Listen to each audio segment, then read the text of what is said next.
Hello, hello.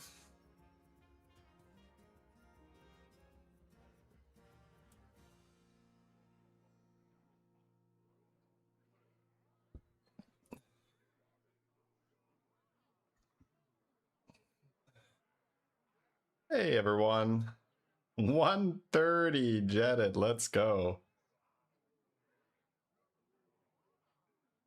My goodness.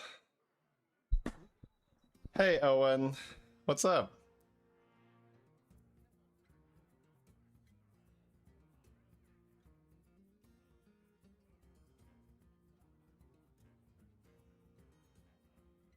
The guy was faking as you? Oh, there was a Shadybunny in your lobby?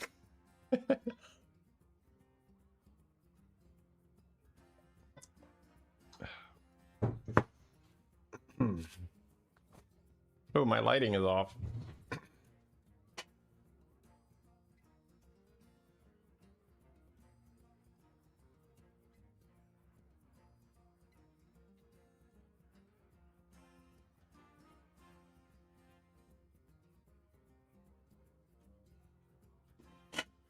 There we go. That's better. Hey, everyone.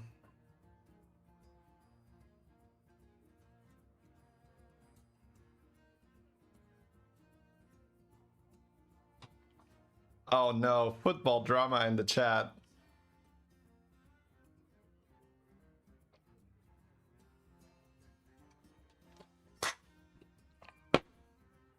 How was my vacation? It was great, thank you.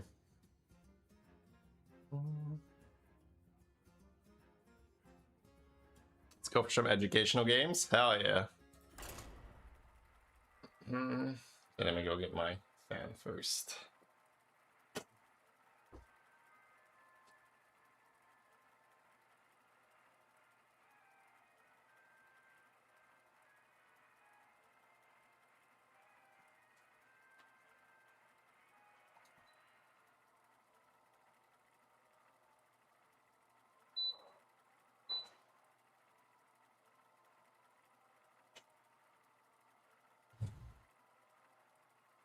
Shady's a huge fan of football. Yeah. Started playing last week. Oh, hey, Owen. Well, welcome to Hearthstone, then. Ugh.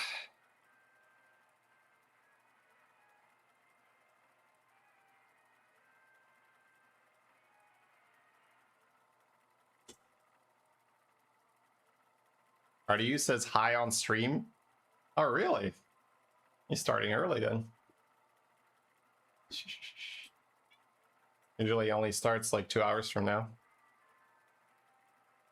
Yeah, he's not online.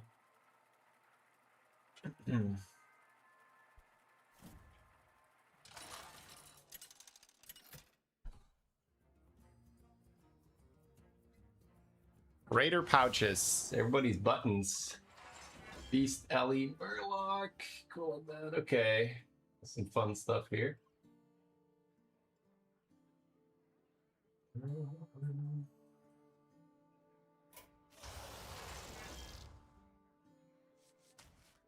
Murrow or Denathrius? I think Murrow has more cool stuff.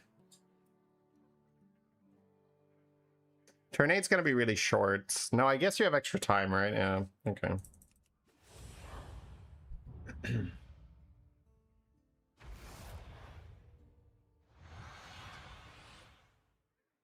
More 2v2 videos. Man, the last one was nearly 2 hours long.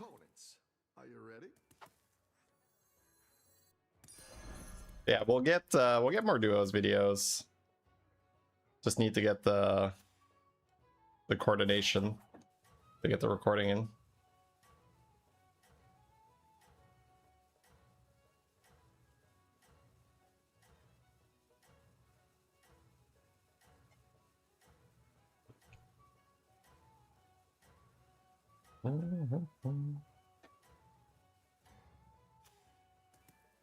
Have a good battle, friend.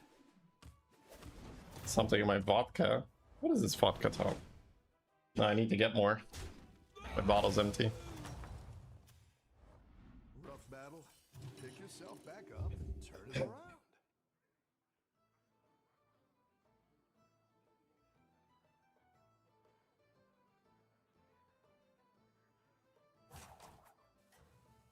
You're stuck at 7? Well, that's probably not a bad place to be stuck. I don't really play a lot of duos, but yeah, the times we do play, there's like a smaller but very enthusiastic and dedicated viewership for duos. Don't tell the others. So yeah, do plan on making more duo stuff. It's also just fun.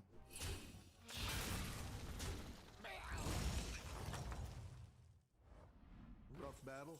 Pick yourself back up and turn it I think I'll start by cycling this and then go from there.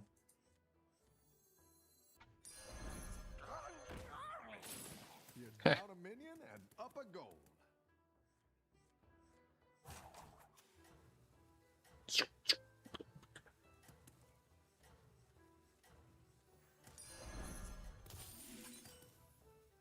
I play other games made by Blizzard. Not at the moment, but I definitely have in the past. World of Warcraft, Starcraft, that kind of stuff. Some Diablo too. You can still make a comeback. He gets the buffs, but he doesn't get the attacks. Kind of funny.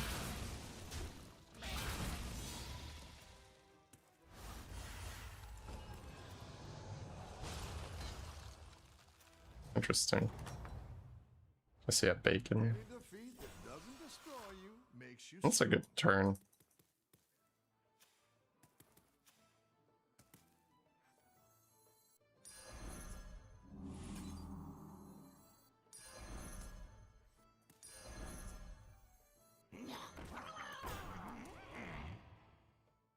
What do you consider to buy oil or not in that turn?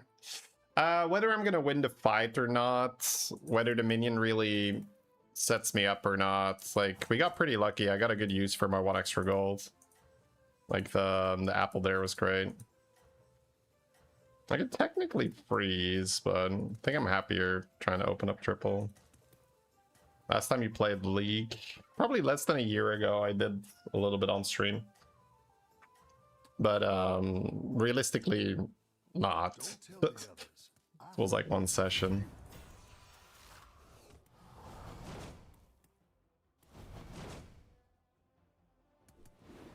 Oh, I needed to maybe move this up. He's got Reborn though, we're gonna swing.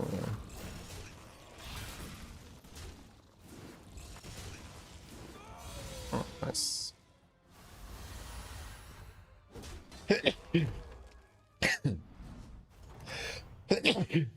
Excuse me. Good at this. Well. I guess I just hold that. If I lasso and I hit the bacon, I get to buff, right? No. Wait, does that work or not? Oh, it doesn't work, right?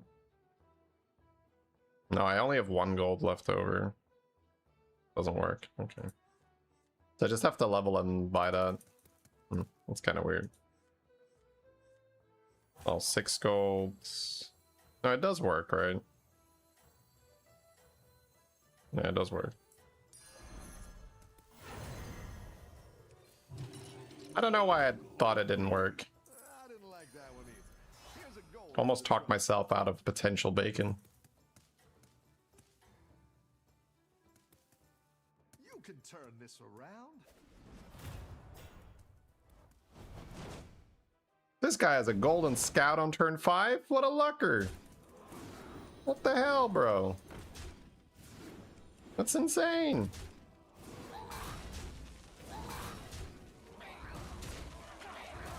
Yeah.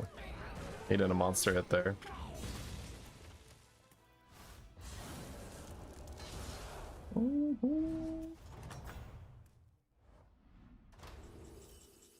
All right. Trinket tone. Flippers is actually kind of playable with this setup. Oh.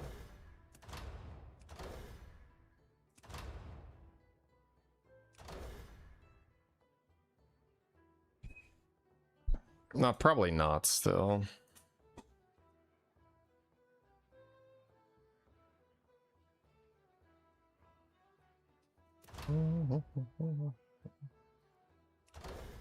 If I take Medivh,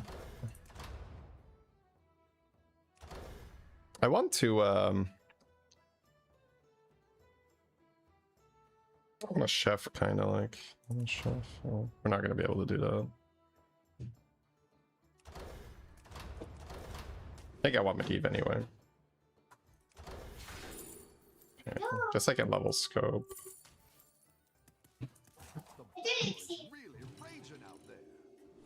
Oh, that's probably the best, right? I want to be able to chef, I think.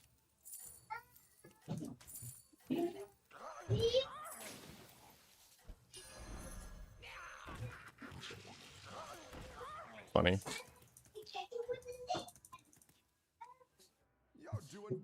Oh, we got some money.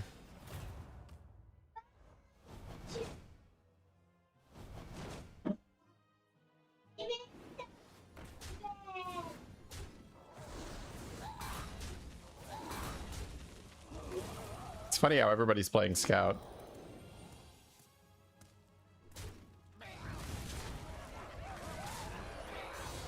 No mech this game. Beast Ellie. I mean, going Rylak kind of works in this lobby. Oh.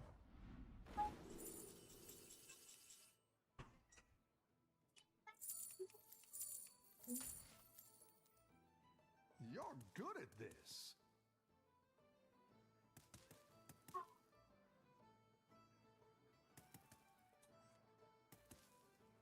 I think I want to play the Scout for 6 here, right, and see what we get.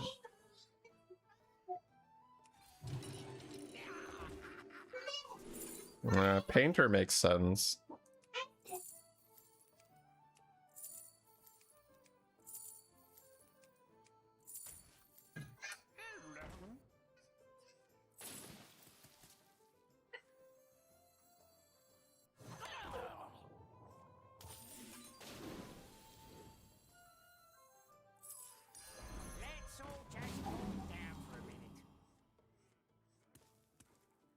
Okay, so we have Murloc set up turn 8 now. Kind of funny. Belgium for both. Crispy hungry.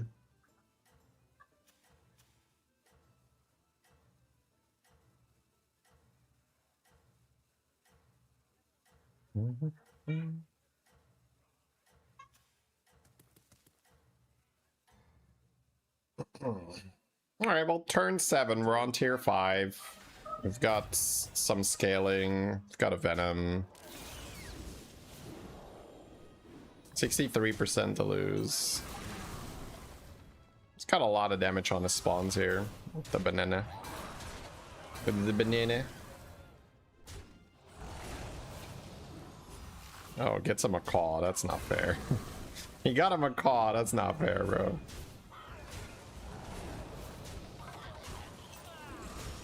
That's not fair.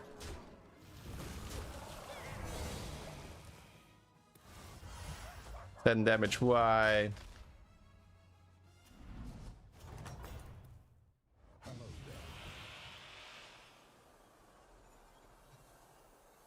Trigger all battle cries end of turn and play Papa Mama.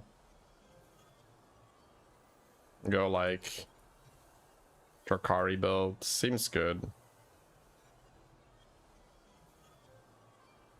2 tier 7s is also fun. This is like stats right now. I'm kind of down with that.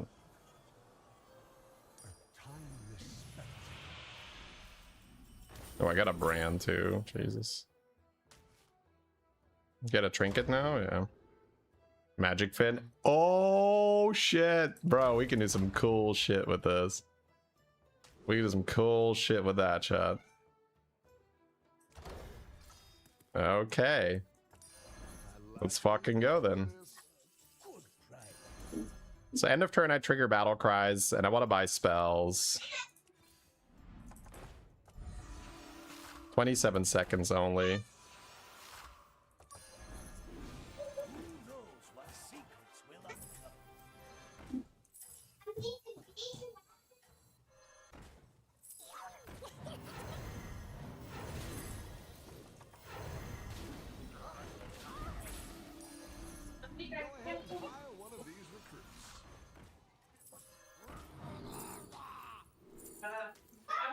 Oh shit, too slow. I should have sold this, I think, for the spell power. Sorry, having a hard time to focus here. Which is a shame, but maybe we get there. We got Golden Papa now. Not getting the armor off also sucks.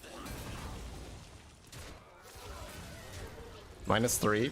Well, I wanted to buy the 4-cost spell, so I was thinking what I was gonna sell. Which ended up being nothing. Smells like a YouTube video. It could very well be. We've got some cool shit here to cook with.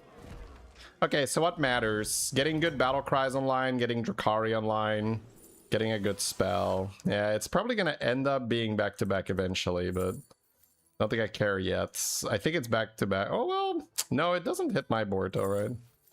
We'll see. We'll see. We'll see. That's Golden Bran. This is better. This gives me a second Murkai. Holy shit. That's insane. Okay, so I'll get a Bran. I'll get one of these. I do kind of want to level, but maybe not.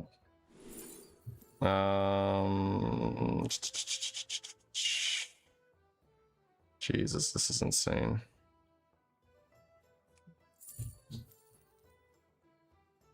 I mean, it doesn't really matter, right? Okay.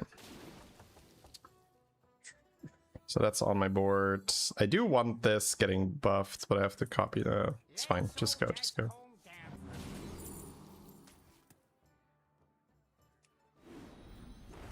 Alright, so Golden Bran every time. We'll want to play some spells. This guy stays, this guy stays. This is generally kind of decent. I guess I'm not keeping these two, right? Well, no, I kind of want to get the money. Maybe I'm out of this still then, yeah. What am I ending? I have too many things I need to end on, right?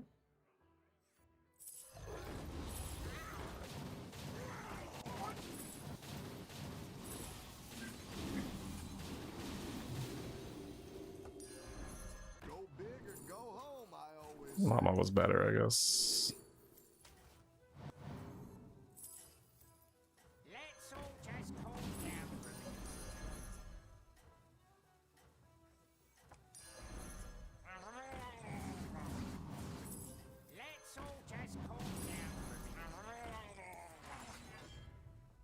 You could sell this for another Murky, I guess. Well.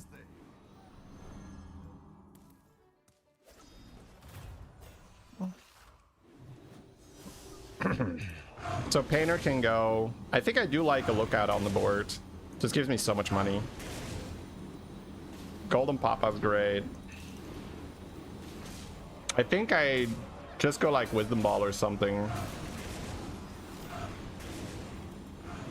Alright. I just have to focus on my game, guys. I can't really look at chat much. I actually have to quit out of this because the fucking animation is too long. I should have done that immediately. It's kind of sad that when somebody has Tiger Carming, you can't actually watch the fight. Okay, so we're gonna have Golden Bran, obviously. We're gonna have double Murky, obviously. Double Murky might be too much, but probably not. I need to have battle cries on the board, though. The Golden Papa is still really, really good. Maybe just one Golden Mama, I don't know. Alright, looks like we did take a loss. That is insane. What the fuck? Okay. Just go. Am I crashing? No, don't fucking crash. Okay, yeah, it listened. Okay, it usually doesn't do that. Okay, whatever. Out. Blah blah blah blah blah blah blah. We're not doing that. We're not doing that. We are sure. It's fine. It's fine. It's fine. It's fine.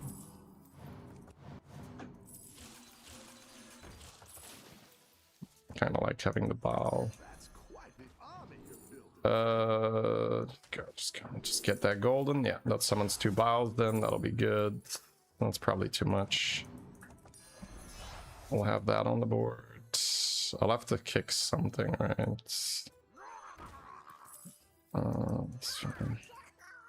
There's an armor there too. Jesus, bro.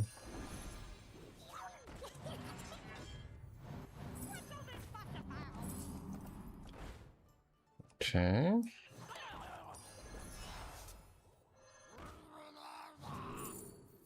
I'll just have to sell that, right?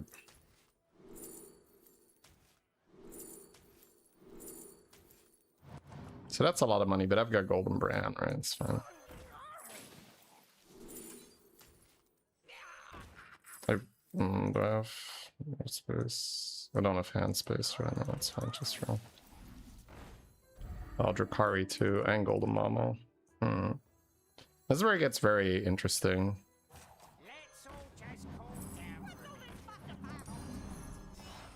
That's a great play. Maybe I just kick this, but that's doesn't make sense. Do you take me for an ordinary mage?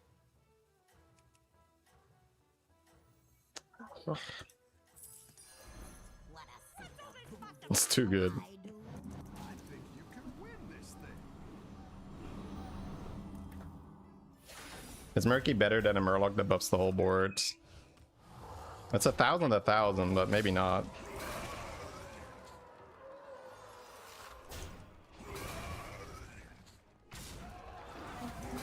Murky also gets better the more battle cries are triggered, right?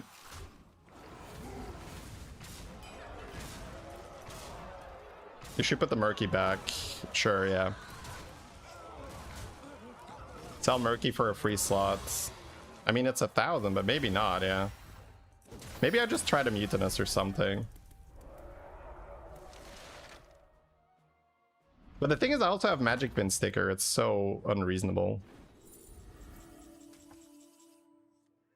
You're good at this.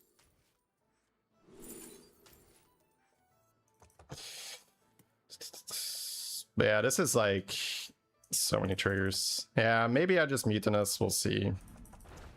So I have Magic Fins as well. Oh my god.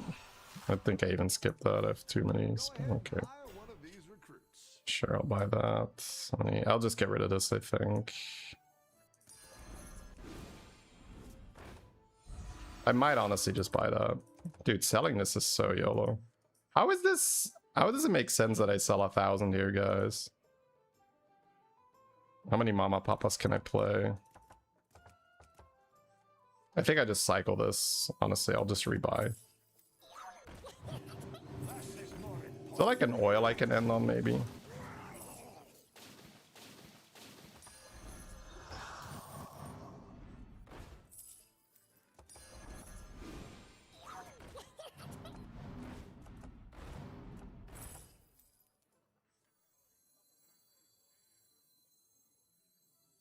I think I buy one. I need some economy too.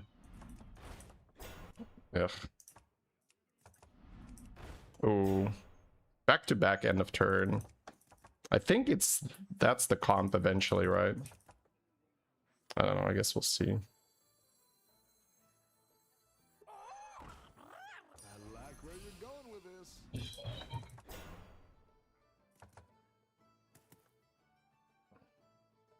I don't have to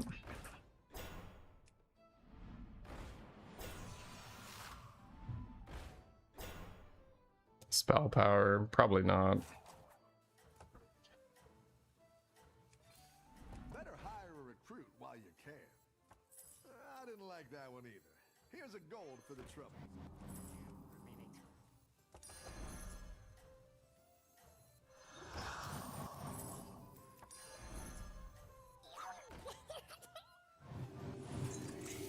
I think you can win this thing. Back to back will buff the shop. Yeah, but it's still gonna be better, I think. Magic Fin Saloon. Yeah, we can do that too.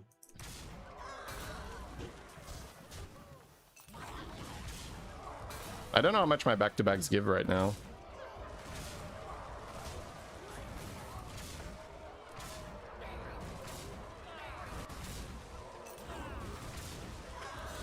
I think it's almost always Magic Fin back-to-back with this lineup. It's so good. I need to now just get the scam guy back. The prep for endgame.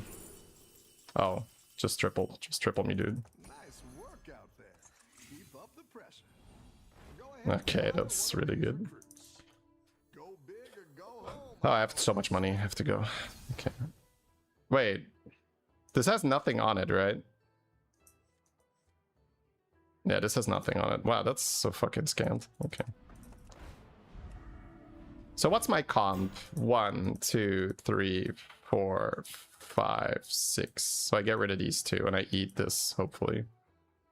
Belinda does nothing but Apprentice. Your spells. This casts back to back. Oh, really? It's not useful? Okay, that's pretty good. I can eat both. Okay, so no Belinda needed. That's fine. Okay, 100 seconds. So what are we doing? So just cast a bunch. I guess I already have the Mutinous. I don't know, more Mutinous is probably fine. So get a bunch of battle cries. Get more back-to-back then, I guess.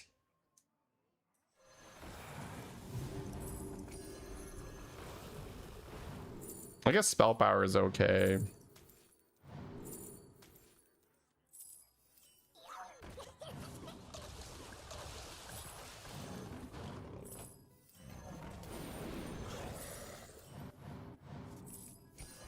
It's good to get some minions in play.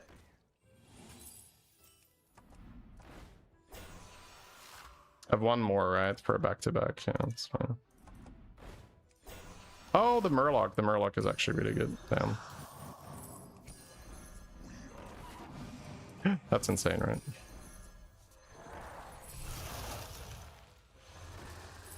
Go big or go home, I always say. So now spell power.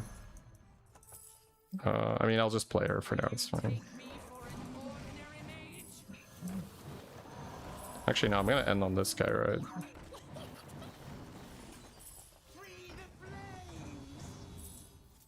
Oh, actually, I souled in that. That's fine. Okay.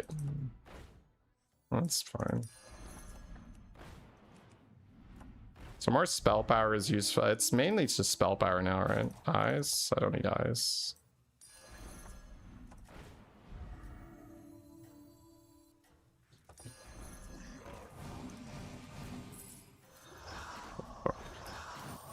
I didn't like that one either. Here's a gold for the trouble. That's quite the army you're building, friend. Oh, you're moving. That was greedy. But what am I supposed to do? Not take it? Yeah, I have to take it. Okay, my board space is much better now. I have to take it. I have to take it. I should have played this guy first, but the Drukhari completed first, so yeah. That's okay, chat. I mean, nothing of value was lost there, right? Kappa Kipo. 100% win? That's how much of a baller we are, chat. We just do not care. That was some change. We lost some change there. It's just like a couple thousand buffs lost. Nothing, nothing to be alarmed about.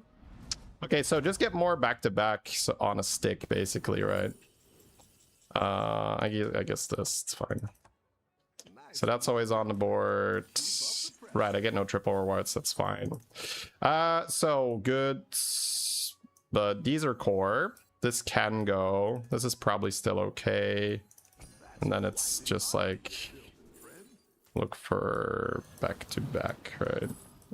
And I guess the Belinda should work. No. Chat said no. Imagine not trusting chat. Okay, we have unlimited free rerolls. We just have to go now. I didn't like that one either. Here's a gold for the trouble. That's still really good. But I need the spell power Murloc first, I guess. That's fine. I mean, this is okay, but we're playing off spell power, right?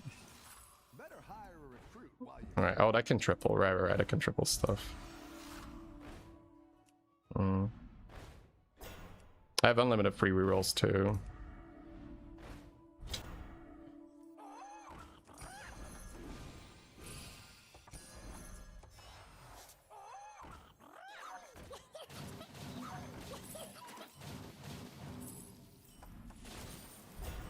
Let's all just calm down for a minute.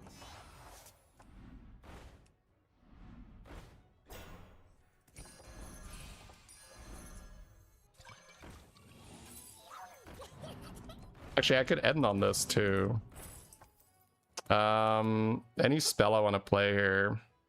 I mean, new hero power is okay, but I have this for another one, right? And I kind of want to end on this. So I have to just roll for a spell, end on this. Yeah, I guess I'm fine. I have enough free rolls. I'm just gonna go. So we're ending on this guy. It's gonna make us really strong, and we're looking for another back-to-back to buy one more spell power. I should have bought that Murloc that scales the spell power. That was really good. I guess I'll just buy this because I'm running out of time. Aviator was actually kind of good.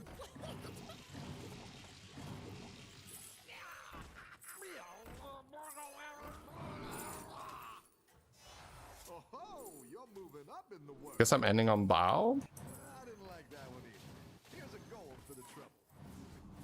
Let's all just calm down for a minute.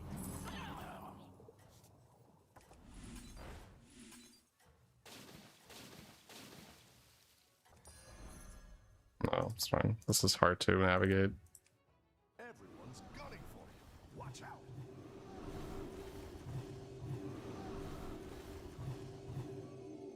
I do not know how much back-to-back we're buffing right now, but it's probably decent. So.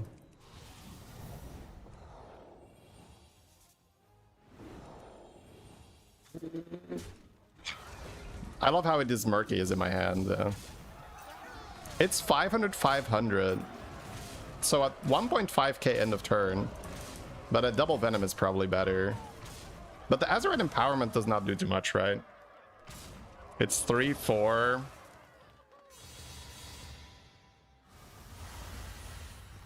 How much is this? 3, 4 times 3 times 9. It's a lot. It's actually not that little. Nice work out there. Keep up the pressure. Man, this is confusing as hell. I guess I want another one of those shop thingies. It shows 120. Okay, whatever. I can't think too much about it. So what's good? This is good. This is, yeah, it's basically just this and this, right? So maybe I even want to run 2 Biles, but he's beast. Okay, he's beast. Maybe run Sindore then.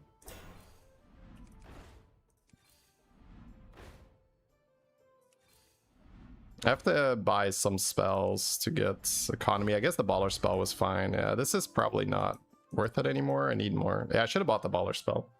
That was bad. That was bad. Okay, whatever. I'm too distracted. There's too much going on.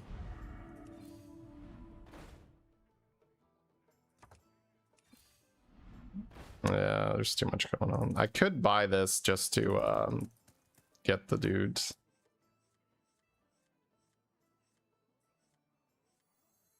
Yeah, there's too much going on, chat. There's too much going on.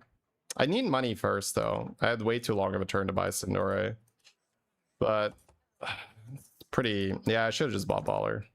Alright, whatever. I'm just really annoyed at myself at how I played this game.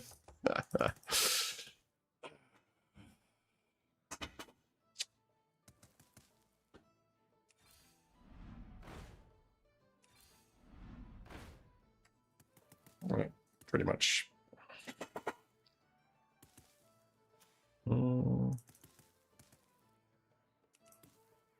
Like, this could have been such a good turn, but it's just too much. Oh.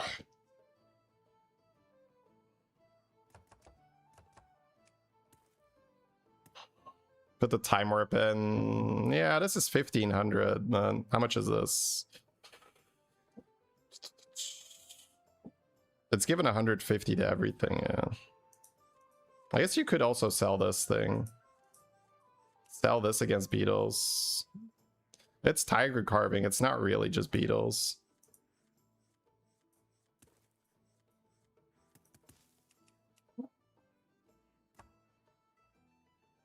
I'm playing this, yeah. I'm just not sure what I'm selling.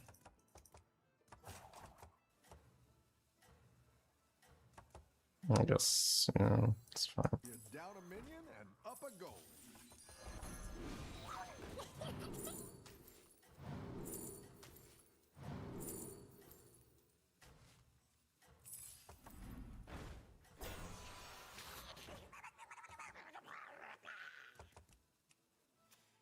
It's all good.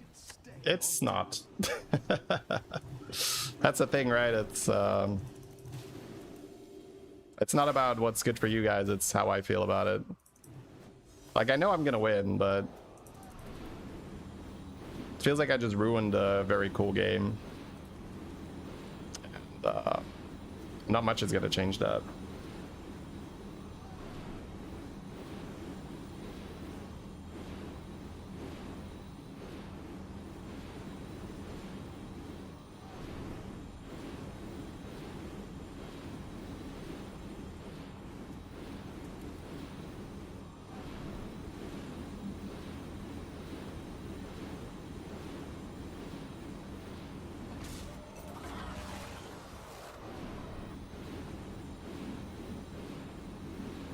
That's what learning looks like.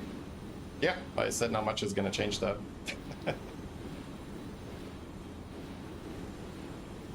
This is why we had to reconnect earlier, by the way. We just wouldn't have a turn.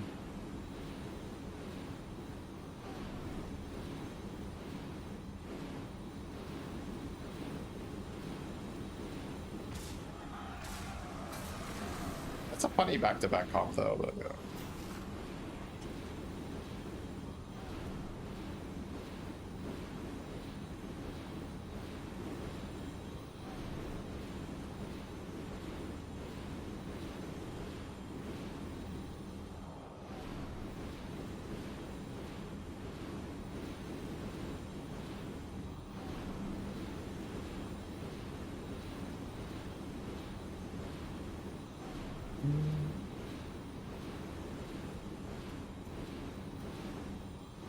It's actually insane that this is currently in the game that they didn't disable it.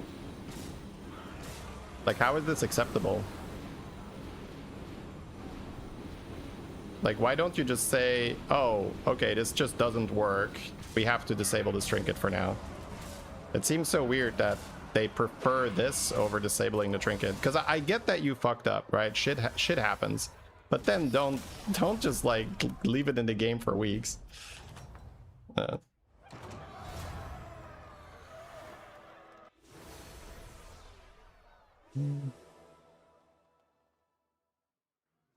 Your back-to-back is not upgrading with the end of turn Murloc.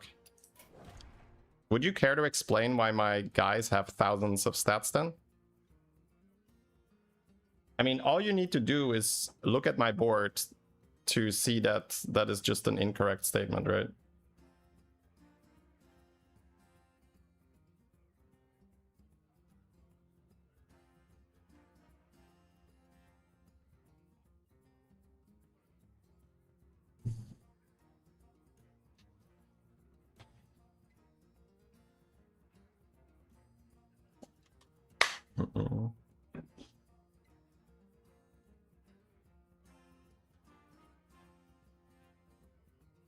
You skipped the Rylak. Would that have been good next to the Magic Fin? No, that would be the only way that I could lose this game, is if I put a Rylak on my board.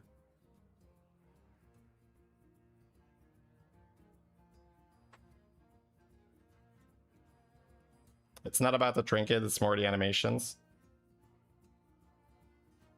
Yeah, the trinket is causing the animations, right? Or what are we talking about?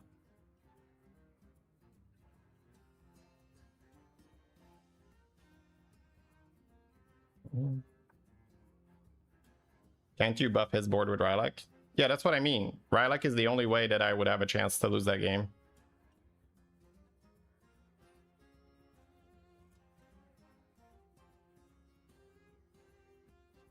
Wouldn't it be much more if the back-to-back was scaling?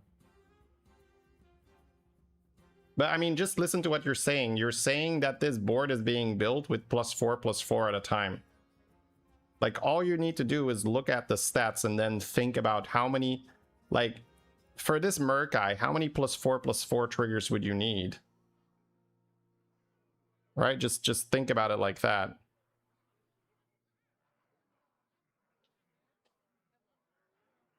Like, that's all you need to know to see that it's just incorrect, right? It's going up. But the spell power is low and there's no Belinda.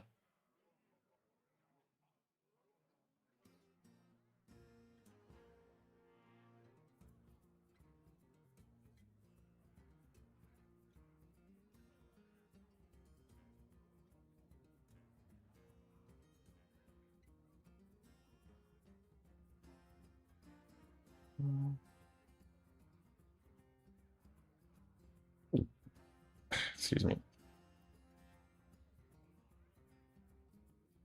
So our spell power was +1/+2, I think. So you're getting +5/+6. So every time I cast a back-to-back, my future back-to-back is +5/+6. So it just adds +5/+6. And because there's no Belinda, it's 1 time instead of 2 times. Or 3 times for Golden Belinda.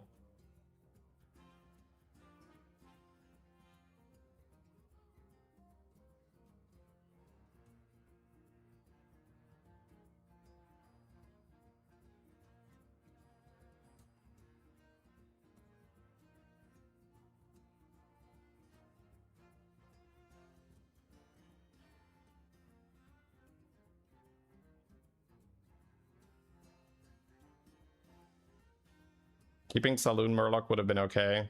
Yeah, like I said, I'm not happy with how I played that game. Not happy at all.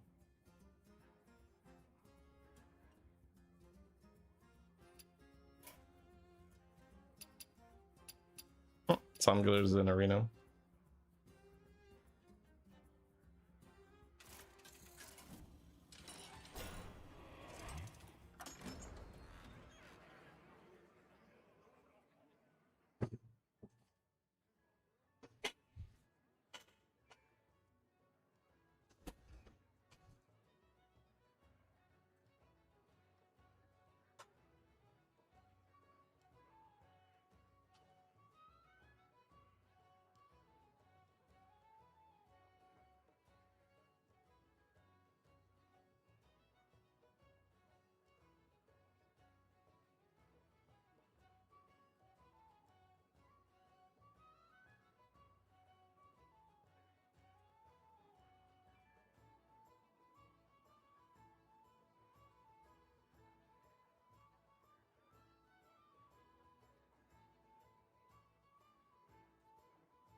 I'm no retriever, but I'll take this one. I would have adopted them too.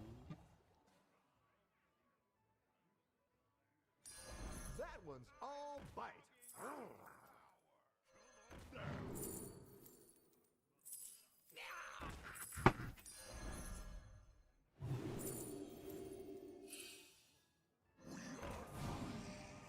Let me throw you a bone.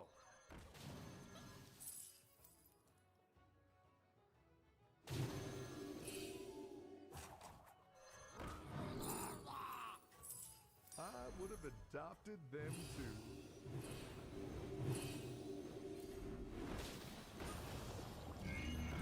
Let me throw you a bone.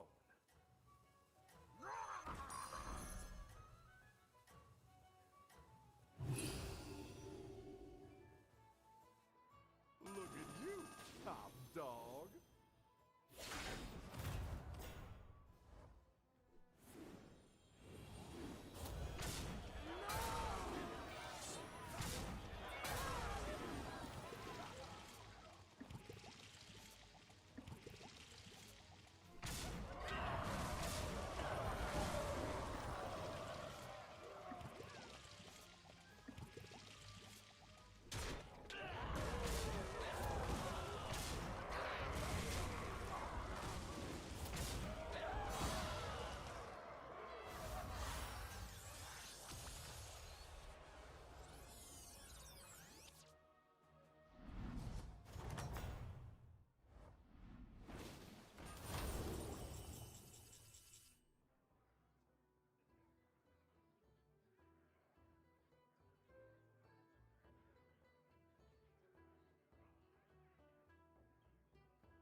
Now that's something to bark at.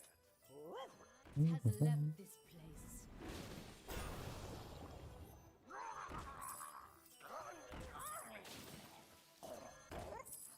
How would Rylak buff the enemy? Can still bark a lot. The same way that the Magic Fin is buffing the shop. It would literally just buff the enemy when the Rylak triggers it in combat. So that's why I said, like, the Rylak is a horrible play, because the Rylak is the only way. You basically, the Rylak is your only loss condition.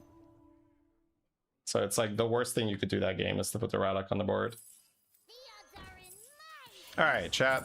Let's have a look at a cool beater game.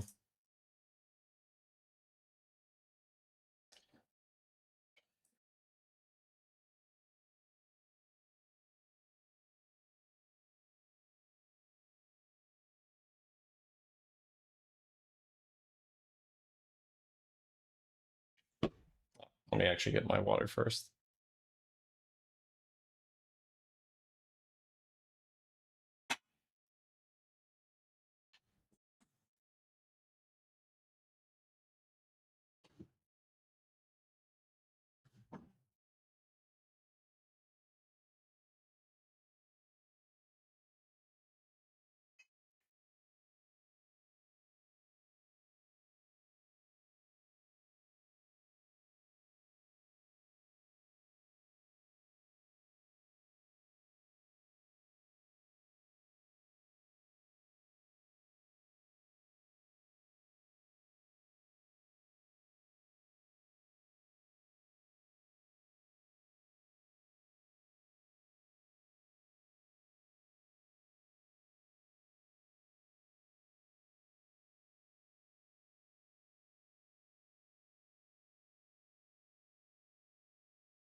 All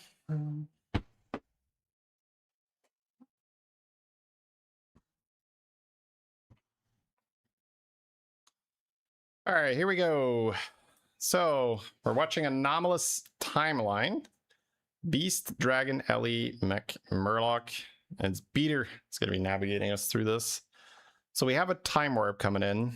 You could technically Zerg the Time Warp, but that's a long time. So you'd need to have like an insane start to do that. That doesn't mean you don't take Xeric. You can Xeric something like, I love Xeric. I think he's a great hero. But saving it all the way to turn 8 could could just kill you. All right, looks like he's gonna go with the Xeric.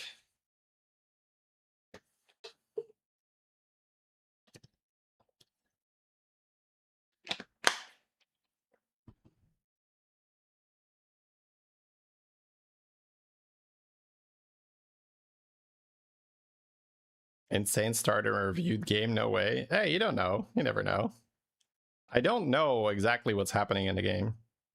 Like, I only try to get just enough information that I know this is likely going to be very cool to watch. But I like to leave as much or as many unknowns as possible for me. So we have a Whelp start. It's also a Mukla lobby. It's kind of a little weird. No, Big Wig or Recruiter. Yeah, those are great targets. Ooh, Mukla has a dragon that's going to get Divine Shield. That's going to be nasty. All right. Sorry. So, pretty straightforward start. He's just equipping the bananas because other people will do the same thing. It's like a prisoner's dilemma kind of thing where if you don't play the bananas, the other guy will. You would both benefit from holding them, but you're not going to do it because the other person isn't going to do it. So, just playing it. All right, has the Sally here for economy. Probably just takes the mech for money. Yeah, looks okay. That means next turn, if he gets a Chef's Choice or a Lasso in the shop, he can level and buy it. That would be pretty clean. Oh, he's freezing Banana because the opponent is on 3, so he has no units. Okay. Yeah, so Beater goes into the fight with a very high likelihood of the ETC having no minions. He would need like a damage coin or something. So he knows that he's going to have 1 gold available next turn if he levels. Then he can level by the banana. He is being offered Aviator and Scout, which is a nice pair. There's also a Selly pair, so he could choose to stay. We are seeing him seriously consider this, which is kind of interesting. Because I would assume that you'd rather level than buy Scout Aviator on turn 4. But it is good, right? I do like that combo myself. Okay, so he saved his banana last turn, didn't need it versus the 3-on-3 player. Now he's considering if and what he's going to buff. Looks like we're just going to stick with throwing everything on the whelp. And then we copy it. Bam! No. That would be bad. But that's a thing, right? If everybody would just hold the bananas, then we could put the bananas on our copy target, which would be nice. But again, it's this thing where if you don't do it, other people are going to do it. And that's going to suck. 100% to tie here. That happens a lot in Mukla lobbies. You tie a lot because it's just a big guy that cleans up. The Murloc is nice, but I think I would tier because we don't have something to add to the Murloc, right? If there was Murloc plus another good 3-drop here, sure. All right, so we're going to go to 4. Pretty standard leveling curve, honestly. Ooh, the Orca. Yeah, this is where you want to have that whelp in the front. And the opponent has a shield to hit into our guy. That sucks too. Yeah. So basically just got owned. But not much to do there. It's not like buying the Murloc is going to prevent that loss. Medlock. Typewriters, generally speaking, interesting. It's just kind of a weird one here. Where do you go? Quite curious about this. Probably a good turn to hero power something, roll a good 4-drop, and then pump that 4-drop with the banana, copy the 4-drop. We did talk about it earlier. There's no big wig, there's no recruiter. So like the really good 4-drops to copy aren't necessarily in. It is a Rylak lobby, so there's maybe some Battlecry Rylak shenanigans. He can maybe make a golden Battlecry and then right with his hero power and the typewriter. Ooh, double blue shell, double marquee taker is actually pretty good. I'm down for that. Wait, how much gold does he have? 13. Oh, he can just level. Wow. That's sick. You could hero power this marquee taker, but you're getting kind of close. Oh, he's gonna EUNR and get the buff and then sell. Right, because the typewriter copies it as it is. Research is a good 4. Yeah, marquee taker too. But it looks like he is gonna hold the hero power. Yep. So he is going to hold for the time warp, I'm guessing, if it's already turn 6. Marquee ticker copy with the time with the typewriter was enough, so that's cool. That's actually really nice. That's a sweet spot here. He got to level 5, he didn't lose. There's actually Murloc stuff available here right away. Chieftain too, huh? It kind of is a thing then, honestly. Because a Chieftain will give you a spell to use your spell power on, but it's... I think you do take Chieftain here, regardless of what you buy. I guess Felly, no, never mind. I'm being overly like, oh, we'll just do Chieftain, but Felly makes a lot more sense. Okay, he's gonna scope for a mech. Oh, well, yeah. Drakari is sick. We have two whatchamacallit, 2 guys. Oh, dude. The clunker into Drakari makes me yearn for like old Murkai, because that would be such a good setup here. Because he could have double clunker and then level to 6 for Murkai next turn. It's like old school good stuff. Okay, shield or money? Let's see what Beater's all about here. My man. Yeah. I guess you just have 2 clunkers and you have your Drakari. Boxer, yeah, Boxer's really... honestly, Boxer is kind of broken. He also still has its hero power, right? Because you could then have double Boxer here. That's sick. And then he could roll triple clunker with double boxer on the board. All right. Let's see. He got back-to-back from one of his things. With a Drakari on the board, that's always has to be considered. I am starting to dislike it, though. I do think that back-to-back is balanced in terms of win rate, but I think the cap is so high that whenever you have a good game, you feel like you have to play back-to-back. So I think for good players, it's like disproportionate amount of back-to-back games, because like Beater is a player that is very, very good at not dying early, and therefore likely putting him in a good position in the late game. If you're in a good position in the late game, it almost always feels like, well, all of these things. We got some more time, oh, baby. I mean, I don't even know if it's correct with back-to-back. He could technically magic fin. I basically just did that, right? So he could actually he could get a magic fin and then roll a back-to-back and then farm back-to-back as well. But I have this old clunker just stuff that's very dear to my heart, because the clunker junker end of turn gives you a Quartertron, so you get so rich. But I actually don't even know if it's, I mean, he's gonna do it, which I applaud him. Oh, you know what's good here? Oh, what's the name? The guy that buffs you when you give magnetics, not that one, the other tier 6 mech. Jouster. Jouster would be enough tempo, because I feel like he actually doesn't have enough tempo without Jouster here. That's kind of a problem. Wisdom Ball, when you have Time Warp cards, is very interesting because you can copy the Time Warp card. We saw that earlier in my game. I think Beater is going to give that the respect as well. Definitely want to put your Time Warp Merca on the board before we roll, though. He might also just take something here and sit. Are we not copying this Merca? Oh, not. We're not. Wow. Yeah, he's gonna sit on the Wisdom Ball. Ooh, we're not copying the Merkheim. Man, I think I would have liked that too. Well, then again, there is nothing he really wants to sell because he has 2 clunkers, he has 2 marquee tickers, and he also has this big-ass Divine Shield mech. You don't really want to sell the big-ass Divine Shield mech here. So I actually understand that he doesn't go for copy Merkai just yet. Also, it's kind of interesting to copy the Merkai before you roll Wisdom Ball, because then you have 2. All right, he wants to see what trinket he gets. That's super fair. I think that's very smart.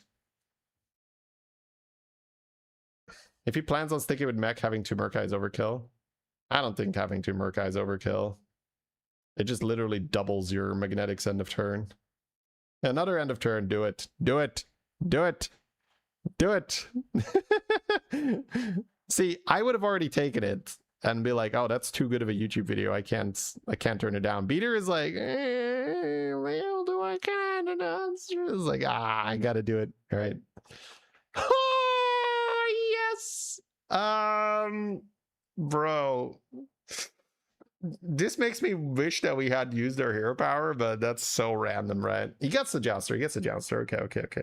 The Jouster is huge. The Jouster is huge. If only hero powered. I know. So there is that mycologist, which he could use on a back-to-back, which I feel like it's going to turn into. I think it's going to be Clunker Junker into back-to-back because he gets spell power. Like, he's going to farm a lot of spell power with these boys, right? And then if he gets Merkai with a Magic Fin back-to-back, it's going to go pretty hard. Demon Whispering for the... Yeah, he's going like spell power. Yeah, I think he is leaning back-to-back. Which, again, I think it's a little bit of a shame right now. I would not mind it for the remainder of the season if they just removed it. I just said, okay, we're just not going to do back-to-back anymore. We're considering just hero powering this Time Warp Merkai, so he's looking to buff it before he copies it. I think that's what's going on. Because it's going to make his board space so much better. Yep. I like it. It's very hard to fit the 2 Merkais. I mean, you would, but it's much better to just play the other guys. Okay, he's just gonna sit.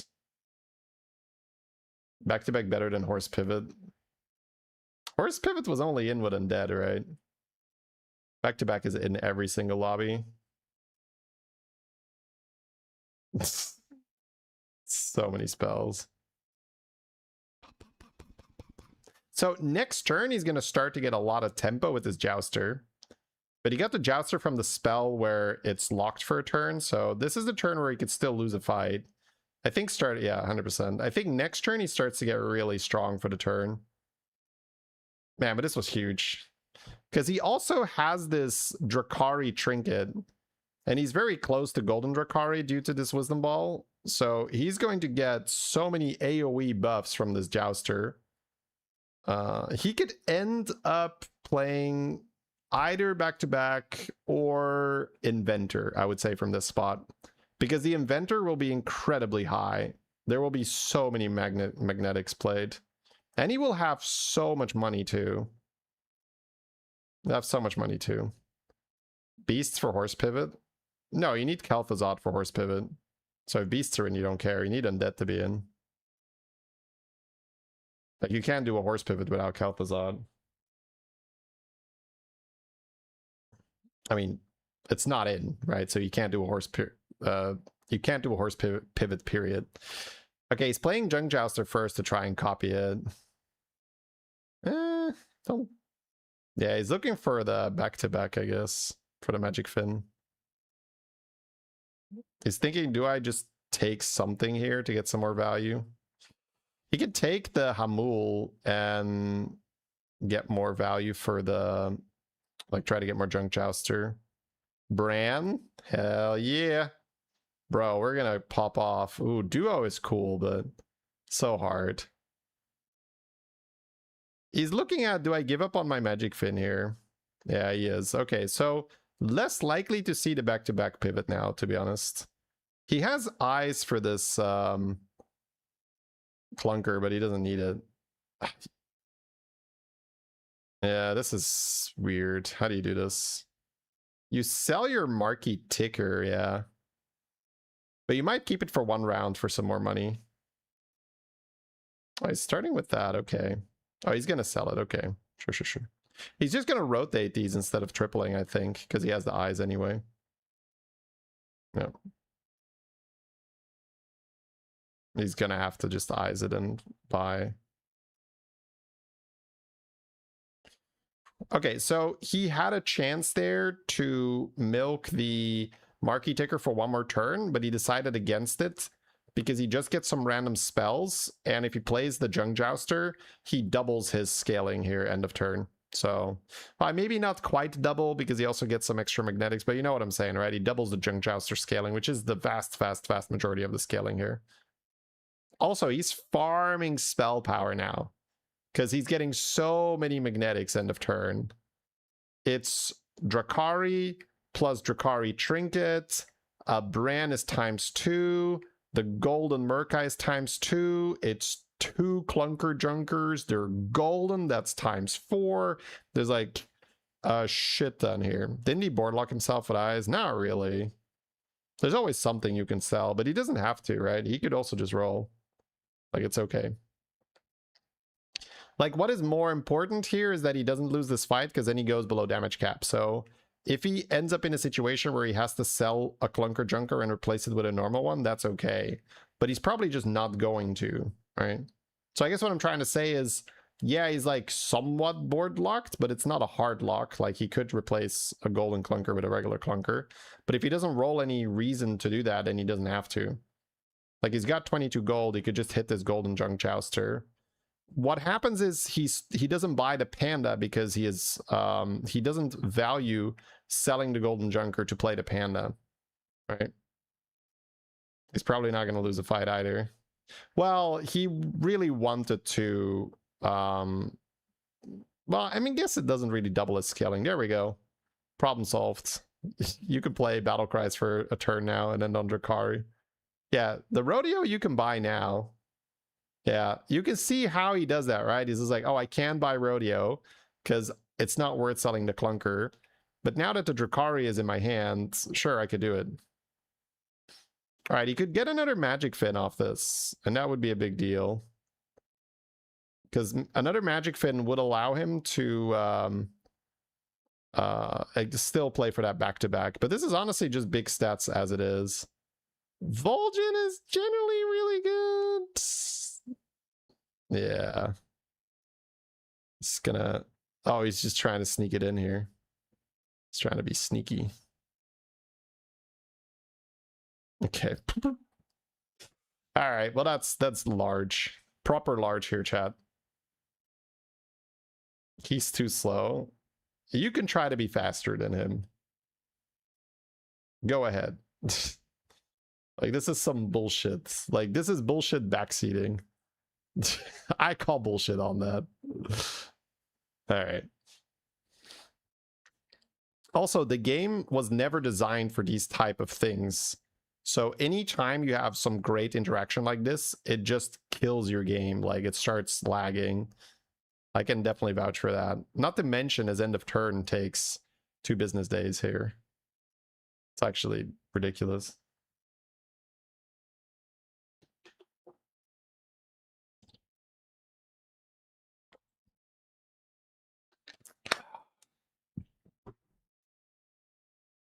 I'm not sure if we're going to end up in back-to-back, because he still needs to get a Magic Fin and roll a back-to-back spell.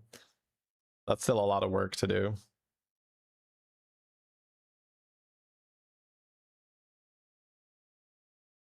Yeah, when we talk about being fast, guys, we talk about how fast can you navigate to the desired result, not how fast can you click buttons randomly.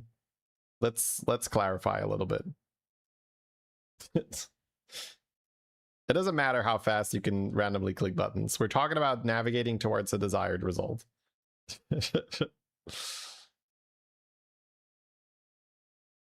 Oh my god. Minus 15. Dude, people fight this board and be like, what the hell? Beatboxer? Beatboxer be good, yeah.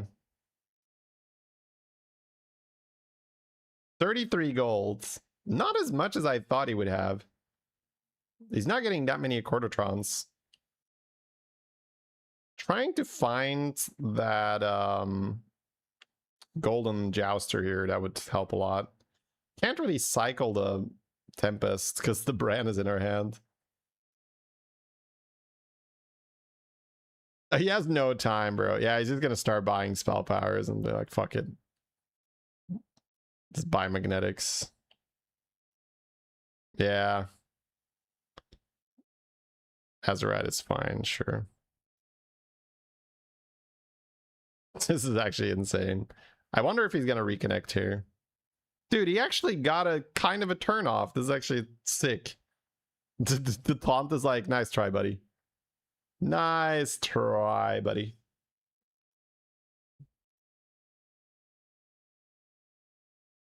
He was thinking for 10-15 seconds what to do. Yeah, at this point, I think it's just low quality rage bait. So let's just not interact anymore.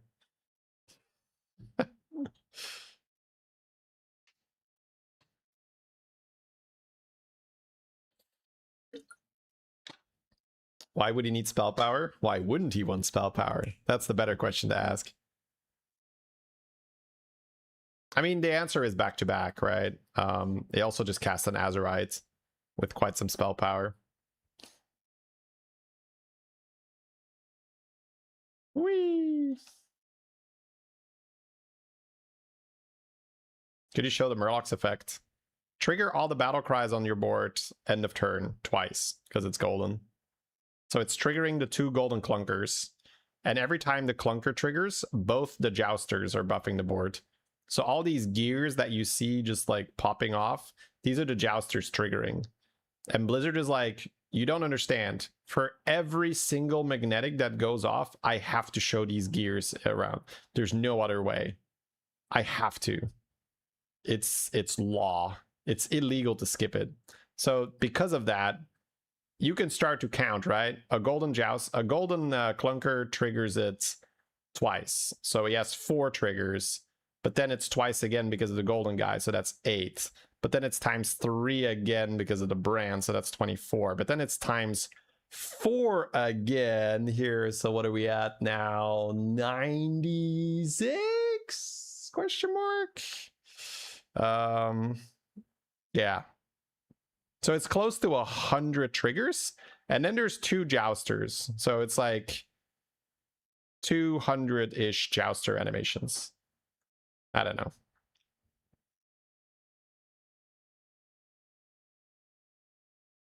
That math is probably wrong, but it's in the ballpark.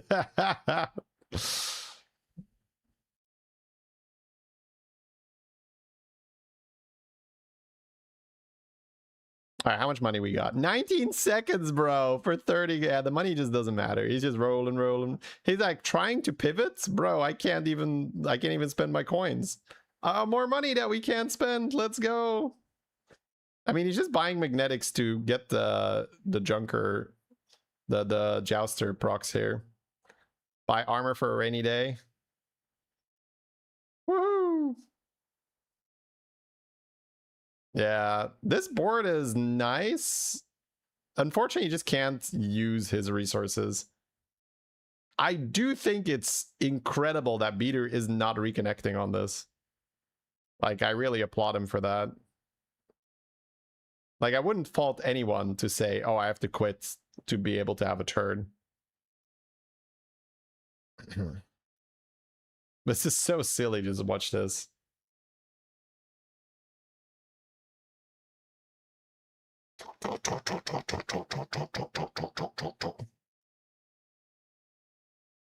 It's a waiting comp.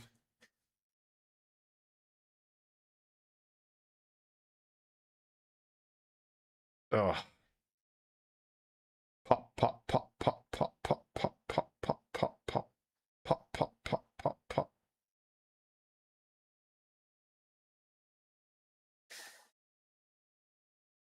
There have been bans for that. Have there? Who got banned for relogging?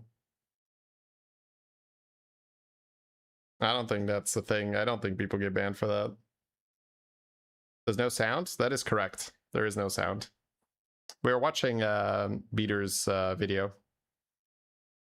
How can you get banned for closing the game? Yeah.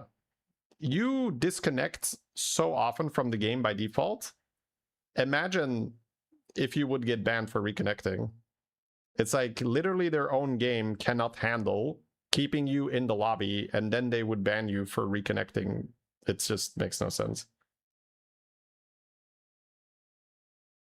That's not to say there's still a difference between software. I know people that use software to reconnect even faster. That's where you can start to draw the line and say, hey, you are creating some kind of an there was a thing in Constructed as well where they were using software to speed up animations, and that was bannable. But just like closing your game and reconnecting, bro, you're not gonna like don't worry. The Hearthstone police is not gonna come and get you if you close and open your game. It's like, at least with the current level of performance, that would be how would you say that? Preposterous, right? Like, if this is the level of the game, right, where, and Beater probably has a good computer too, right, or at least good-ish. Imagine if you're playing on some garbage and this is happening. You probably are crashing. You don't even make it to the end of turn. Like, I don't think you're, I'm not actually sure if it's going to be the computer, but we've seen a lot of these things where the game just simply cannot handle it and your game is just crashing. Like, if that is a thing, then of course you have to reconnect, right?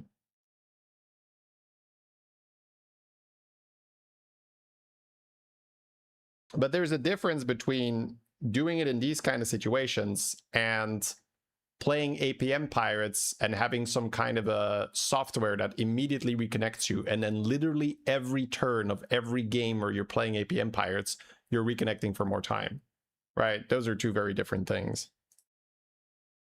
All right.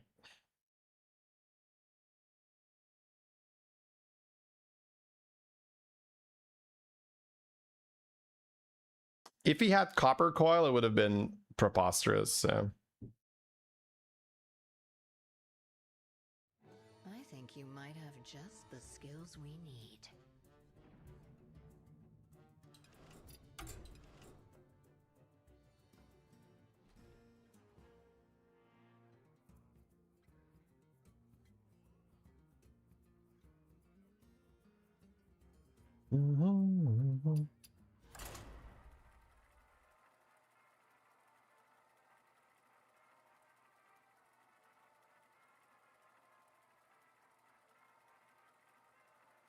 It's so time for an engine overhaul. I don't think it's gonna happen. I mean, not unless they somehow start making a lot more money from Battlegrounds.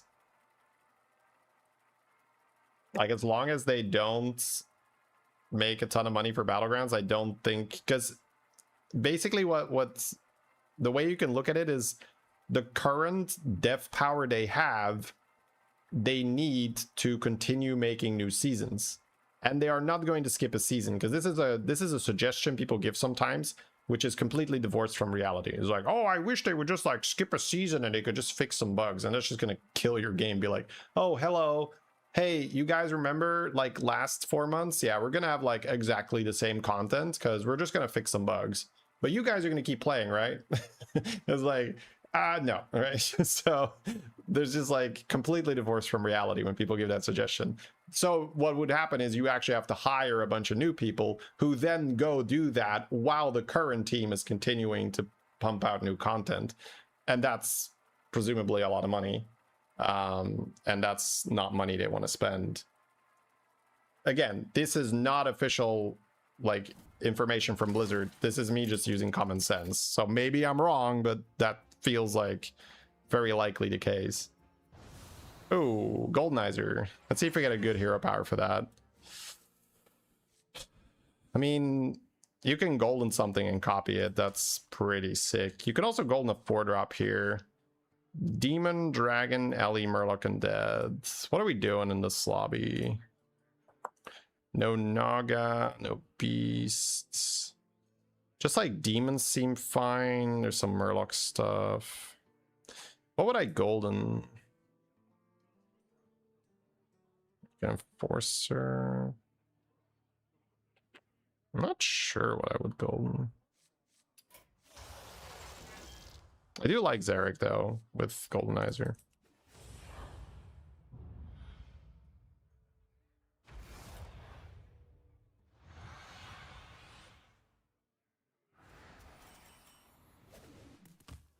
Hey, my favorite commander is back. Ready to get started? I like Scouts. Opens up some good tier 2 plays.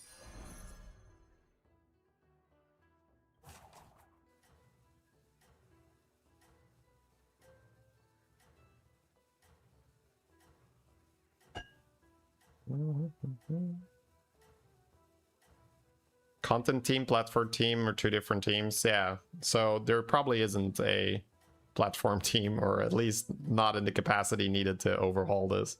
Don't tell the others. I'm rooting for you. I don't know. Basically, I don't think that they are working on Battlegrounds 2.0 in the background, unfortunately. I hope I'm wrong. Of course, I hope I'm wrong. But I don't think we're gonna have like a full engine overhaul coming anytime soon.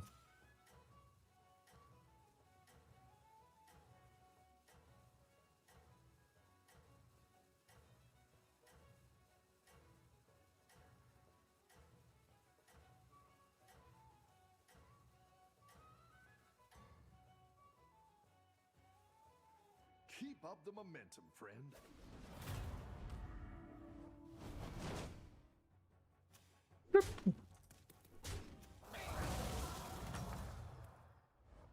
Welcome back. Here he is. That's the reason we start with this guy.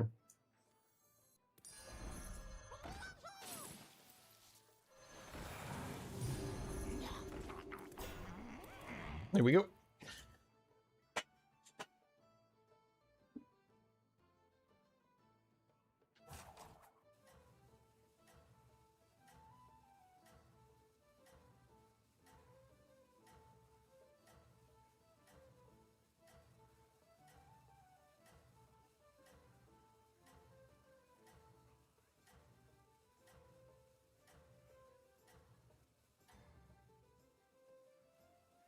You're doing great out there. Ooh, That's a fun board to fight here.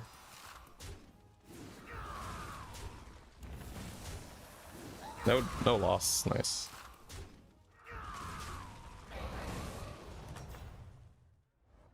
The battle is really raging out there.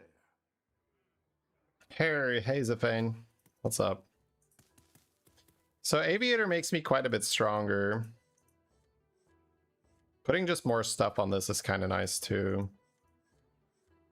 Normally I do want to level, but I'm getting pretty good buys here, so I think I will go with the buff here and then the Aviator. Because I don't think I'm going to level. I can level, buy, level. This is good, so I'm going to buy it.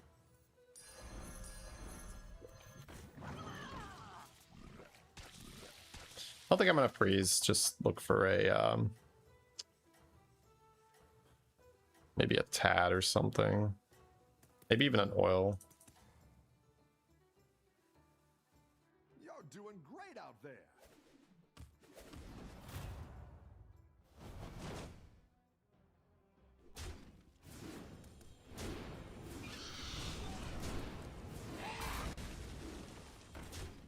Bloop.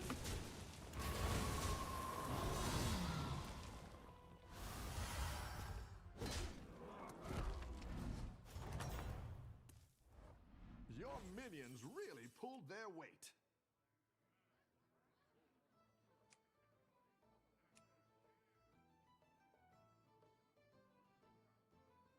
Murloc. LE.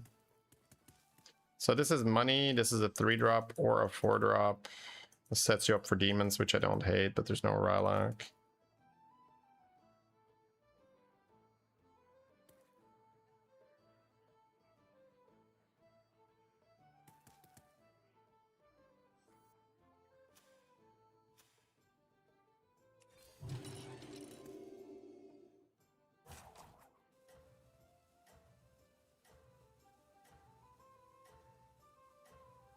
I'll just take the money.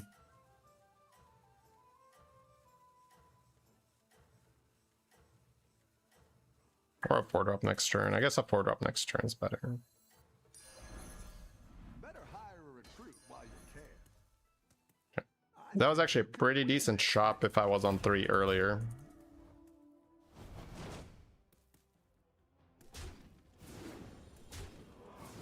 Set up for neutral trinket. I would have to sell a Murloc then.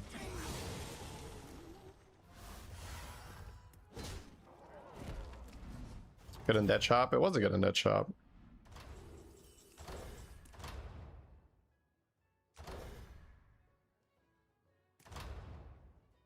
Probably vouchers. Could also model globe to gold in the 6 and then copy it. That's maybe better. I can have like 2 golden... No, that's probably a bit much. But like 2 golden evokers or something.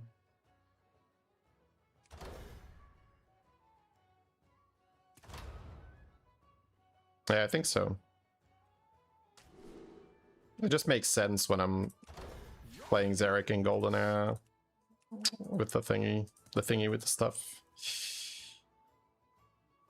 I just roll in here?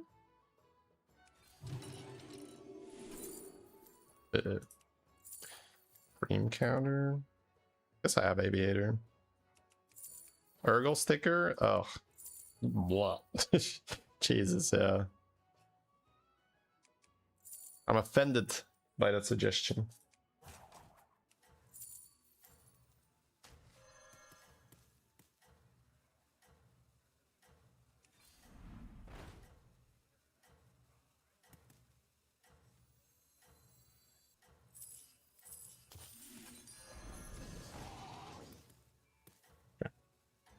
Enforcer's pretty good. I think you can win this thing. Reborn Blaster. Golden Embalmer. Ugh. It's no beasts. It's kind of hard. Like, he is blasting himself, right? So I'm gonna have to play a blaster comp ourselves. I'm just looking at this like he's gonna do the thing, right? Actually, no, he needs to get more embalmers. He needs Kalthazar, but he can get that, yeah. Good at this. I mean, these are generally not bad to play. I'll get a 6-rep next turn anyway.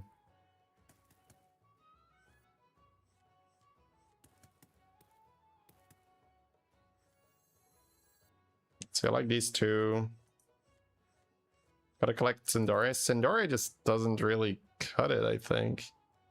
Because you unreborn something and then you just start reborning others.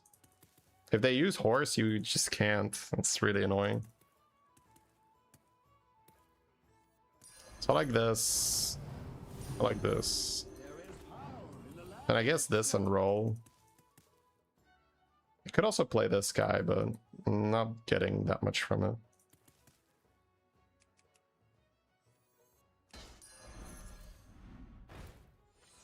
Or Enforcer.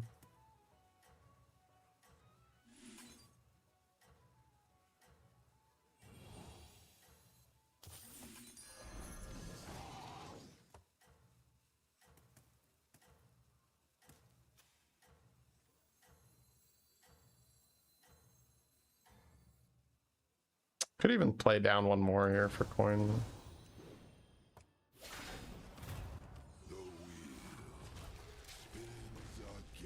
Okay. So now it's potentially 2 golden 6s. The big problem is if he finds Kalthazar, but I guess I can't think about that too much. Maybe I have to just set up for a second place if that's the case.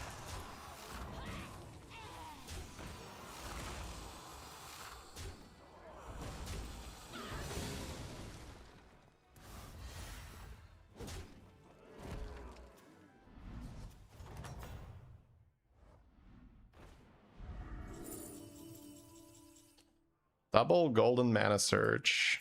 That's cool. Go to 5 for Bran.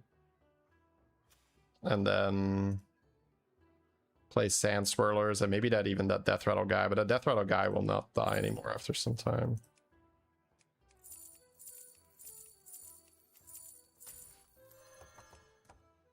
You're good at this.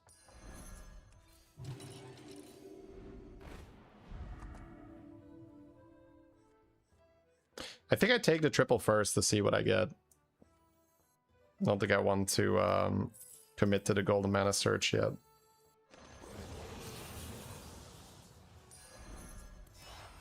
That's a great play. I can't wait to see this shake. Double golden conqueror Where you going with this? is also very fun. I also have golden Belinda with arcane absorption. I just copy this guy. But do I have buffs? I don't have a great way to buff. Do you take me for You're down a minion and up a goal. I don't think I'm goldening yet. Everyone's counting for I think it's golden Belinda, but I might get Bran or something, so I'll just copy this for not losing, hopefully. Ordering was a little bit off, unfortunately, as well.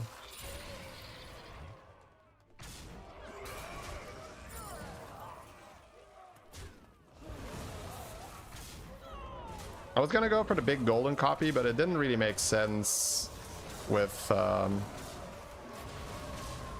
current situation. But maybe copying it was not good enough. So. Maybe I should have waited one turn. Ah, whatever. It's fine. Okay, engine. Cast Easterly wins 4 times at the start of the turn, 2 more times. Yeah, copying this was bad, unfortunately.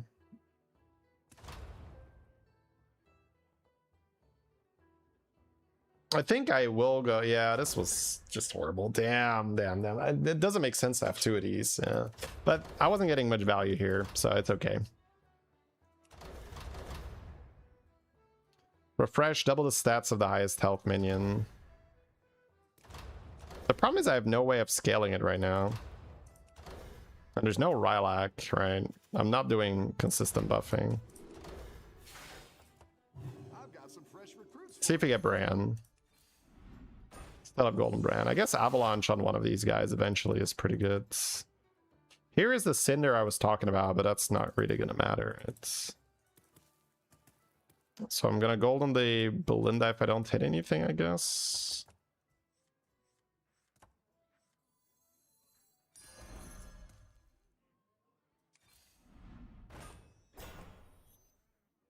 Play engine roll. Pump pump. Keep it coming. Better hire a recruit while you can.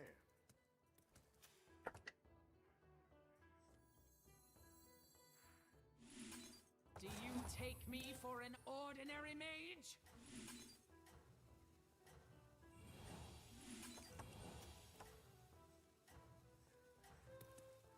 I can sell to summon this, but that doesn't really seem worth it. Yeah, I dislike copying the elemental, but Keep up the momentum, friend.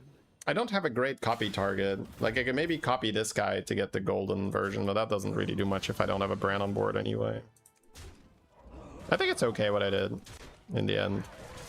Because there was a real chance we wouldn't take damage here with this play, especially if I ordered it slightly better.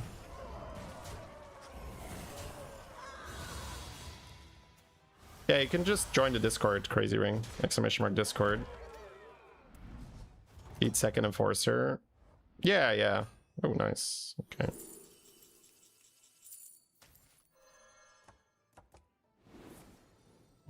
You're good at this. I didn't like that one either. Here's a gold for the trouble. Guess I could already eat it. So I'm gonna have one big Enforcer. Yeah, the Morchi is 7 undead, so she found Kel'Thuzad probably. So I just have to stay healthy.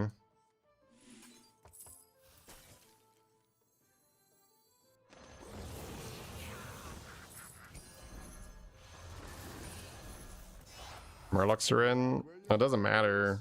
The Morchi is full scam.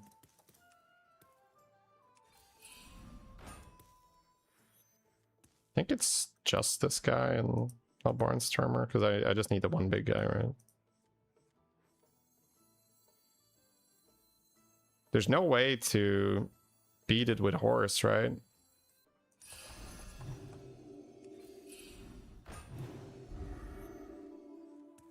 Just trying to think if there's any way.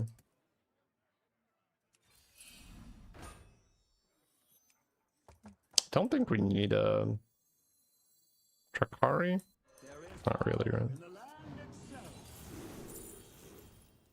Okay.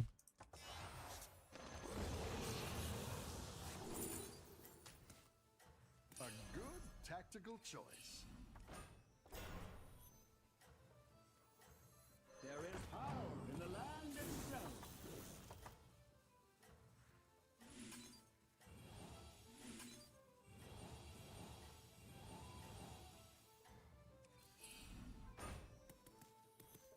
Let's see if you can stay on top.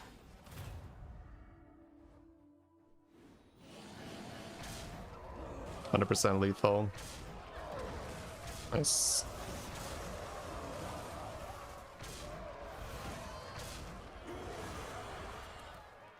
Kind of brutal. But it's really, it's the danger of being so low so early.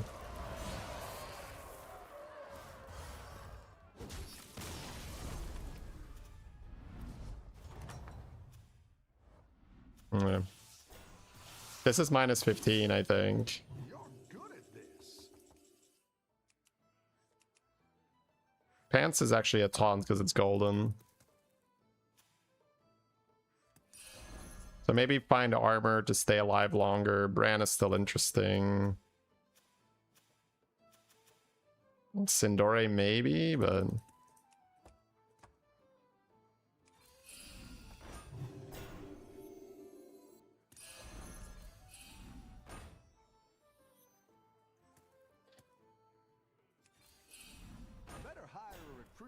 Here's a blaster, but I think you need the other blaster and then Titus and eyes and wildfire.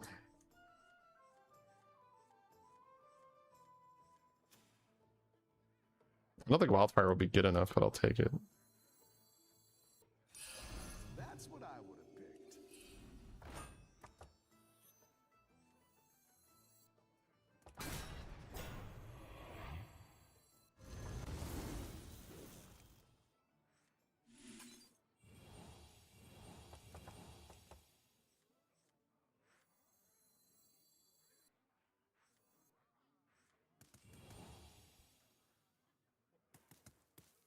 Two golden wildfires can end it, I guess.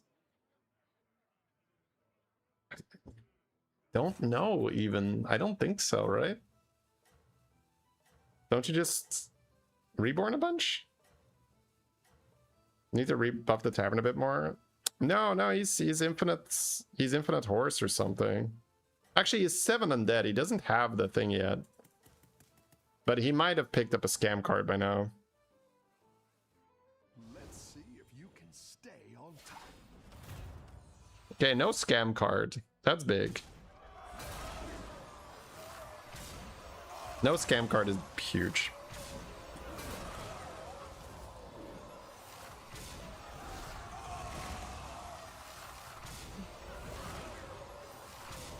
Okay, one is down.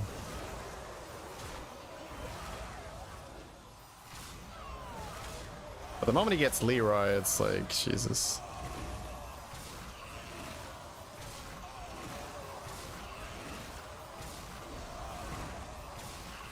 Okay, he's done. Get the fuck out with your bullshit.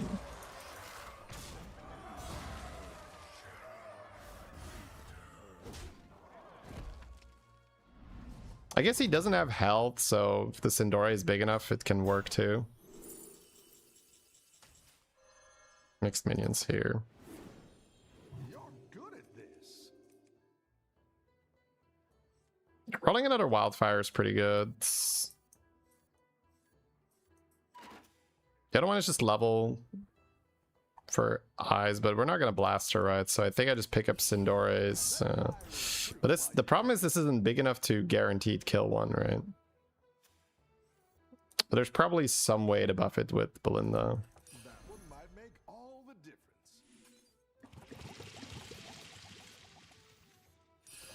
That's what I would have. So I'm gonna put this back in, right? Warp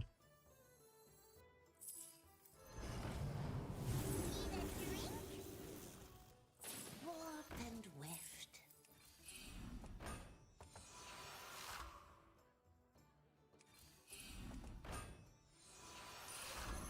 That'll do some damage. That's a way to buff Sindore. Yeah. Could keep some elementals in my hands.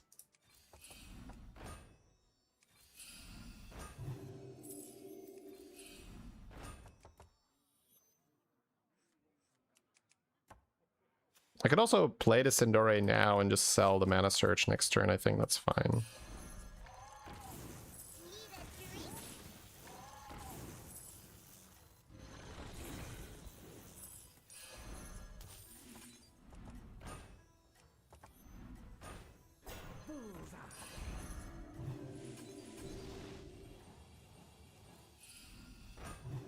You got this. You're way ahead.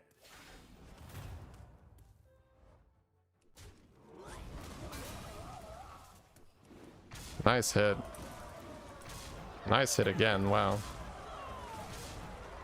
Dude, we're on fire with these hits. Oh, well, not anymore. We had a good start. We had him in the first half, and then my cleave was like, the big guy, right, boss? Punk. It's like, no, that would be the worst place to hit. It's like, what? Are you sure? I always hit the big guy. Any defeat that doesn't. Are you sure that's not correct? Stronger. The scam is hopelessly outclassed by this thing, right? So the scam is dying. This is like scam's nightmare. So you could level for eyes and then like play 2 wildfires I think now that I have a Sindori, that's probably fine. Now we're in business. Could have that to buff your next Sindori. That's probably okay given that I'm on 3 gold and not much else to do. This can go, this could go, this could go. And there's a lot of stuff this could go to, right? There's so much stuff we could sell.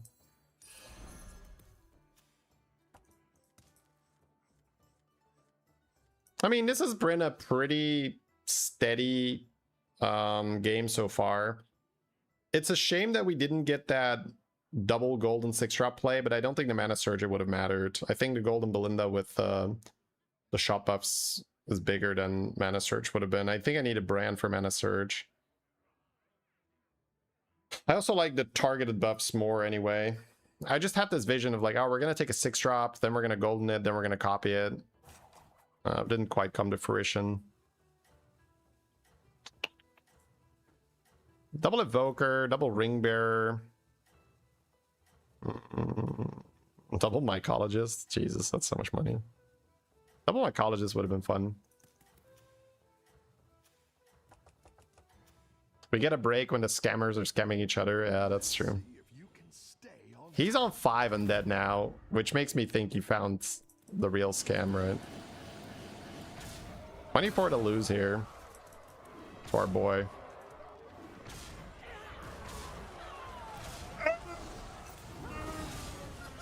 Okay. Oh, that was bad. Mildly upsetting, even.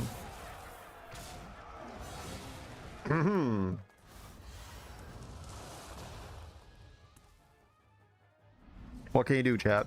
What can you do? Sometimes it's mildly upsetting. Scammed. Scammed. Skimmed. This guy's on 14, okay.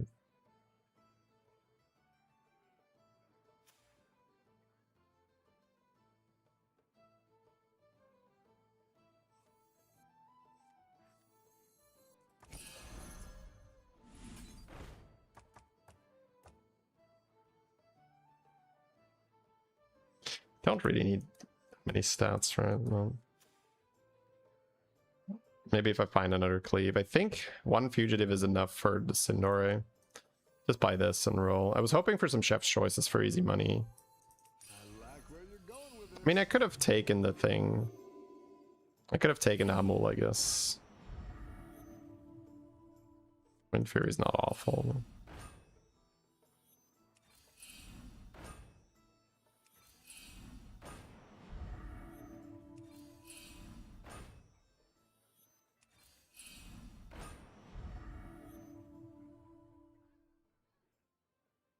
It's not good enough though. It's got to be Sindori for playing that. Brood Mutter? How good is Brood Mutter? Oh. Not good enough, I think.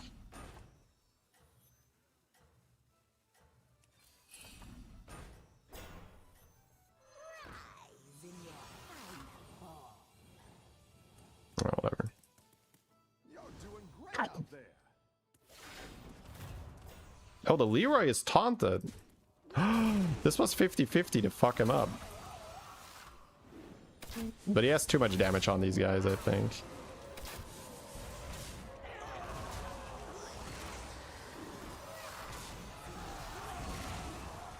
It's so bullshit, right? I cannot believe this is still in the game. Alright, GG. I cannot believe this is still in the game. It's so weird, right? The change is so simple. You just make it so it doesn't trigger in combat. Just weird stuff happening. What was the other weird thing? Oh, the tiger carving. The tiger carving still being in? Super weird. This thing still being possible. Super weird. How did it make so many of them? Kel'Thuzad. Just Kel'Thuzad. It's yeah, I don't know, weird. I don't have any other word for it. I guess there is a reason for it. It's kind of hard to pull off. Yeah, but if I were to tell you that there is a way to generate infinite Leroys somewhat consistently because Kel'Thuzad can copy it, do you think that has a place in the game or not? Like, no, right? It doesn't matter whether you sometimes die trying to get it off.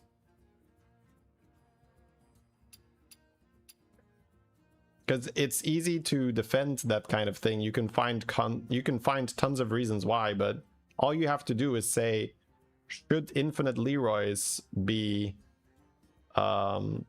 possible in this game? More than like 1 week or 2 weeks of like, oh, this is a novelty thing. It's a crazy interaction we didn't foresee. I'm all for that. Don't mind me, but it's been like what? A month or month and a half since we had that G video of him doing it, so it's kind of crazy that it's still in the game. Please tell us how to do it. You just have the time warp unit and then you give it reborn and you put it next to Kel'Thuzad and you're done. Like, that's literally it. The Kel'Thuzad will make another embalmer every single turn and you're done. Like, you just get like 5 or 6 embalmers, you play a Leroy, the Leroy will get reborn, and ta-da! I'll take him for a walk. Like, it's not even that hard to do. Once you have the embalmer from like Morchi, all you got to do is, well, now I just need to find a Kel'Thuzad and a reborn. That's not that hard, right?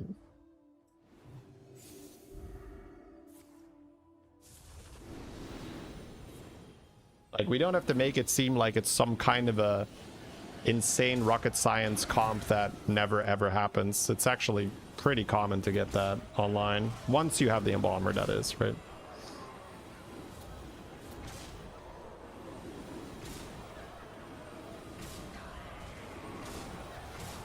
You can counter it again, just because there is a chance to counter it.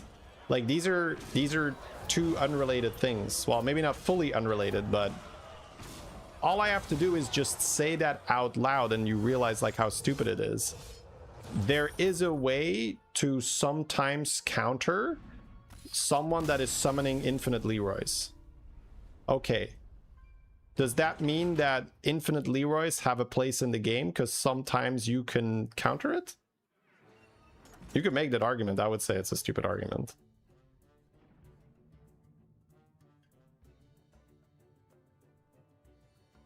Like, I don't know. Just doesn't seem to make sense to me.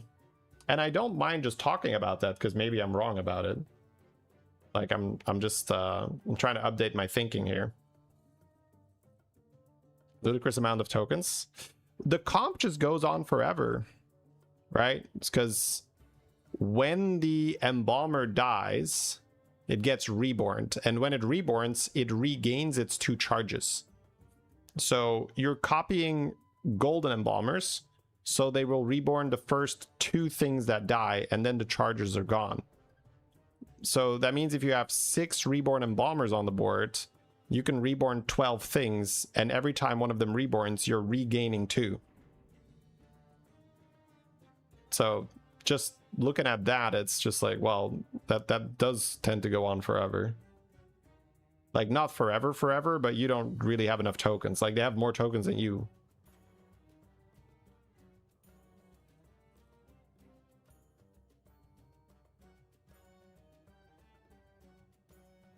All right, let me get my lunch, then we'll do another spectate after that.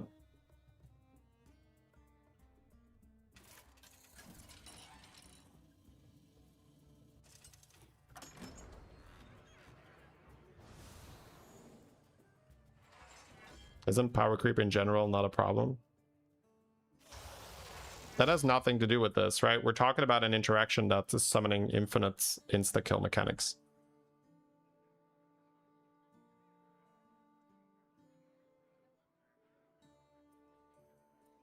I don't know, it just seems weird that, like, that wasn't addressed in the last patch. Alright, beer back. Getting my food. And then we will look at actually a Dogdog game. Dog had a Very fun game too.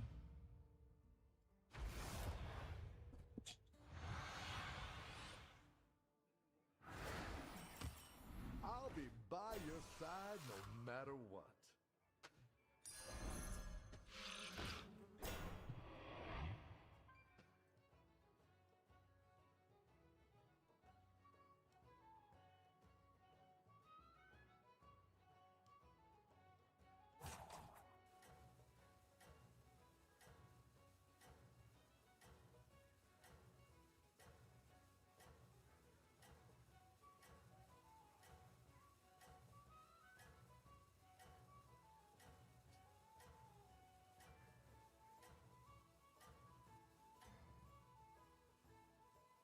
I hope you're a lucky dog out there.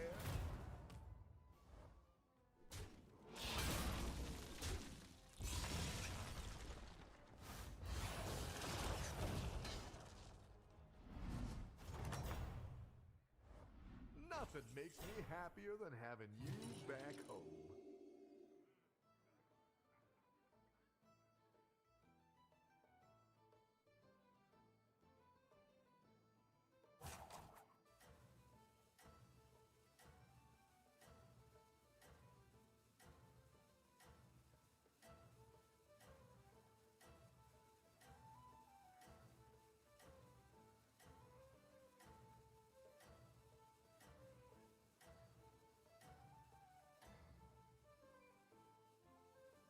They are really hounding you.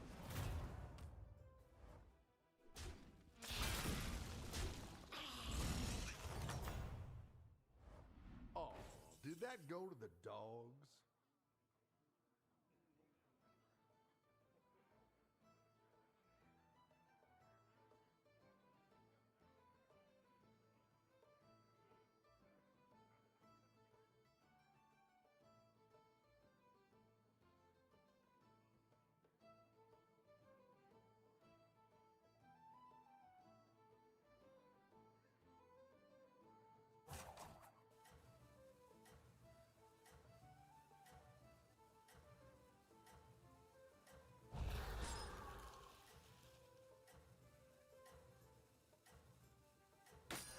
I'll do what I can.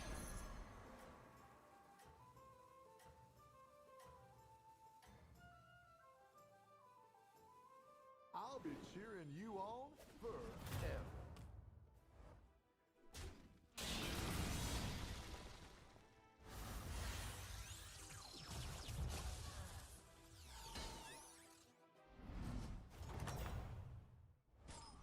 Seems like you're having a ball.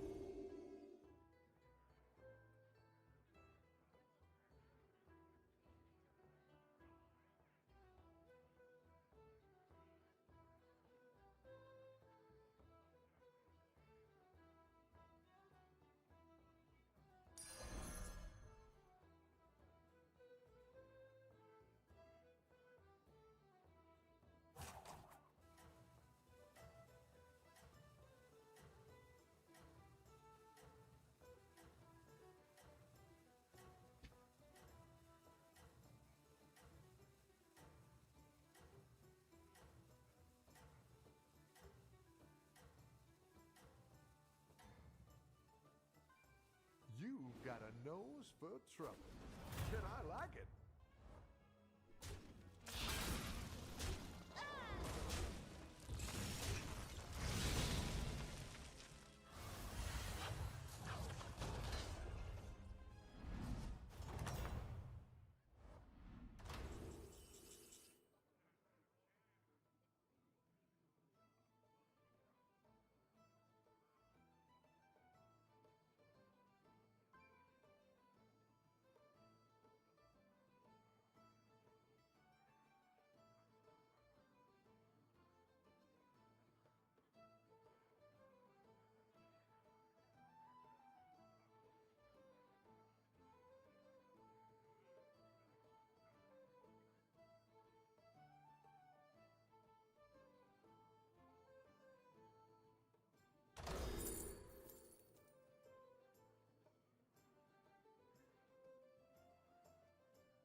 Nothing makes me happier than having you back home.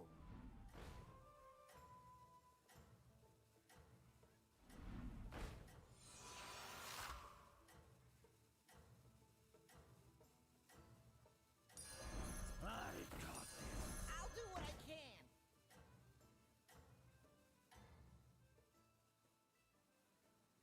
I hope you're a lucky dog out there.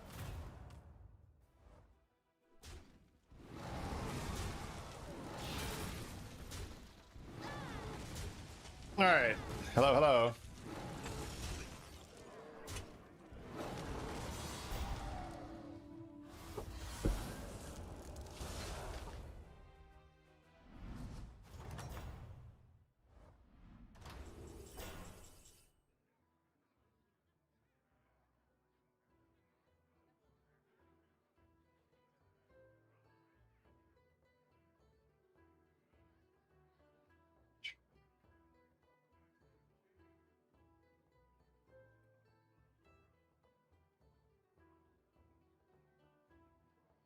Thank you, Jan.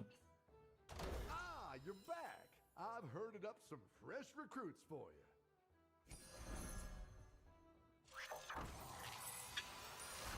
All right, cool.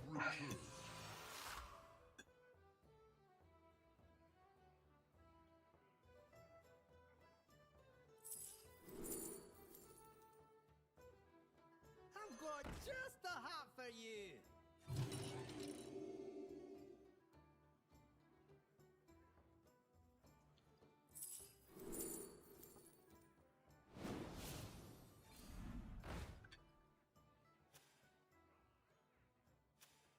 Buddy Gaming.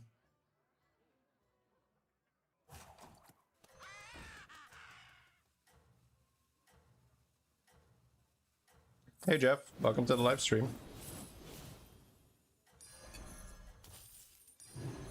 Nice addition to your pack. All right, I taught them to stay. Wait, beatboxer in the hands? From the trinket. Oh, that's early. Yeah.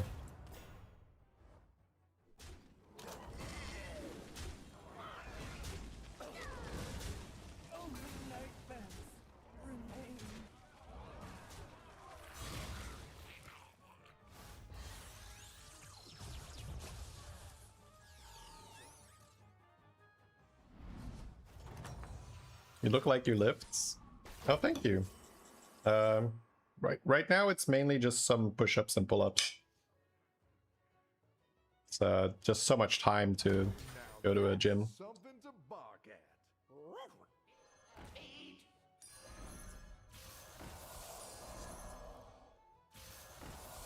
What's for lunch? Back to my usual here. It's chicken broccoli and sweet potato.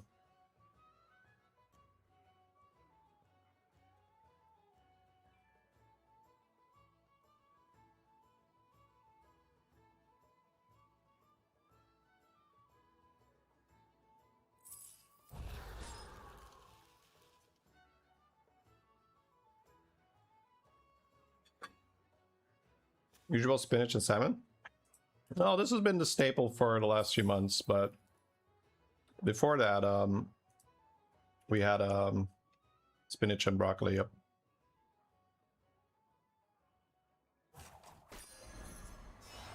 I really dig that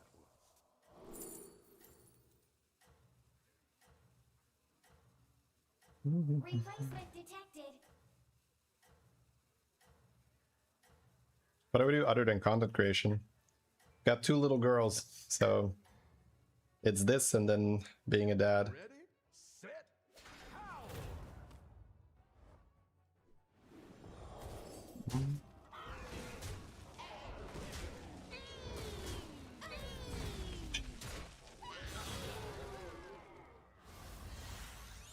Probius is nice.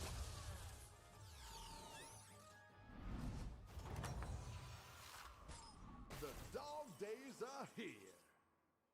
Eat before the stream? You might find it hard to believe, but I eat multiple times per day. Usually even 3 times. Replacement detected.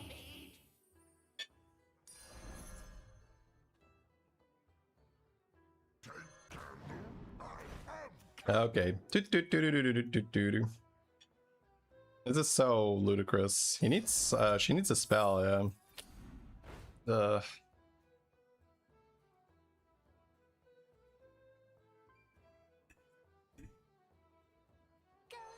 sleep.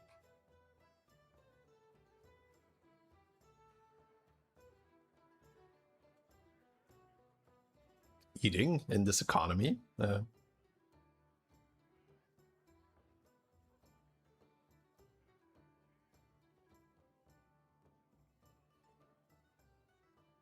You prefer to fast?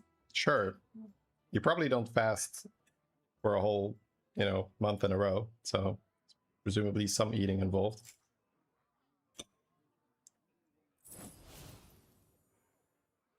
Put me back together again.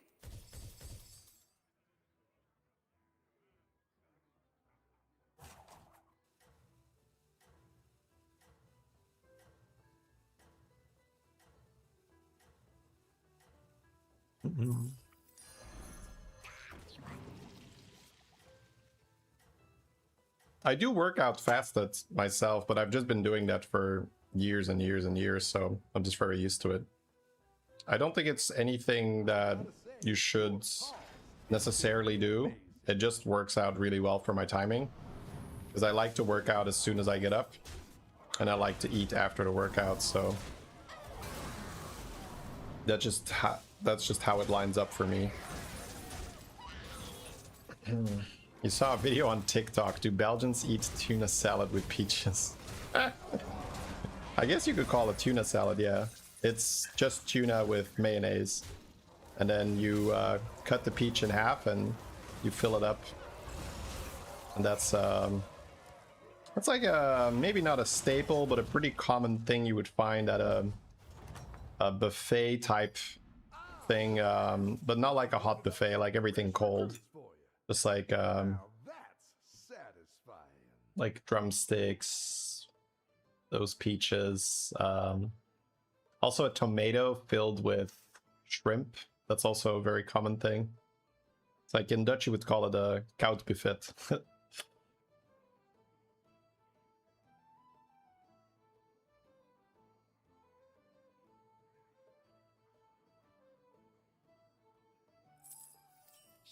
Do I do heavy lifting? Just calisthenics. It is pretty intense, like, but I'm not squatting a few 100 pounds or anything.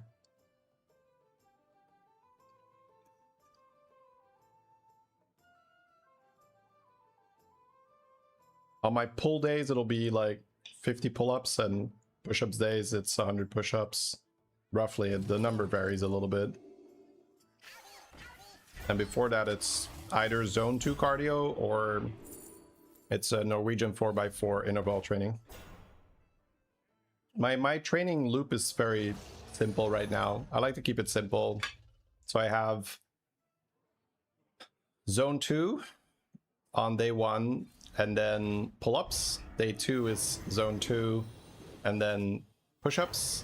And then day 3 is Norwegian 4x4, which is basically just like 4 minutes of full blast, 4 minutes of low intensity recovery, 4 minutes full blast, and you repeat that 4 times. And then something I do every day is just some light core stuff that helps me with my back. Like prevents me from having back pain when I'm sitting a lot. Nothing wrong with dreaming big.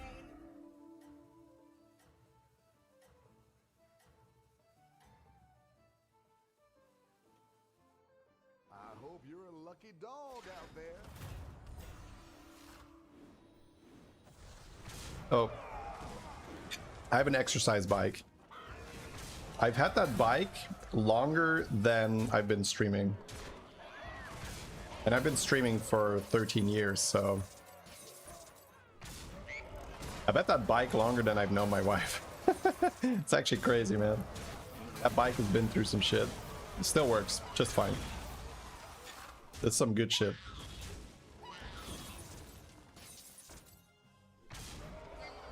Slightly envious, very impressed. Yeah, you have to look at it as just day by day, and then week by week, and then month by month, and year by year. This did not come out of nowhere, Chems.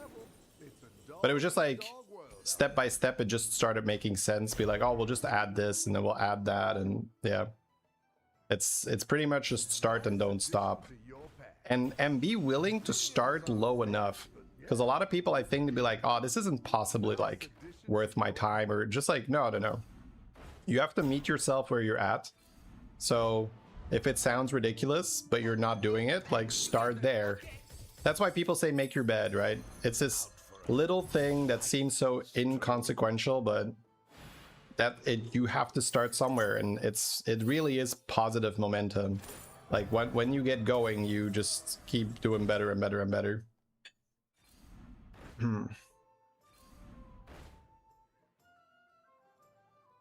Yeah.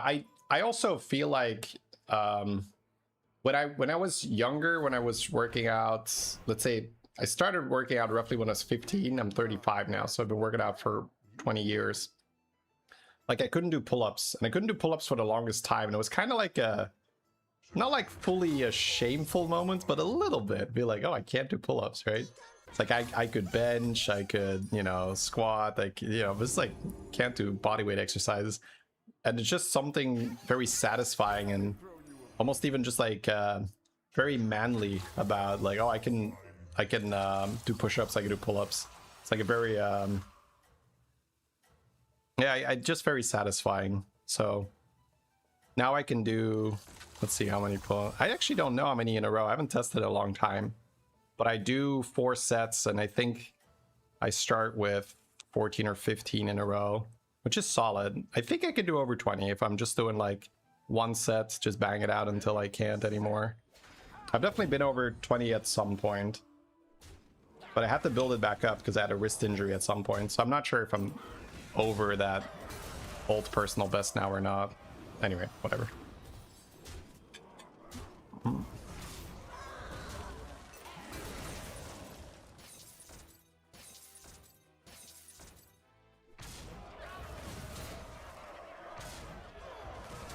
Shady's voice was desynced from the cam. Really?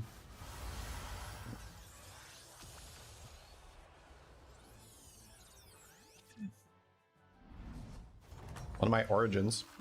I am Belgian, raised in Belgium, born and raised.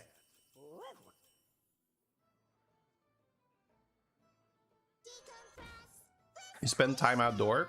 Oh, well, I just came back from holiday. Normally I do not have a tan. This is like very, very extremely unusual for me to have a tan. But we went to the coast and I built sandcastles with my little girl, so I was on the beach for hours and hours and hours in a row. I would have adopted them too. Yeah, what Jeremy is trying to do is triple magnetics. Like, she'll probably buy the module and then try to hit another module. Right? No? Okay. I guess maybe in a buddy lobby it's not good enough. I get that, yeah. But I think if you're out... Yeah, okay. I get it. My module's not good enough to buy. I think outside of a buddy lobby, you would buy the module, and then you try to triple it. Play the module first, then play the Accordotron on it. Buy the module triple, put it back in your hand. Play the hand, play the module triple on the hand, and so on and so on. So the beatboxers get all the buffs over and over and over and over again. It's like very strong. There's also Juggernaut, which is good to stack. It's a little tricky here to fit, though.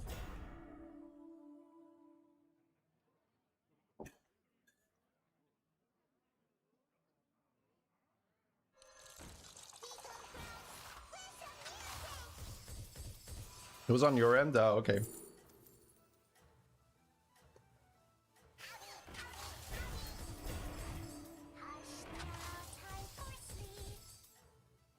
Oh, these are getting big. Sure, it's small, but it's no chihuahua. Ready, set, pow! It's a pretty fun game to randomly spectate.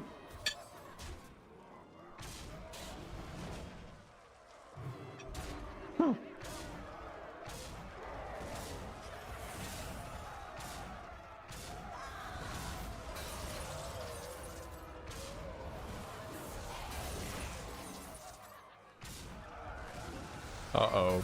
Uh-oh. No, no, no, no, no. We're getting cooked. No, we're fine. We're fine. The Toms have us covered. I was like, it's the 8%. Oh, no.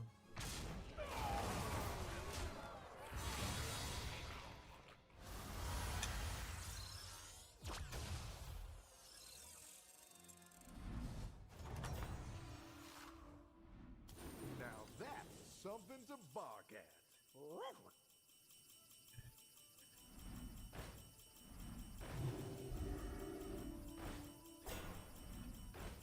Now she has a lot of money, too.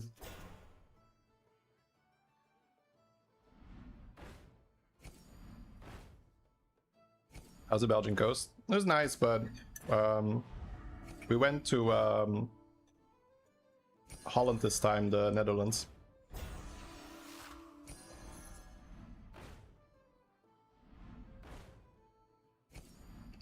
Minions aren't pets, but yeah, you can keep them. Again? Or is this the first time? Need a prosthetic hand. One prosthetic hand, please. I think going to 6 to get Hamul is actually fine if you have this big of a bankroll.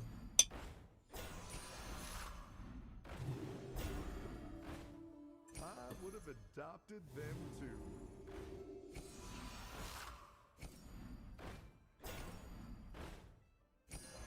Inventor's pretty good.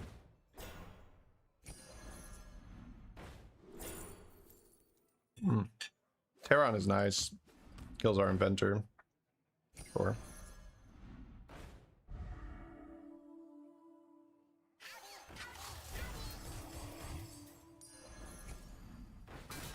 Oh, she got it. Nice. The Boxer is just gonna get that thing back, though. Oh, we have to go. We're gonna magnetize on the Lullabot, I guess. Oh. Ready, Poppy? Now time for sleep. Alright, we got it. Level, level, level. I mean, she's gonna have infinite gold next turn. It doesn't matter. It's simply amazing. Leveling would have been better, but gold will not be the problem.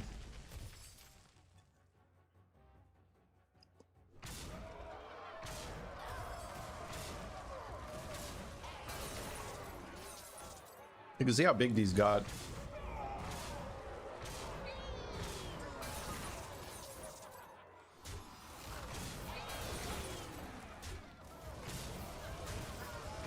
Yeah, mechs are like better undead right now with Automaton and Inventor.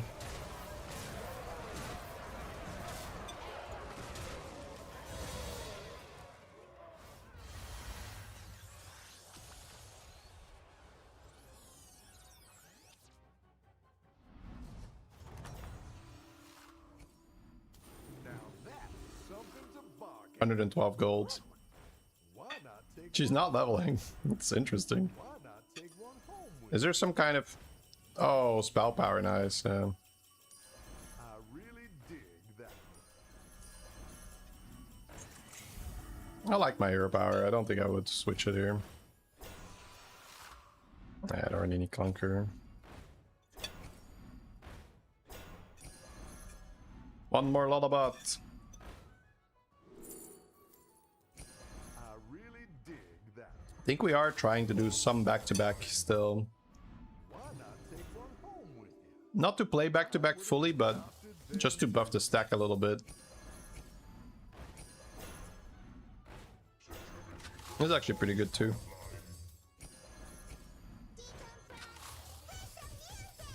Pop, pop, pop, pop. You don't want that yet. Why not take one You want to get the triple Lullabot first. Minions aren't pets, but yeah, you can All right. We'll finish this game. She's playing a really cool game. smell a triple. Oh, she didn't want it. I think the back-to-back with Belinda on the stack is kind of nice. Got it. Do you take me? Let me throw you a bone. Go to sleep. I would have adopted them too.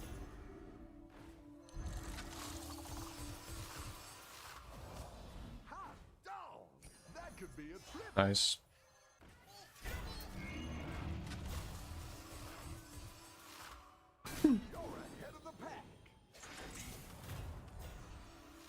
Yeah. I mean, how much is on here? 188. We're fine, yeah.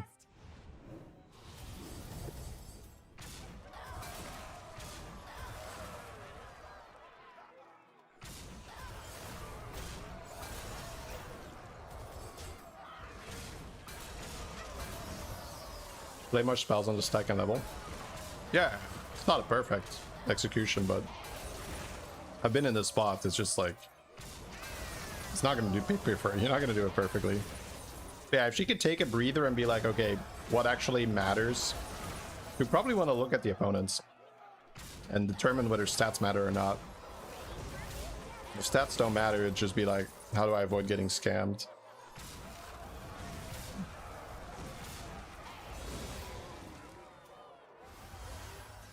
I think stats probably matter because I don't think she can realistically get scammed.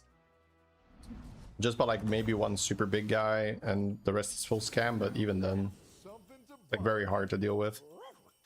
You'll love these recruits for sure.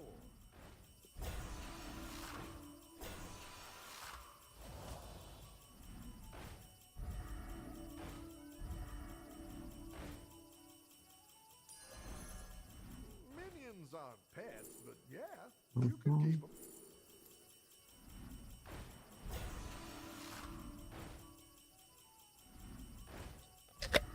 Hot dog! That could be a triple.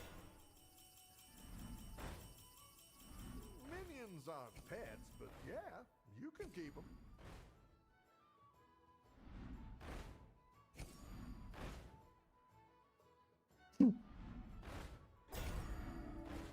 The Deflectabot isn't horrible either. Yeah.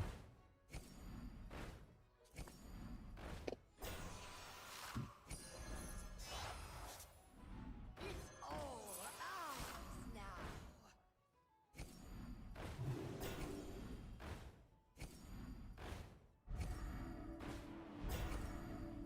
Every time you roll pants and stuff, it is plus 100.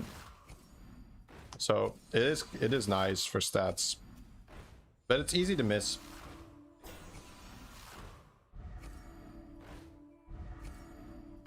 That was a nasty bite.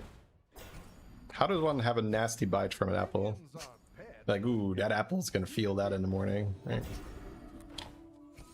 Why not take one home with you?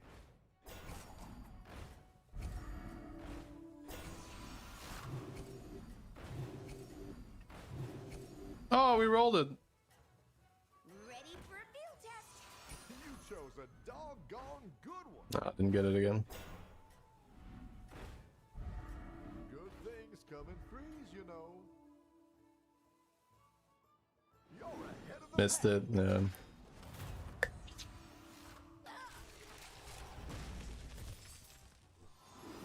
for a field test?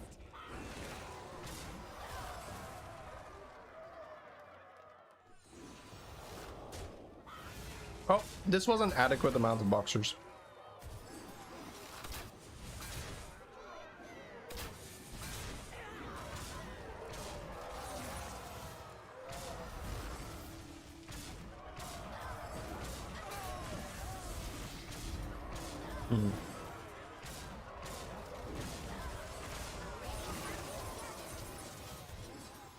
Yeah, I think the opponent loses no matter what here. Triggering Inventor doesn't really matter. Because we have full automatons as well.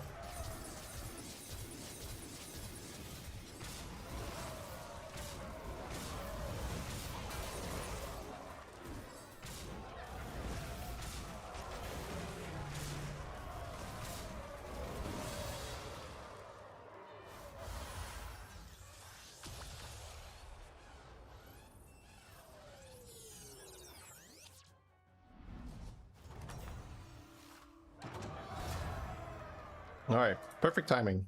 Just about done with my apple.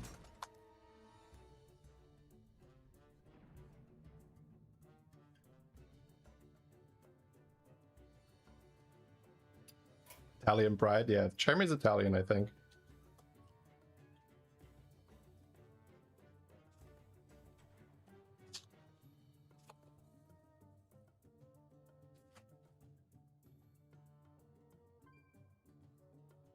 Alright.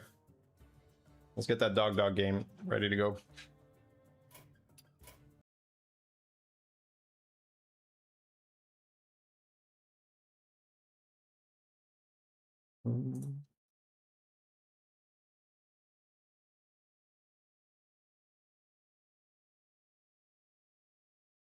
Oof, oof. Nice win, yeah. That was nice.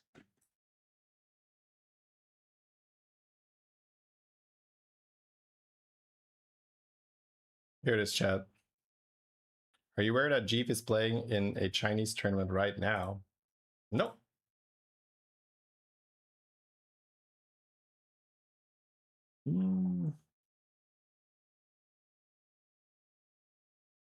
It's probably not a big invitational thing, but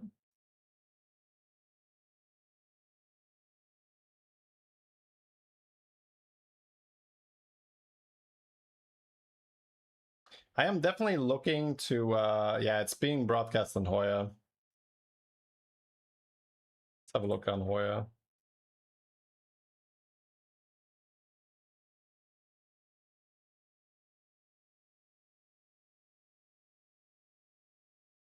And where do I see the viewer number?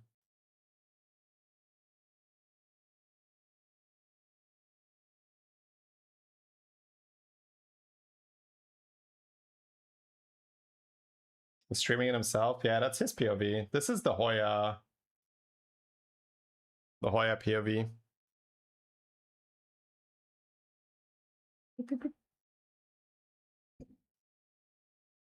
It's quite nice. They do a great job with those productions. Love watching Battlegrounds. Hey, let's go. Wait, where did I put my water? Did I not bring it up? No, I don't think I brought it with me. All right, let me go get my water quickly, then we'll go. But yeah, on the topic of tournaments, I am absolutely interested in covering more. So like whenever the Chinese are gonna do like bigger tournaments, I'm super happy to casting that as well. And we have something in the works. Again, it's probably gonna take quite a while. But I'm trying to sort it out on my end that I can do some kind of production as well, where we have good spectating systems and basically the infrastructure to run tournaments. Then I think we could do some cool like streamer type tournaments where we have all the big names playing. But yeah, that's still quite far away. But that's something I'm definitely interested in and working on. Right? It's not just interest.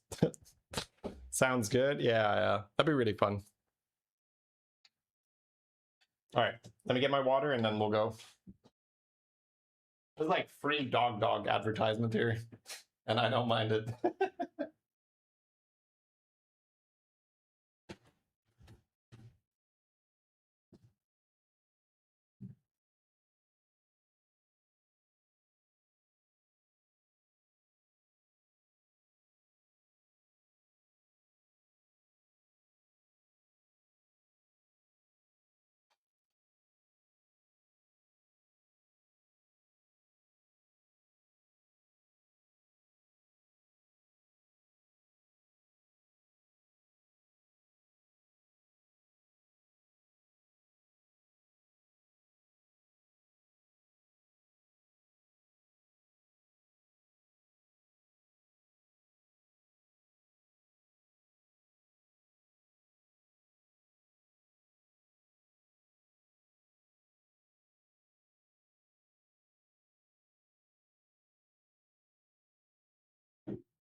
Alright, here we go.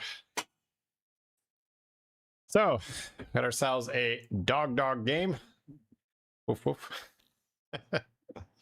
Ah, yes. This is the least favorite part. The spoiler title. Alright. Let me get the... see if we have the quality right. There we go. Beast, Dragon, Ellie, Naga, Pirates. So, Dragon, Naga, Pirates as well. There's quite a bit of synergy there. Busker early for the Shutterwalk. Yep, that's great. Probably don't want to play it, yeah. Probably want to just go with the standard.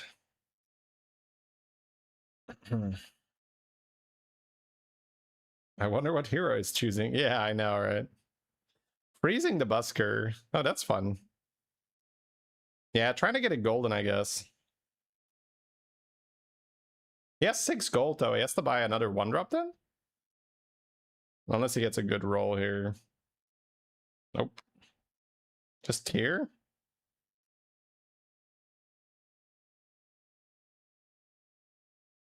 Is he? Oh, wow. Wow. That's good enough, huh? I guess he is making bank, so he's got a lot of gold for next turn, but still. Like, he can level buy now. Yeah, I guess I can see it. He can level buy now. Ooh. Wow, great hit. No damage.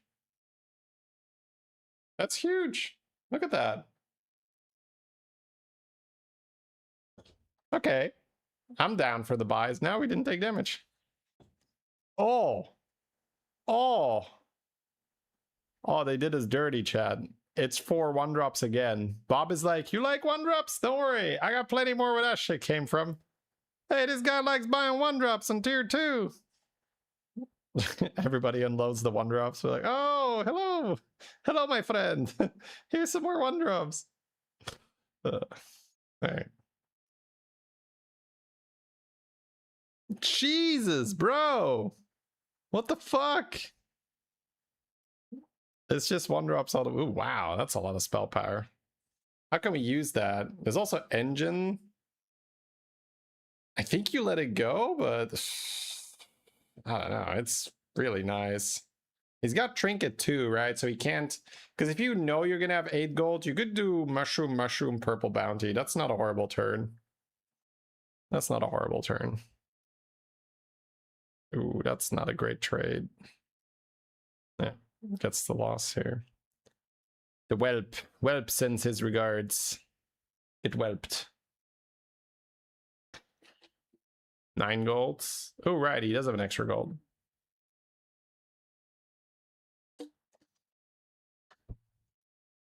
Probably Flak Tree. Who gets a triple? With a 6? We're going in? No, he's going for Bran.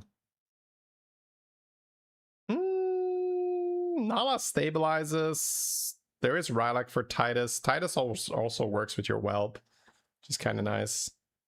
Okay, looks like we rolled. Ooh, the incubation guy is actually really solid. Because you have so many whelps from the ribbon there. Okay. We just get Rylak here. Easy Rylak. Oh, it's a streamer game confirmed. And this is the reborn, right? Pop.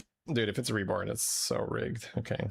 I think you just sell for reborn, yeah. Because you have Titus, it's ×2. Jesus, what an OFC turn was that? OFC, chat. There's so much money coming in. He's got so many whelps being fired from this this 2/2, and then he has the Chroma guy, and then he has the Rylak with Reborn with the Titus, and then there's the Tiger Shark next to it. Jesus, look at this. Look at this. It's so sick. He's actually a lot stronger than it looks with all those extra whelps. Not strong enough, but still. Gets him a caw. Ooh. Wait. It's strong enough. He gets the tie. Silly, bro. No damage either. You can't keep getting away with it. Yeah.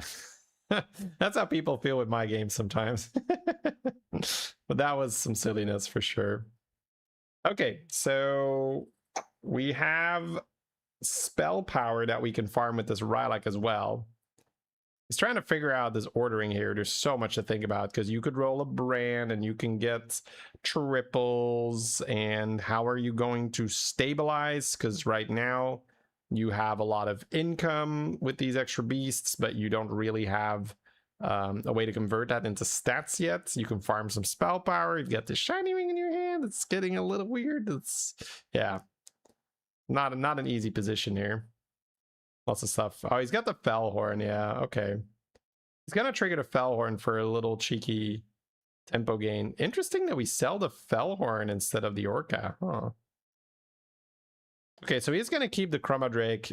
So him selling the Fellhorn so quickly makes me think he is leaning towards trying to get the spell power online. Well, the Fellhorn came back. Because it's quite interesting that he already has Macaw. He has Reborn Rylak, he has Titus, and that he's not that interested in Fellhorn. Gets another Reborn for the Macaw, gets the Fellhorns back, so Bob is like, hey, if you want to play Fellhorn, I got you covered, buddy. Here's a golden one. I think Bob is just sending him a message, a strongly worded message here. It's like, hey, play Fellhorn. Play Fellhorn. Fellhorn! Tier 7s. Sargira is in, Sanders is in. Those two are already good enough, honestly. And that is just a very good time warp card. Like 2 7-drops, that's so good. Okay, we have hand space, yeah.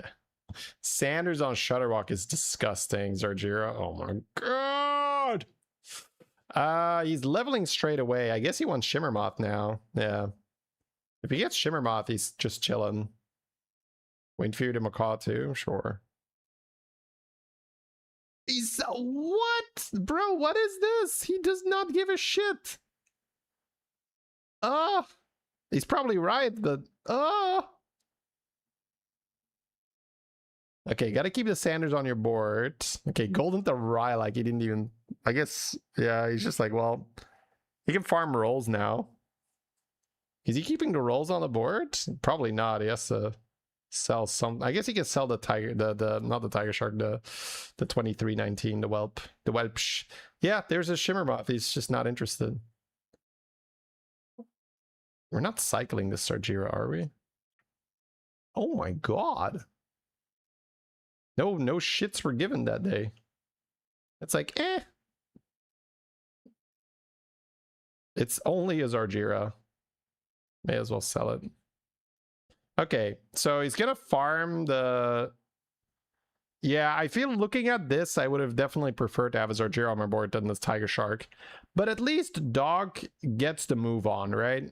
Also, this is some kind of a paid actor. What the fuck? Turn 8 and he's got like single-digit stuff on his board. Anyways, we'll take it, right? So he's getting lots and lots of rolls. But what I was trying to say is that Dog makes the call that he just sells his Zargira, whereas I would just keep the Zargira and then have a brain freeze and be like, eh, and then I don't end my turn. Because I'm just like, I can't possibly sell Zargira. And then Dog's like, why not? It's like, but, just sell it, bro. You have so much money. You're fine. Whistle is generally very good with tier 7s. Okay, he's going to do it. He has some 6-drops he can get from these triples, but what is he looking for? Just needs brand, right? So he's going to copy this board. Now I'm a little bit confused because I feel like we're not getting that much work done with our whistle here. But the fact that you get Sanders, it's probably already enough. I guess he gets some pairs. Ooh, he's just hard forcing the Naga build. Interesting. Interesting. Okay, so he's just like, the Naga build is so much better than Shimmermoth.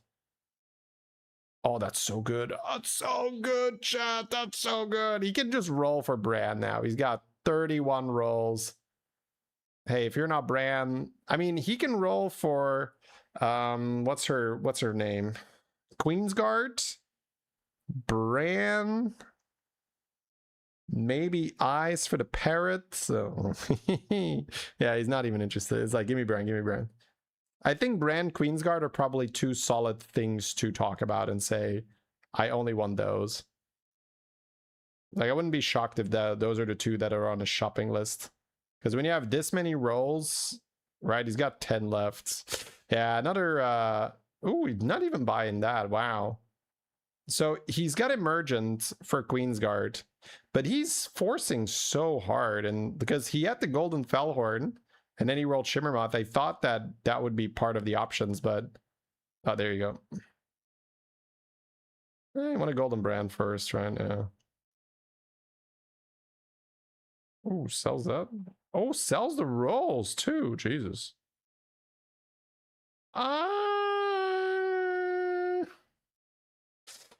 Okay, so he wants to farm both the damage spell power and the health spell power to then like have this Naga and then not lose, which is true. He's not losing now, and he does have Golden Brand, so you could argue that farming the rolls isn't 100% necessary, but I would be, this was insane, by the way, using the Sanders to golden the Brand and then hero power to Sanders goldens your board.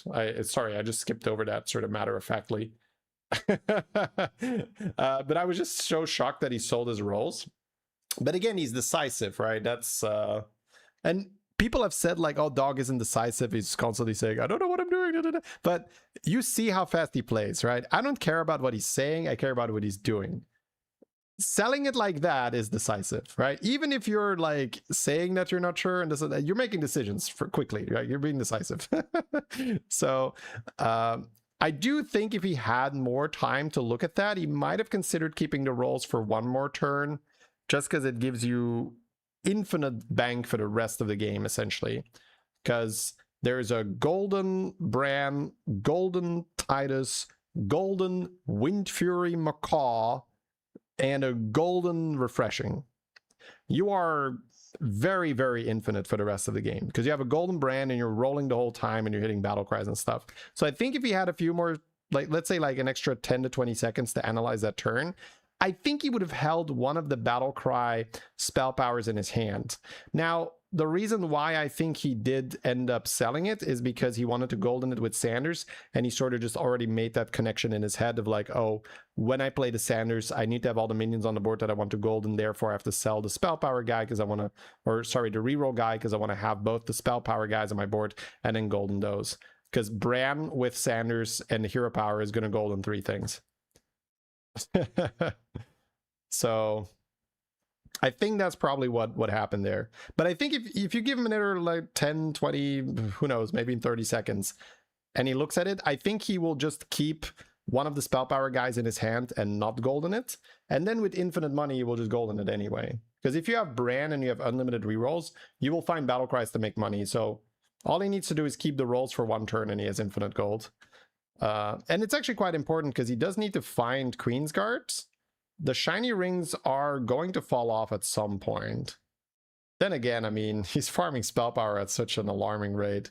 Maybe not. Maybe not. You could argue that he's not going to fall off. The shiny ring guy might just be enough. We'll see. He's milking fast. Hey, Siberian. What's the math on how many rolls it would be? All right, so it's 4 rolls. It's Golden Macaw, so that's 8. It's Golden Brand, so that's 24. It's Golden Titus. Actually, how does that get applied? Is it ×3 again, or just extra time and then... I actually don't know how that math is. I think that's still ×3, right?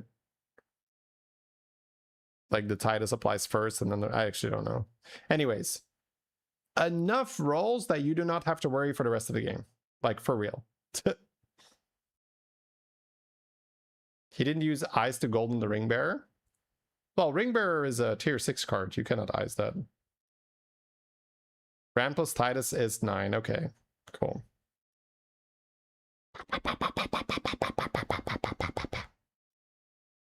So he's got 9 on the Brand and the Titus, and it's another ×2 from the Parrot. So that's 18.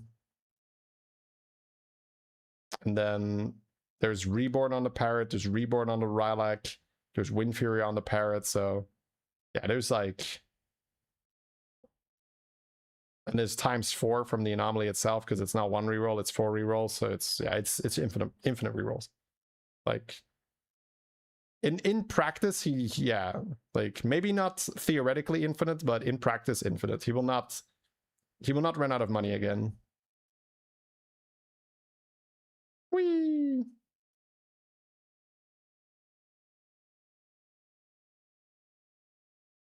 He thought eyes was 6 or lower. Let me just eyes my brand. Don't mind me, right? Yeah. Queen's Guard. Okay, so we have to sell 1 spell power, dude. Yep. Finally, we can use this golden brand.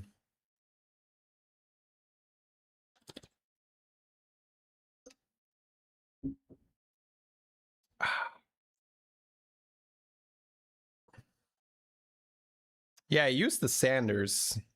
Sanders was the thing that golden 6 or below. He's looking for more Queen's Guard, yeah. Ooh, that's a fun thing to hero power, honestly. Oh my god, the spell power, right? Jesus, that random elemental is so disgusting. Whee! Alright. Queen's Guard, please. Please, Queen's Guard. Oop. The conflict thing is good, but... have some more money. He's doing a quick little scan of the lobby here. That's good timing too. Ooh, we're oh, because we got Maelstrom. Yeah, of course we're selling.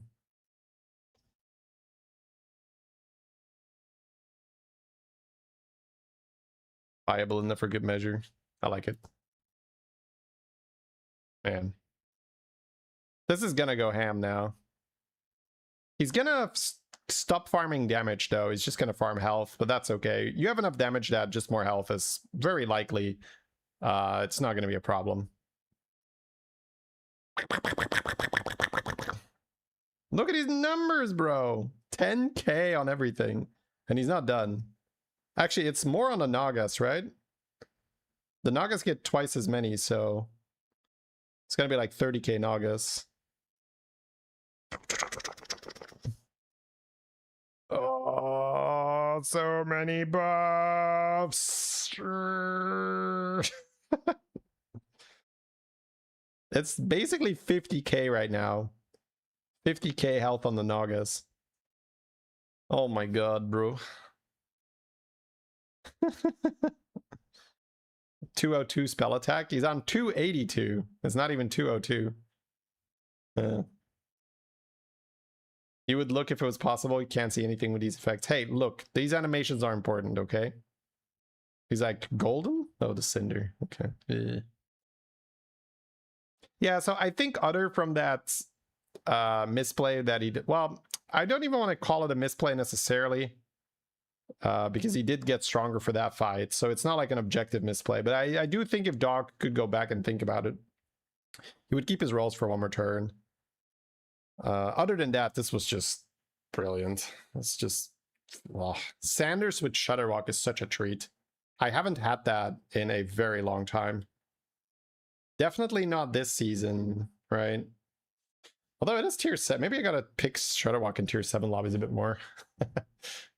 Oh, hey, he's playing us.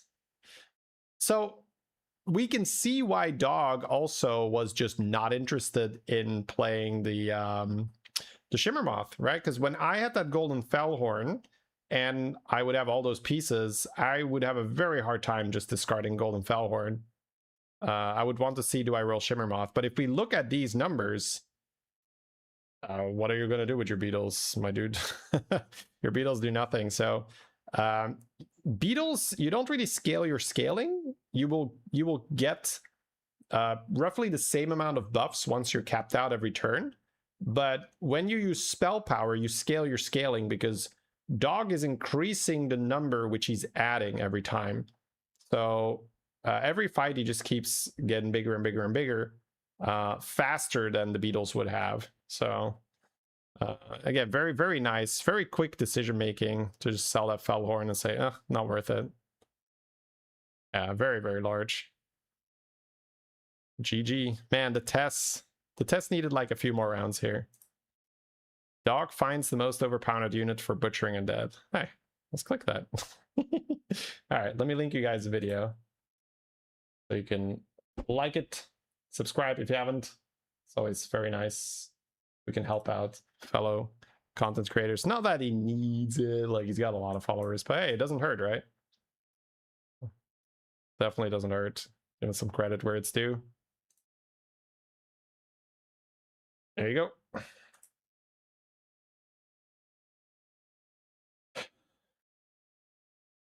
Now we need to know what's the unit.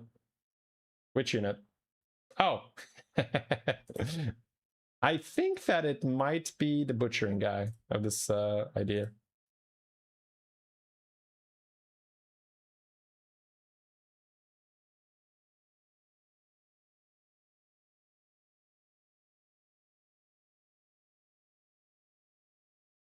I'm assembling a team for something big. You want in? Yeah, Dogdog's comments are... Honestly, when I review a Dogdog game, they come to my video to type the sleepy comments. Because that is a thing. If you read the comments on a Dogdog video, they translate the title into some sleepy thing. It's like this is the best comp I've ever seen. It'll be like, this is the comfiest pillow I've ever felt, or something like that. It's gonna be like 5 pillows before sleep or whatever. It's gonna be just comments like that. It is funny. And then they come to the review to type it here too.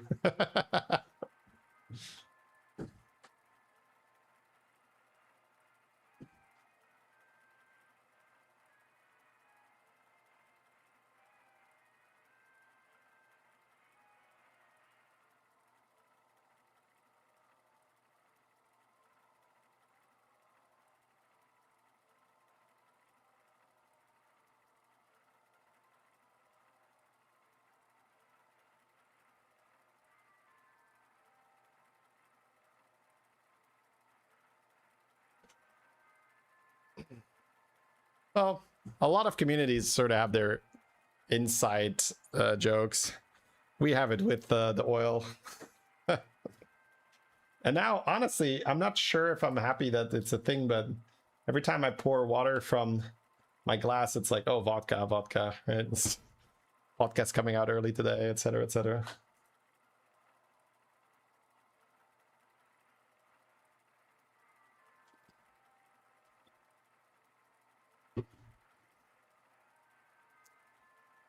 The oil is not a joke, right? It's insight knowledge. Knowledge of the oil. Flag! Ugh. Hogger flag! You also have demons. But I can still play demons on Hogger if I don't hit Gambler, right? Hogger flag is just fun, so I think I want to do it. You can flag Gambler and it's so fun on Hogger. Alright. I do think demons with percussionists are also insane, but like I said, I can play demons on Hogger if the pirate plan doesn't come together. They hate anomalies that much. Really? I love anomalies, bro. It's probably my favorite. Like, anomaly plus trinket or anomaly plus time warp is probably my favorite. I feel like anomalies just elevate the game where it's so easy to get stuck in a meta without anomalies where you've just figured out kind of lobbies. Ooh, RDU's in here. Let's go, baby. 7 fresh opponents. Are you ready? I guess I'll buy this and I'll get this for free. Order, lol. 300 APM plus incoming. I love the confidence. Let's go. Dragons are in, so flag on the whelp generator is also insane. Flag on the whelp generator. Which one is that? Oh, this guy. The Draconic Warden. Yeah, I can see that. Oh, I can see that. Holding a Battlekai Pirates. Lock in, chat, yeah.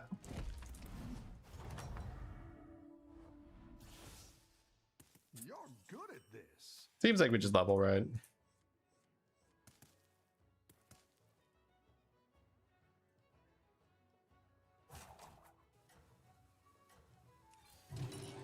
Alright. Hit me with the gambler, baby. It is with the gambler.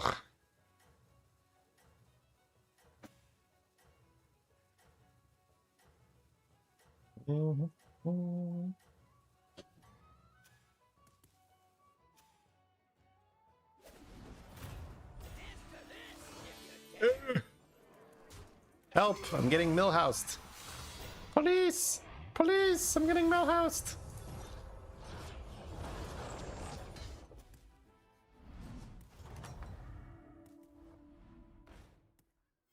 Any defeat that doesn't destroy you makes you stronger. Apple. Buy this thing. Then you could oil, but you could also just go busker with apple on it and roll. I think I'd prefer that. It's a 4-3 that gives me a gold, and I get a roll now.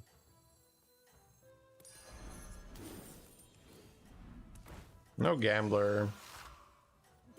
Let's freeze the pirate. I don't think so. Don't tell the others. I want the pirate that gives end of turn damage. That's also really good. The apple was good. +1/+2. More than his 1/1. Nice work out there. Yeah, buddy.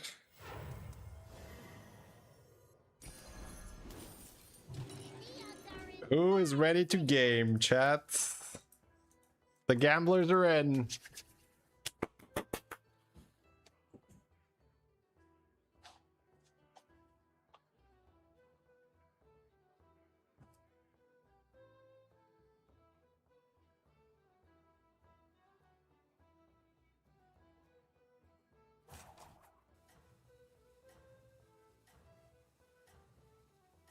Oil?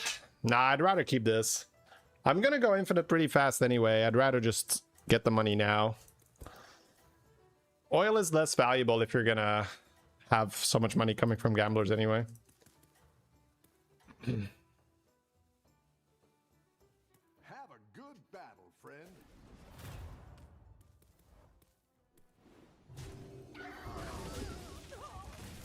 The gambler gives us more tempo as well, and more flexibility. Isn't it worth to get the extra gold early on? I don't think so here, no. I would lose this fight, for example, already. Nice work out there. Keep up the pressure. It's not the strongest, but it'll fight hard. The odds are in my favor.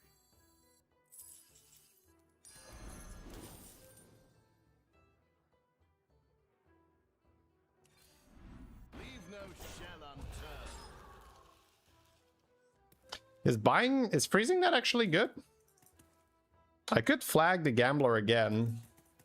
Honestly, that's not bad, right? Yeah, flag the gambler again. And then the next flag goes on Drust. Is the same as buy row? Yeah, but if I don't freeze, I might get like 2 gamblers or something. That's what I mean. But if I'm gonna get flag, it's better to freeze and flag it.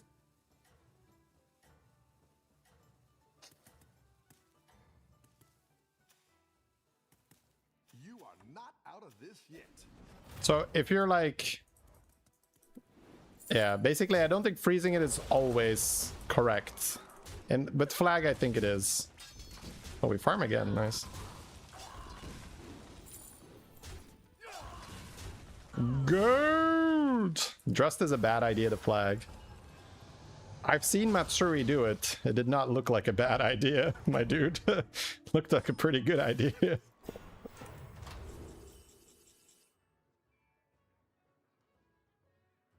Tier 7 because I hate the others?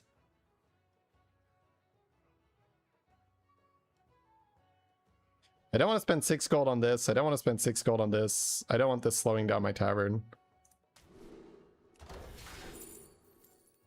Buff here. Just play Demon Slayer? Maybe.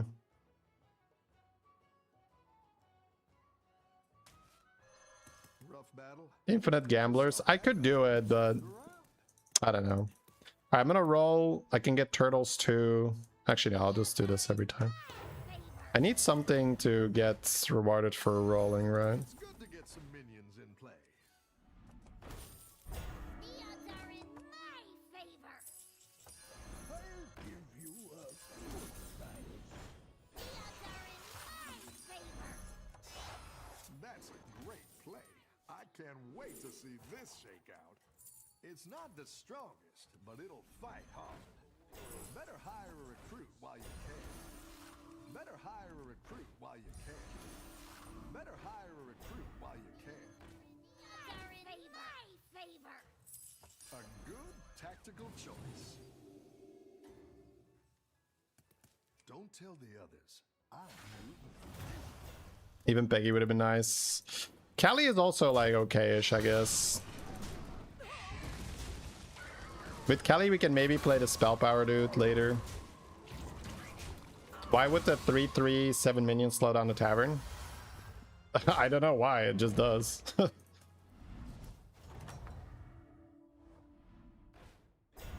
good at this. Got gold again. I think I'm okay at tiering. Like, this is actually okay with Callie, but I think I'll just level roll. In play. Yeah, let's step up our game.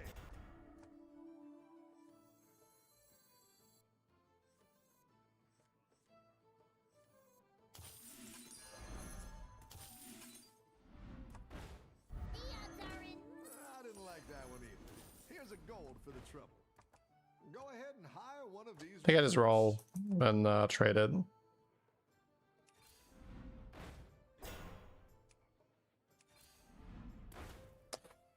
Oh, it's just Corsair, I guess. Man, I did not want to buy that on tier 5. Let's see, I have Sargeras next turn.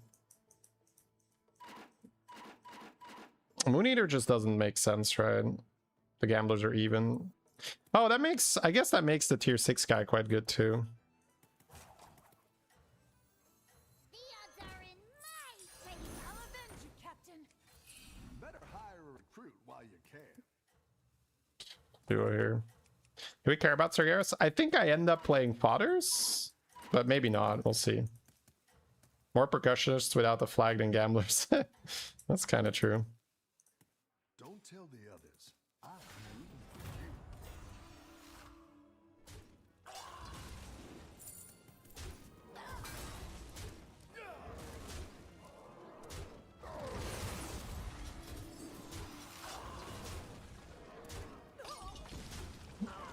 Yeah, my money has not been insane, honestly.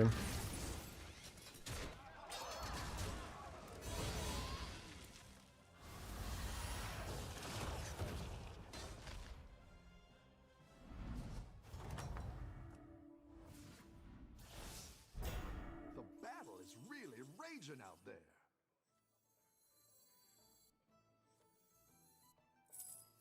I'm top of the food chain.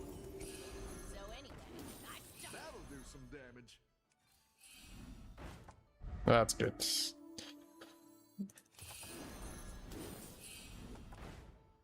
Don't think we're ending up for this. Is this gonna stay or not? Maybe I just kick this.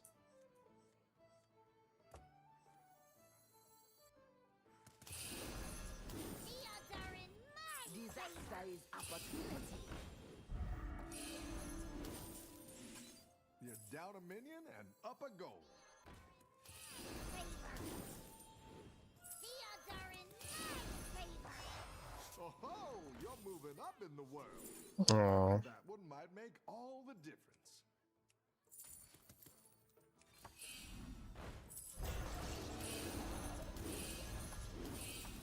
The odds are in my favor.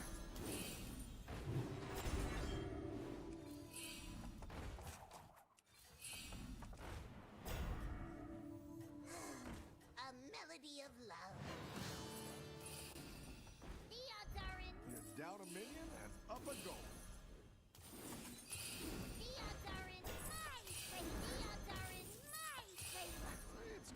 some minions in play. I like Okay, good the way turn, good you're turn. going with this. You can still make a comeback. Oh, he doesn't have the big guy. That's good.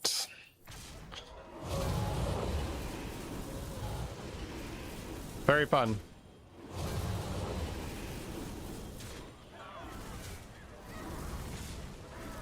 That was looking bad until we got the end of turn buffer lady. And then we also got more gamblers after that.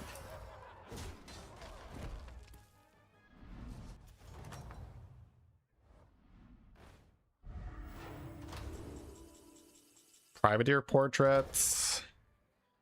Whistle is also fun. Whistle gives me 2 Buccaneers, Golden Shipwright, more Gambler, Powder Cake, no Beast. It's not Typewriter, right? So it's Privateer Portrait or it's Whistle. Don't think I hate the Whistle, honestly. Then I could try to triple into something cool here.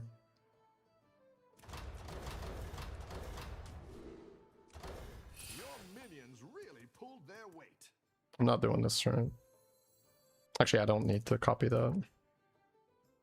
Not doing this either.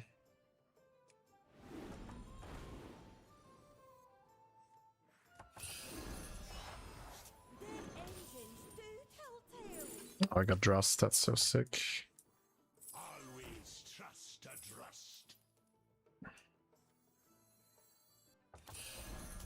I'm keeping that because it's golden, so I'm out of this, I guess. Yeah, I think I prefer this.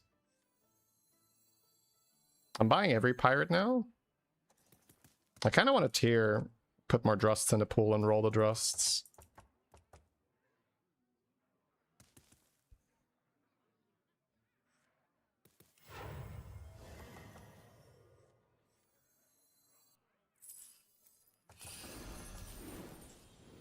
The odds are in my favor. Oh, I can't buy. I have to buy and sell, right? Yeah. Triple into Drust with Gambler. No, I want to roll the Gamblers. That's what I would have picked. Now we're in business.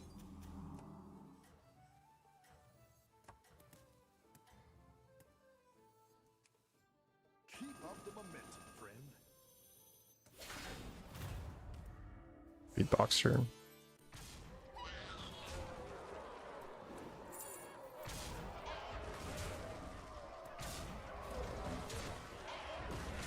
I'm just following the Matsuri blueprint. It also looks very, very fun to play. It's jamming mechs, RDU. You're good at this. Always trust a Drust.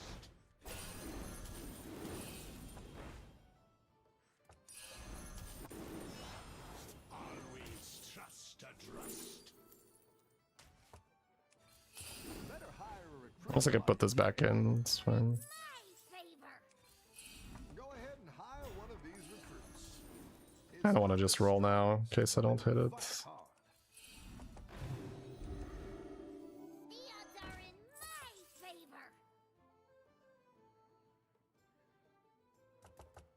Could sell this to just end on Rascal with another Drust. Or I could buy this, sell, and then end on Drust. That's probably better.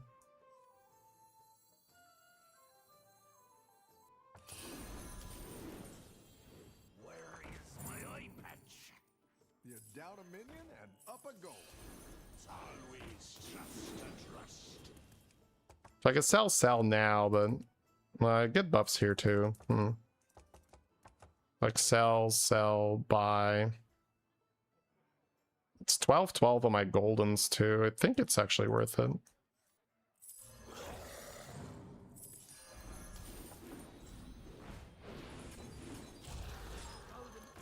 Hold my hat.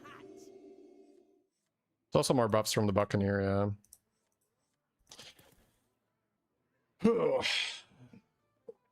We're Drustin', baby. Drust.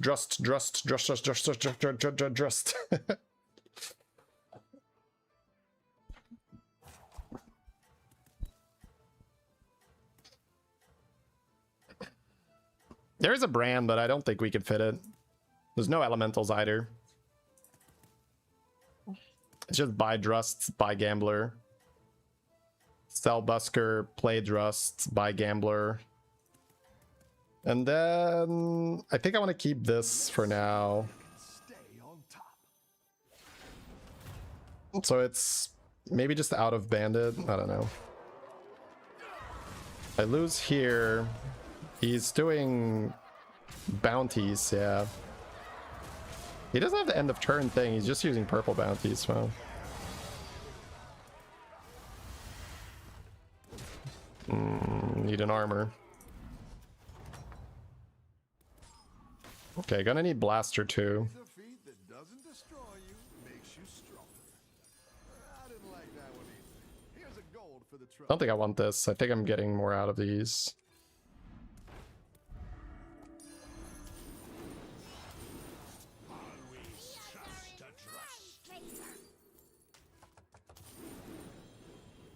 Don't think I keep that. No. That one might make all the difference.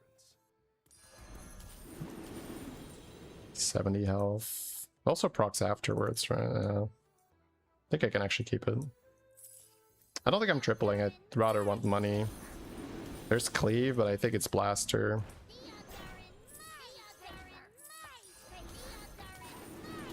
didn't like that one either. Here's a gold for the trouble.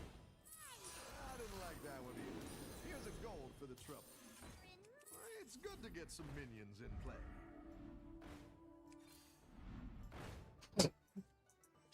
I think it's roll for blaster because I'm dying.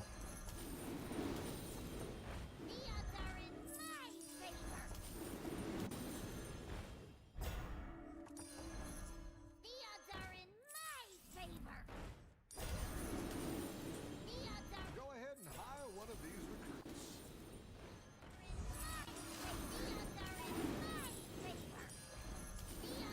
It's not the strongest, but it'll fight hard. Better hire a recruit while you can.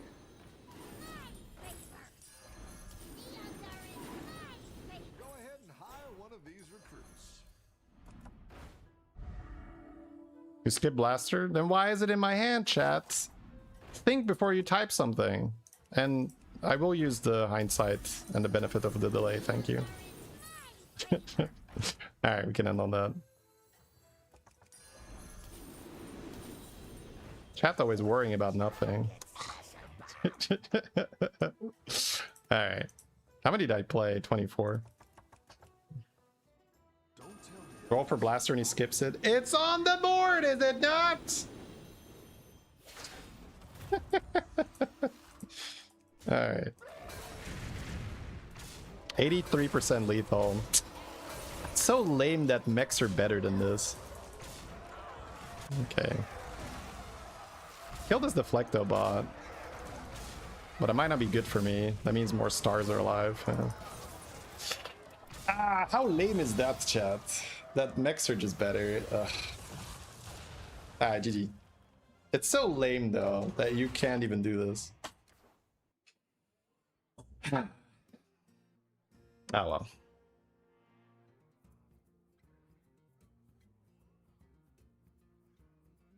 Unfortunate.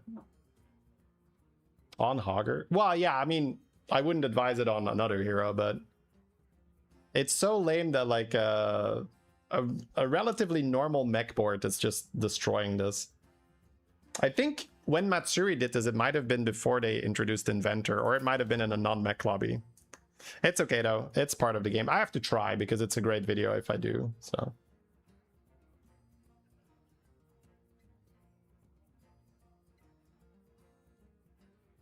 Maybe he's better and not mechs. That's a great rage bait comment. If I was actually annoyed by that loss, I might have taken it.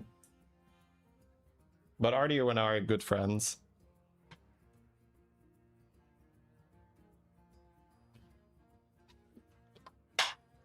I think he is better than me at the game right now, right? He's playing a lot more. He's probably got a much better handle on the meta. People are so afraid to admit that, right? To talk good of others. That doesn't automatically put yourself down. Let's see, we got a really cool beater game coming up as well. Any duos today? No, he just killed me. No duos. We were gonna play, but now not anymore. Nah.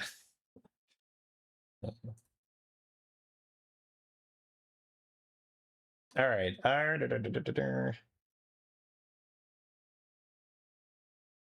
What is the problem with 6K rank? There is no problem.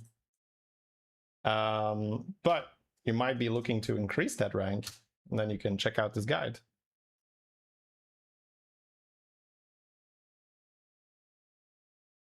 Throw it out for you guys as well here.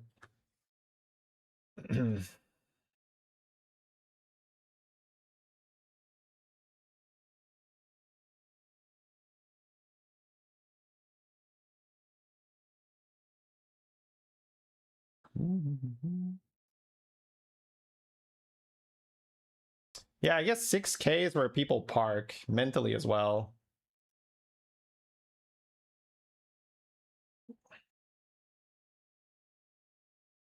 Like they've reached that, and now they're like, oh, now I can drop down again. Those early turns with no gamblers were troll. Yeah, but it wouldn't have really mattered. That's my point. My point is that you cannot really outstat mechs in a reasonable way, right? You'd have to play like back to back or some obscene high roll. But my point is that if two players have roughly the same amount of luck or good start or whatever you want to call it, the mech player is going to absolutely destroy the pirate player, because it's not hard to get your like mech spawns up to like 300, 400 attack at that stage of the game, which is kind of ludicrous, right? Because it means that in order for you to have like a similar board, you would need to have several thousands of stats on your pirates to compete that early in the game, which, you know, it's just one of those, like, it's a bit of a shame to me, right? It's like, why would you go for stats if the opponent is going to have 3, 4, 500 damage tokens relatively early in the game? You can't really outstat that, right? I mean, it's like, yeah. So it makes the game a little less enjoyable whenever... I have the same feeling about like Nightbane. When Nightbane was in, it was just like, well, I can get stats, but what does it matter? Because my opponent is going to just have a huge damage Nightbane, and all the health that I farmed is irrelevant. Pirates have cleave, and it doesn't fucking matter. It just doesn't matter, bro. Like, okay, I add a cleave to my board. What is it? Yeah, it just doesn't matter. That's the problem. All right, anyways.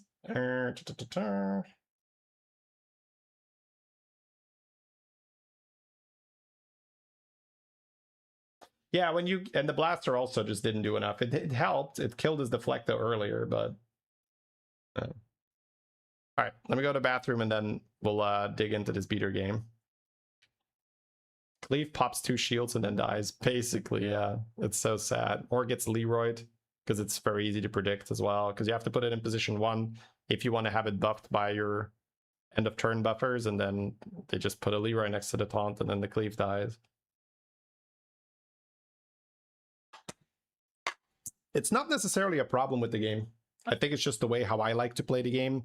I like playing stuff that is APM and cycling much more. I like stat building, but when the stat building is far weaker than just, you know, putting some magnetics on the board and then reborning an inventor, it's like, oh, what am I doing stat building for?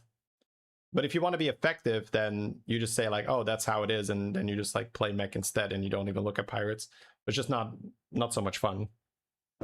And I optimize for fun. I optimize for fun videos, and I can't show like the 20th kind of boring inventor comp where, you know, you spend 10 gold and you roll for your Titus or your Kangaroo and stuff. All right, quick bear back, and then we're gonna go into this.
All right, here we go. We got a Golganeth Tempest game. Beast, Dragon, Naga, Pirate, Undead. This will pretty much always end up being APM-ish. He's considering patches, and it's kind of easy to buy pirates right in this one. So this anomaly, you can't freeze, I think? Sorry, you can't roll. You can freeze, I'm guessing. But you can't roll, so the roll button is gone. The shop will refresh automatically when you buy something. And minions only cost 2 gold. So this is almost always ends up in APM because you're going to buy a lot of cards for free. And especially once you have brand, the majority of the battle cries are free. Like maybe not, but a lot of them at least. So like Scout, Tad, all those things. Busker, right, over the course of 2 turns is free, especially on patches. Yeah, so you start with coin, but Trog is pretty good, honestly. Because it's easy to buy stuff. Well, probably just coin again. Look for a pirate. Getting trolled. Alright. Funny. It's like, sorry, no pirate found. That is hilarious. Alright. But very, very fun anomaly. Oh, there's no freeze button either, yeah. There's no roll, there's no freeze. Stuff gets frozen end of turn. That feels so weird. No roll, no freeze.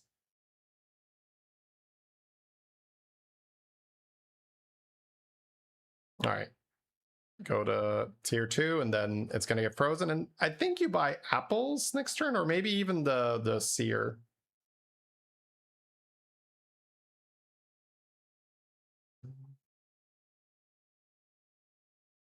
Okay.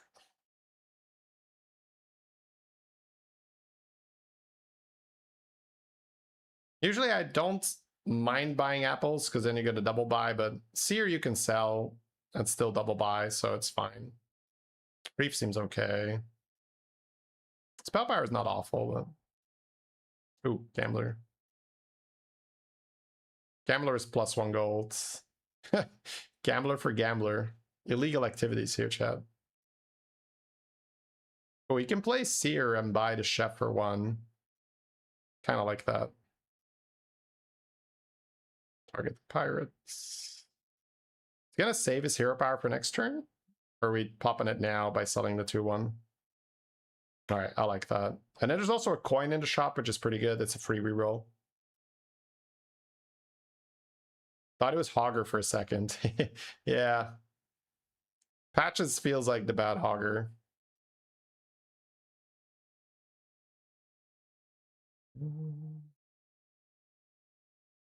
Alright. We're keeping our health here. That's huge. Probably doesn't even want to use the hero power until it costs 0. So we can level by coin and then see what comes our way. I was going to sell for the pirate to then hero power. Okay, that's fair. That's fair.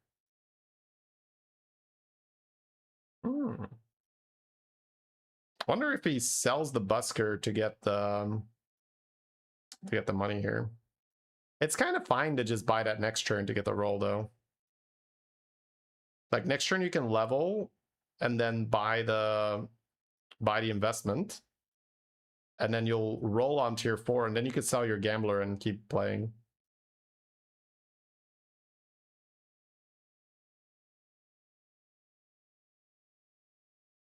All right. Yeah, I mean, super solid position.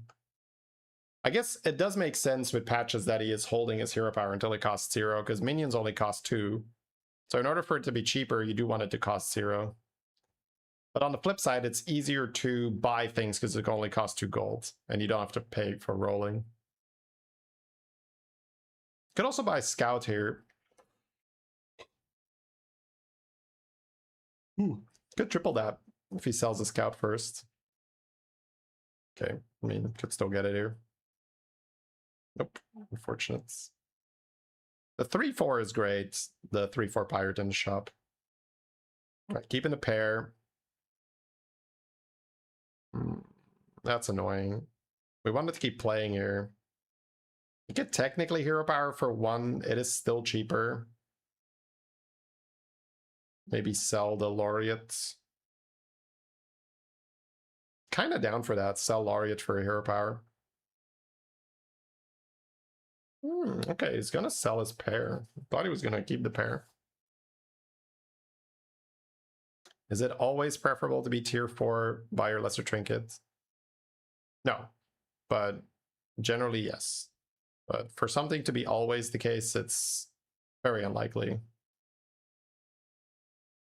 But yeah, I mean, as a blanket statement, it's better to be tier 4 than tier 3 on average. It depends on your shops, right? Are you skipping really good shops because you have to level? Then it was bad. Are you skipping mediocre or bad shops to level? Then it was good. So that's essentially what you're doing in the early game. You're trying to spend your money more efficiently than your opponents, which means sometimes you're going to be still on tier 3 when your trinket happens, and sometimes you're going to be tier 4 already. Remove all your minions, gain 3 gold. Jesus. Bobblehead seems bad because it removes Gambler and a lot of cool stuff. But I don't know. Maybe he's down. Typewriter seems random. Alter, let's go. I love it. Okay, he's rolling on 5. All right, buys the pirates. Oh, there's KT stuff, but okay, he's gonna buy that. I guess he could hero pirates. Not hero power. He could use the grave robber on it. Ugh. He takes Drakari here because he's looking for the tier 5 end of turn pirate, I'm guessing. Oh, there it is. Oh no, it's just second Drakari. He still buys it because he has to buy something. It's actually kind of cool. Ooh, he has a triple. He has a triple. I think he sees it, right? Yeah. Ooh. Let's see what we get. Greymane's pretty solid here. Wow. Oh, he has the Drakari. Right.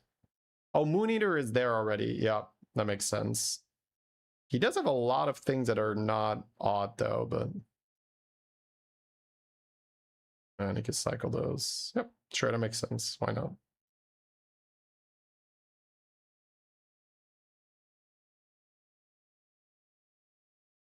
And then he even has a back-to-back in his hand with 2 Drakaris. I guess that's also something that these players are just so good at. It's doing what's good right now, but also opening up what's good for later. And by leaning into the Drakari plus end of turn pirate, he has a reason to pick up Drakari, and then he also picks up the spell guy, which gives him more economy because he already has a Drakari. And then if he finds the pirate, he gets a tempo now, but he could also just hit the Harbinger, and then he can already start doing back-to-back stuff. Kind of hope he doesn't, because butchering is another triple, yeah. Okay. He does need to sell 2 things here. That could be another triple here. Has spell power here, sure. Yeah, it does seem like he is leaning back-to-back. I mean, why wouldn't you, right? Queen's Guard, sure. Not another triple, unfortunately. Yeah, you have 2 Drakaris, the end of turn spell power. Gambler? It's also a KT with a Drakari, but I don't think you're doing anything with that, right? He can use the Nature's Blessing on the party guests. Oh, okay. Looks like we're going, chat. 8 PM back-to-back. Nala for funsies. Spell power in the shop. Not jamming Nala yet. He's keeping the 2 party guests. It's kind of interesting to me. That's not a minion that I would associate with, like, oh, I kind of like keeping that. Is he selling the Nala here? Yeah, he is. Okay.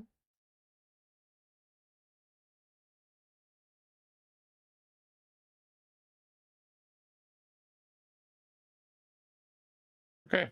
To me, a little bit... he probably has a reason for it, right? Oh, it's a Dragon Naga lobby. He's maybe trying to Charmwing it. Maybe he's trying to go Charmwing plus Rogue later. And he wants to have a dragon that's also a Naga, which is the Amalgam. Miss Yeti, thank you so much for the 10. Welcome back. Appreciate that. Other than that, I'm a little bit lost as to why he likes it. Maybe because it's an odd minion for Moon Eater? I guess, maybe. That's the reason. Because he barely has hand space, too. He's not really farming these jugs. He gets one, yeah.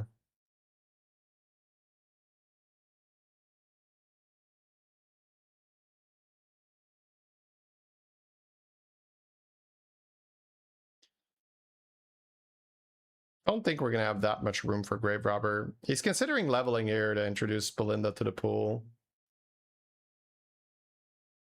Sure. Oh, Grave Robber kills off one of his guys, yeah. Oh, I guess if he finds Reborn, it's a triple. And then that would be a way to get Belinda. Smart, yeah. Okay. It's another way of interacting with it. Sells the Moon Eater instead of the pair. Wow. He's considering it. This is very interesting to me how he's like very, very big on this pair. He did find a Reborn, so he can triple it if he wants to. The Tiger Shark can also give Reborn. Okay. So he's not like desperately trying to triple it. Definitely not. Bran is really good. Oh. I guess he wasn't willing to sell anything this turn. He does have to get rid of some cards in his hand. Could just end on Bran, I guess. Or on the Pirate. Are we missing any value?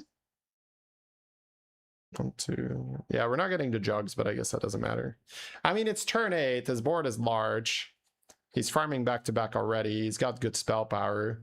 He now has Bran and Golganets, which is going to give him so much extra cash. Ooh, RDU Beasts here. That is fast. That is very fast. Our cap is higher, but this is very, very quickly that he has this online. He's got Rylak Trinket here. He's keeping Amalgam stay at the dragon threshold for trinkets. Oh, maybe. Maybe it's trinket related. That is true. That could be a thing.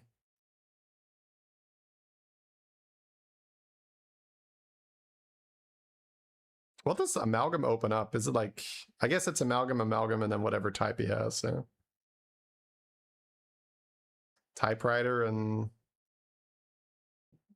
wait. Yeah, Powder Keg. No, Powder Keg makes sense. Beasts are in. So, Powder Keg is what that tier 6 pirate that was removed used to be. There was a tier 6 pirate at the start of the season that had a death rattle spawn Scallywag, basically. But Scallywag had as many stats as the damage on the guy. Sorry, my brain is like, I'm trying to look at what he's doing at the same time. I'm just like, oh, now the amalgams are getting sold. So it might have just been trinket related. Yeah, now he's just like, get out of here. Now he did need space for Bran, so if he kills one, he's probably killing two.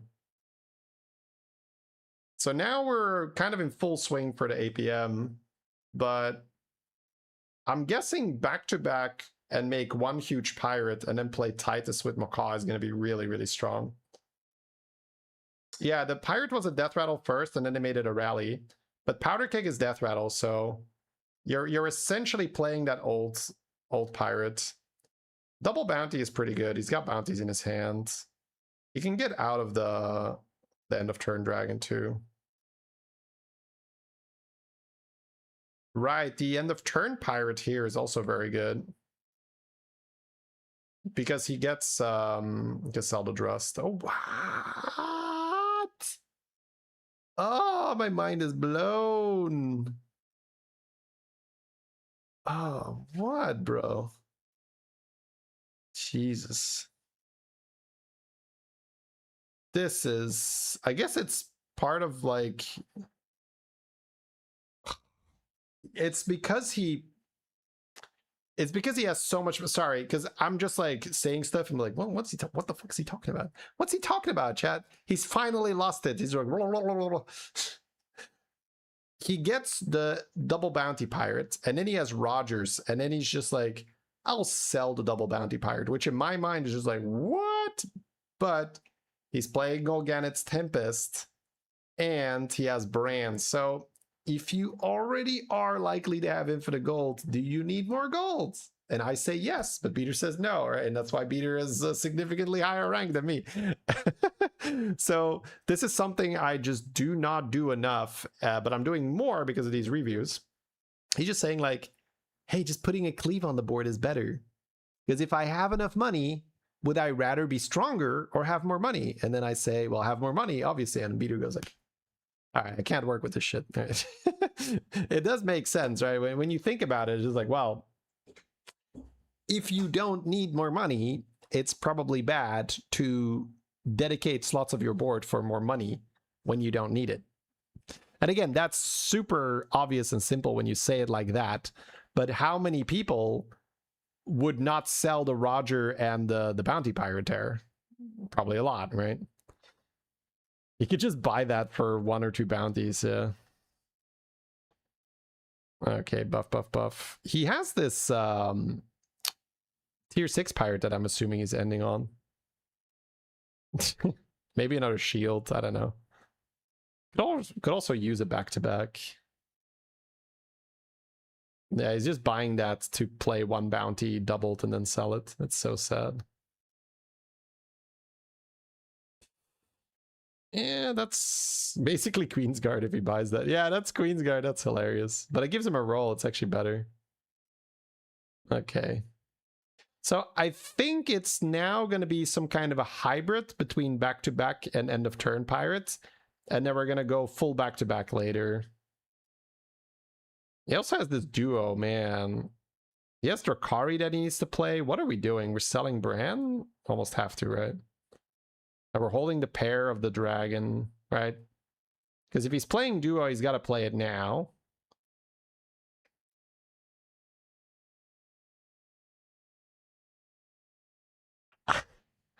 There's like a bajillion buffs on this end of turn pirate. And he's got Golden Drakari. And he's like, I'm going to sell it.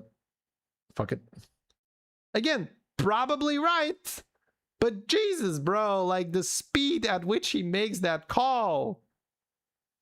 Like, it's so hard to not have this like sunk costs. Well, I'm not even sure if it's sunk costs. I don't know if it's exactly that. But there are so many cards played. You're about to get this much value and he still says it's not enough. I got to get rid of it. It's because he knows he's ending up in back-to-back, so the spell power is better, but he also knows that he doesn't like losing, so he's playing that other big pirate. So Beater has his cake and eats it too. Because he's setting up for back-to-back, and he didn't lose the fight. Which is exactly what you want, and he got duo down, which he really wanted down, right? The problem is, I guess now you sell the dragon, right? Yeah. Because he got 3 extra spell power, and he knows he wants to play back-to-back. He's buying duo instead of gambler, but I guess that's because he has enough cash anyway, and duo could triple here, making for an insane turn. But he needs to really empty his hand if he wants to get, like, golden duo with Drakari, right? It's just... it's so good. He just wants the pirates to not die.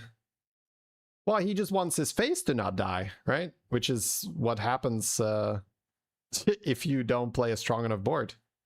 So it's incredibly well done.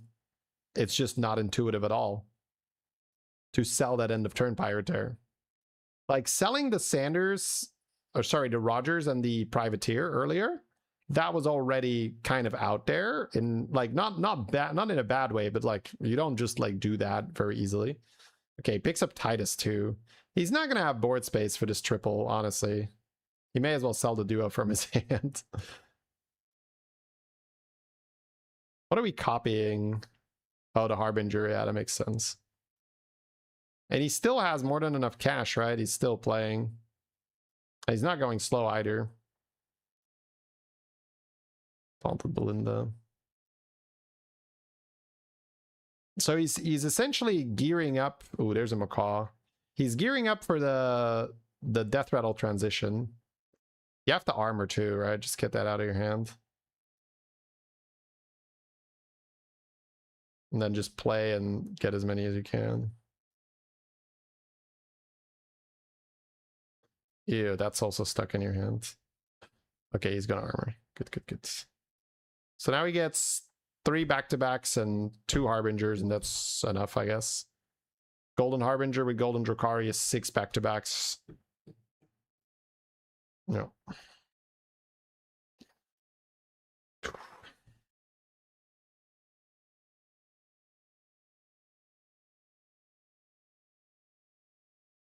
Yeah, Golden Belinda when he already has a Belinda in his hand seems unnecessary.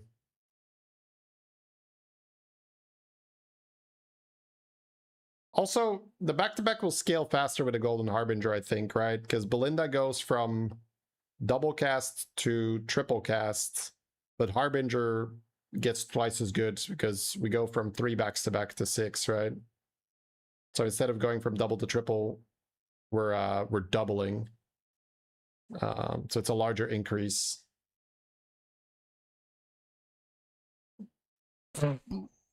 Frogs. That's another freaking problem. We have a frog gamer in the lobby.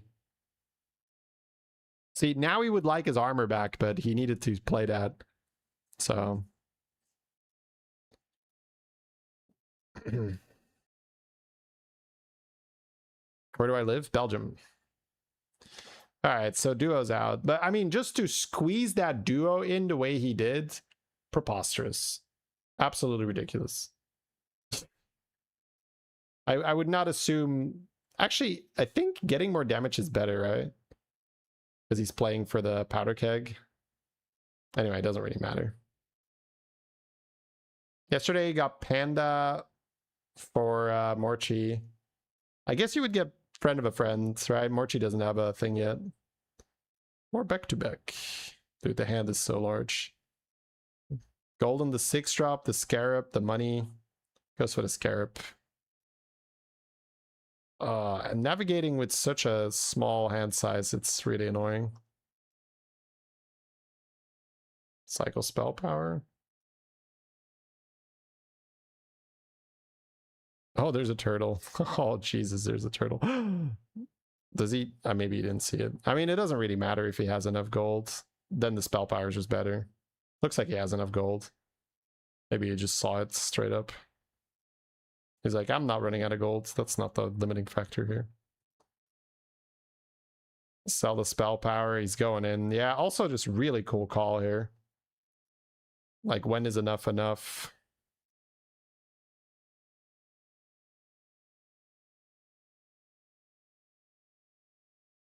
He's getting 6, right? So he could buy 1 more here, but doesn't really matter. 20 spell powers, enough for him right now. 3,000 damage on the pirate here. That's a rather large dragon. We're fine? Oh, the beetles are horrible. Oh no, we're not fine then. I mean, I guess we're never fine, honestly.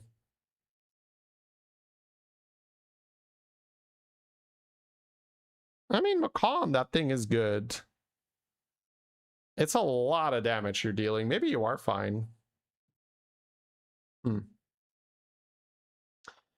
get addicted to keeping the value like Spell Power Dragon and then die before turning it into tempo. Everyone, myself included.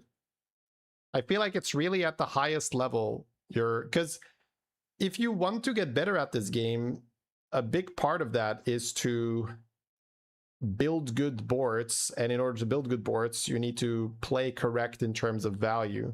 So very, very often you will beat your opponents without going for the maximum tempo, and then you're like, well, let me just keep all my value because I'm winning anyway and I'll just get bigger.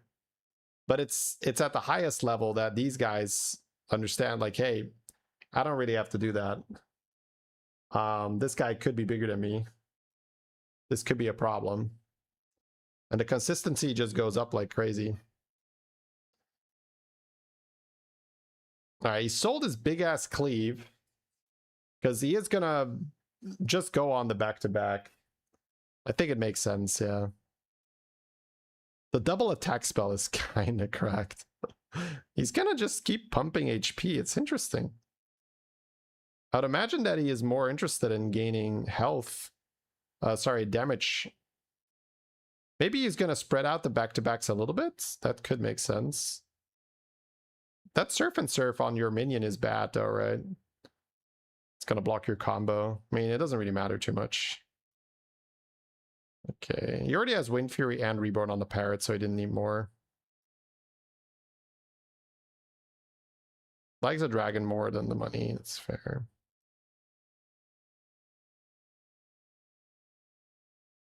Yeah, we're trying to hit that triple.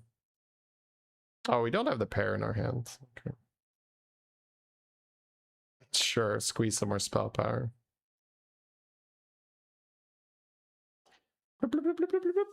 Should he be banking Blaster for the frog guy? I think he actually just beats frogs. I think this is a counter to frogs.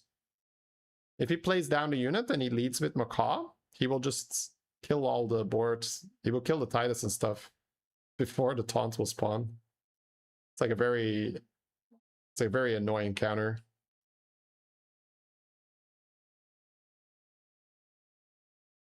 But I'm guessing Blaster is safer because can the hits go wrong? Maybe they can. All right, here comes the finale here for this fight, chat. Bunk. You're just spawning 11,000 damage tokens. And this is why they nerfed that pirate with Death Rattle. But Powder Keg is still in. So next time you see Powder Keg in a Beast lobby, well, Beast Pirate obviously, you can suddenly say, aha, I could just play Macaw and get like a huge token. You know why the game is so slow? Yeah, you want to get frame rate set to high. That's a pretty important start.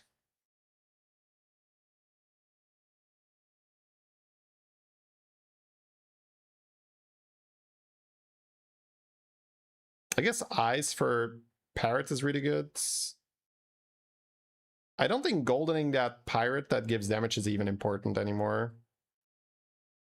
There's a parrot. Nice. You almost just buy the coin on habit there and you skip your parrot. Ooh, nice. That didn't take long. Sure. He's not going to try to milk one bounty from the Rogers. You don't have hand space for that anyway. There's eyes. He did already golden his parrot, but I guess he could find a second parrot. You could also get a gambler or something for money. Take the damage. No. I guess frogs you could technically live if he's not on 6. Skip the Sindore. There's more taunts. Probably don't need it.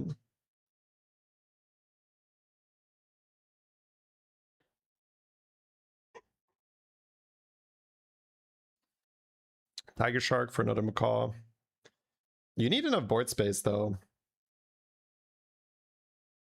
Also, a little afraid of running out of hand space here with this eyes. All right, we'll take the damage here.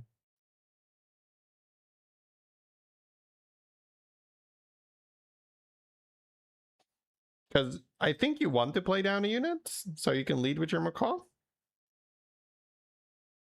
Just seems kind of dangerous to not do it.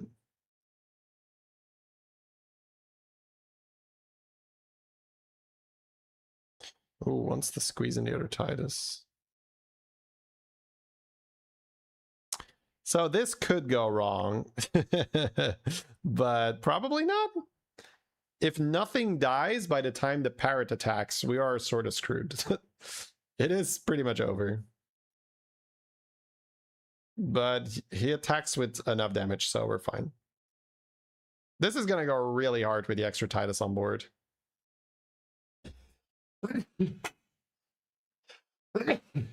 Excuse me. Wait, how much are we summoning? 23,000 damage?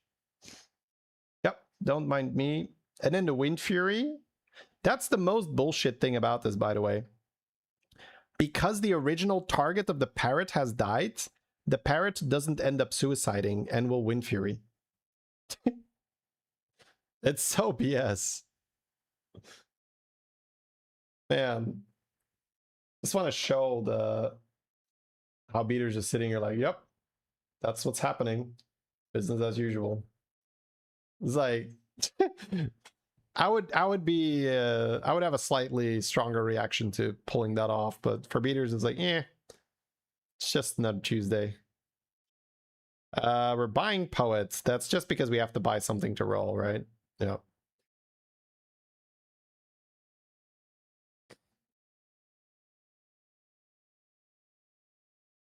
Roll Golden Belinda, roll Golden Titus, and oh my god, my hand space.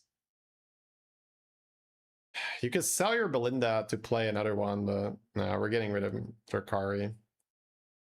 They're also so good at this, right? Like, it's like, when do you sell Drakari in back-to-back? I'm just like, never. Never. Just die. Die like a man with your Drakari on your board. Looking for another parrot? I mean, you could. You could. No, it's targeting pirates. Get the gambler. So Titus and Belinda, I suppose. Titus gives us some much needed board space. The funny thing is that he also just has the actual pirate as backup in case the scallywags are not enough. It's like a 35,000 health pirate, I think. Yeah.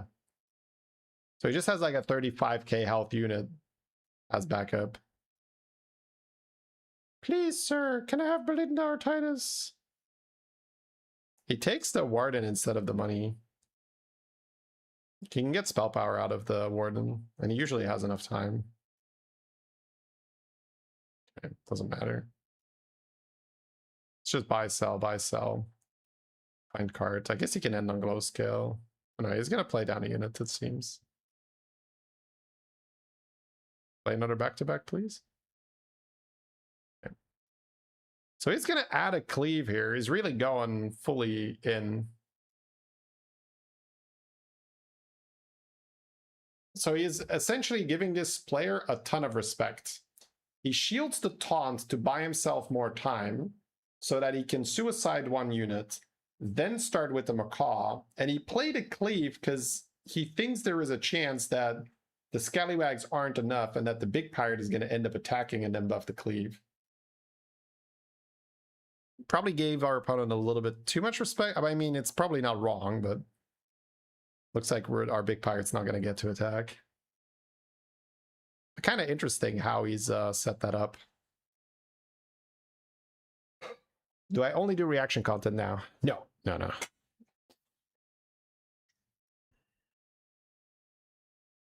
You can just watch any of the live streams if you want to watch the shady gameplay.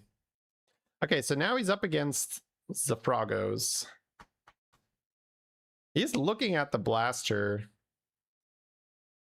Yeah, I think just, at least for the sake of it, just trying with just see what happens when you unleash the macaw.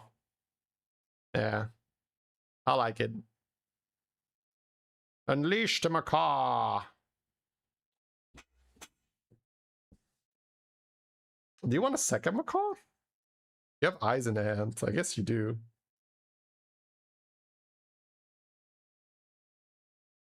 All right, small buffs here for the rest. Looks like he's selling Belinda and Harbinger. Yep. Just perfectly done in terms of managing his resources.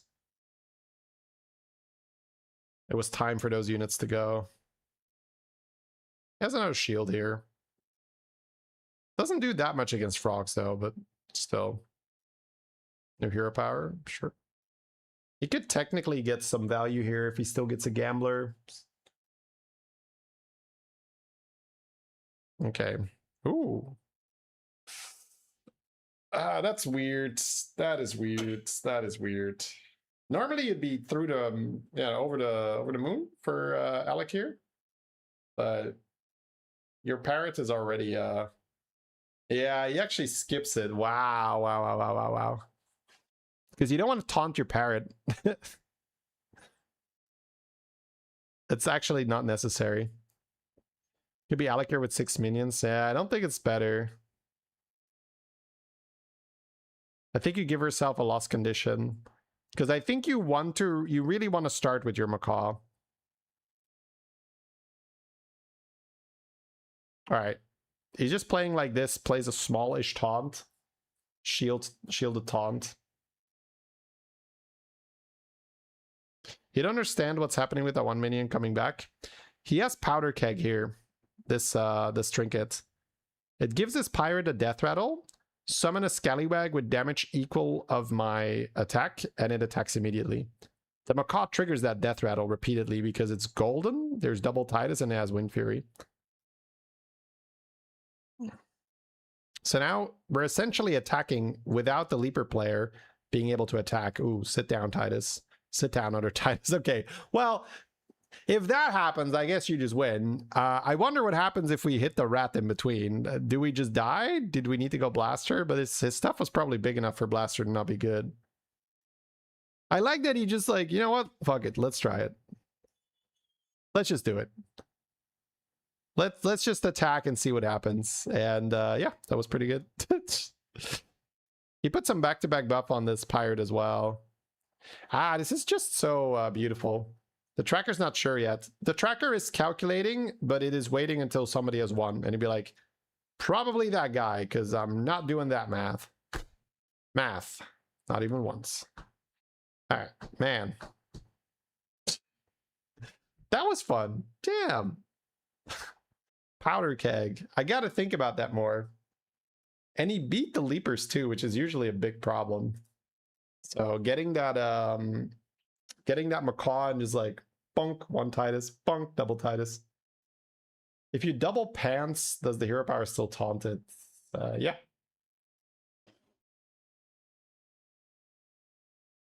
High MMR games are pretty sick. Yeah, yes they are. Woohoo!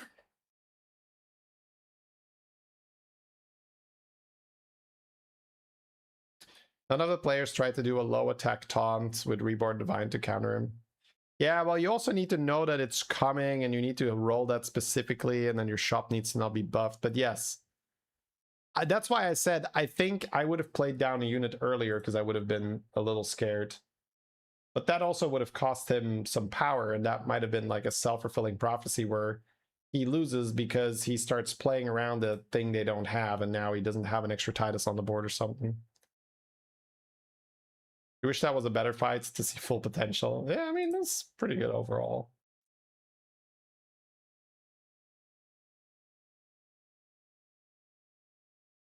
You've been playing Pirates wrong? Well, that is hyper specific for Powder Keg in a Beast lobby, but yes. Hope's not a joke after all. That is a very fun setup.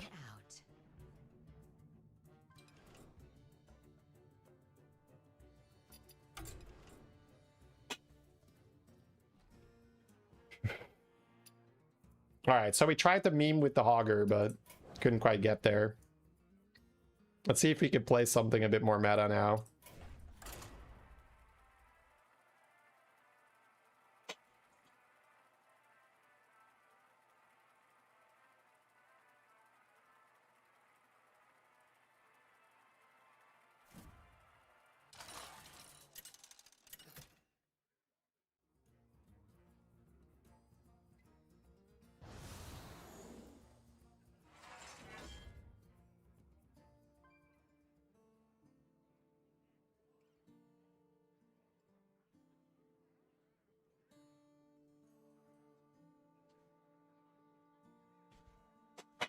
Ugh. What are these heroes?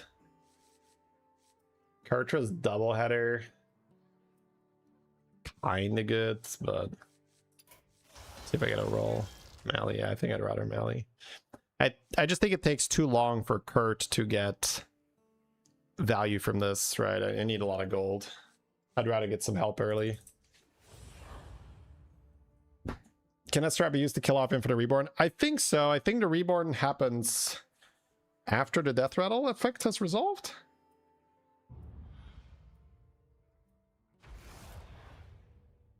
So I think you can kill a few at the same time.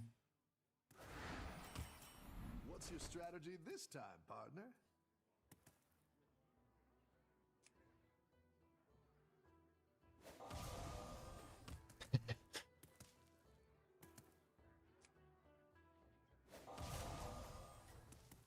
Double scouts.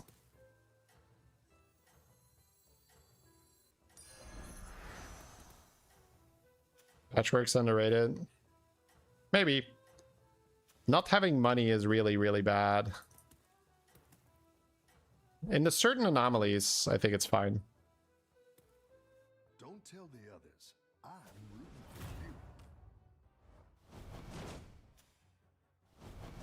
for you. 45% to lose. Oh, yeah. That's how that happens.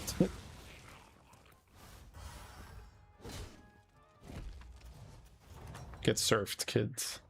I've got some fresh recruits for you.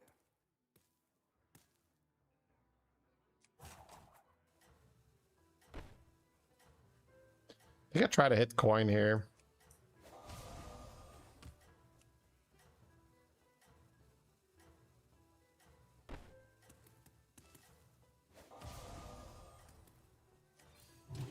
I don't want to do it. It's not bad to have that golden, but my turn kind of sucks. I think you can I need win money. this thing.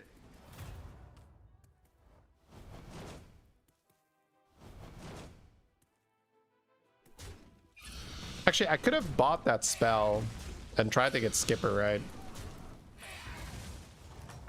But if it triples, it's kind of weird. The battle is Yeah, that's really good. raging out there. I have to sell one here, right? Am I leveling? I'll do what I can. Maybe I am. The future is now. I'll do what I can. I think I'm leveling.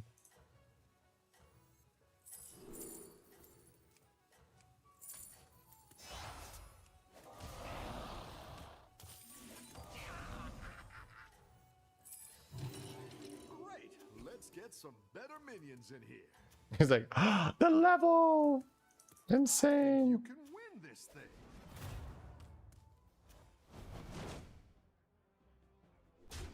Holy hair. Oh, cheers! Glad you're liking it.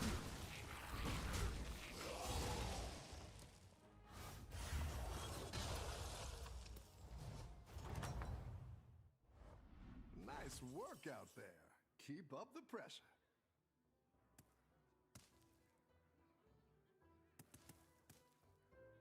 I think I play this.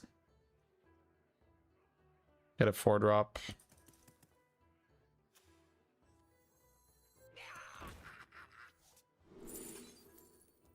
Get hero power to 4-drop.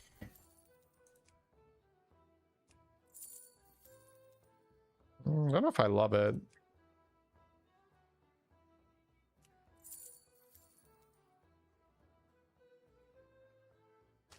Okay, well.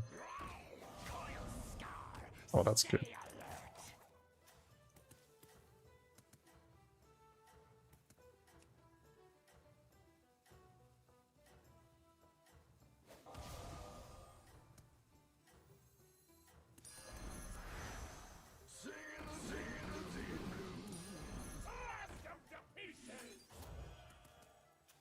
Okie dokie. You're doing great out there.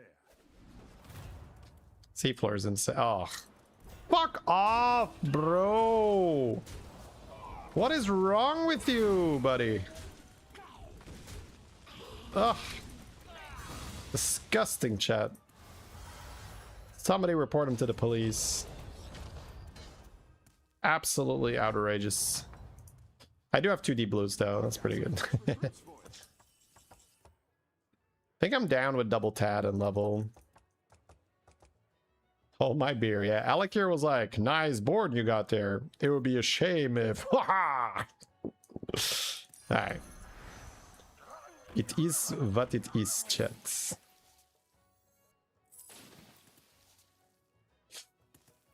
Roll the papa. Let's all just calm down for a minute.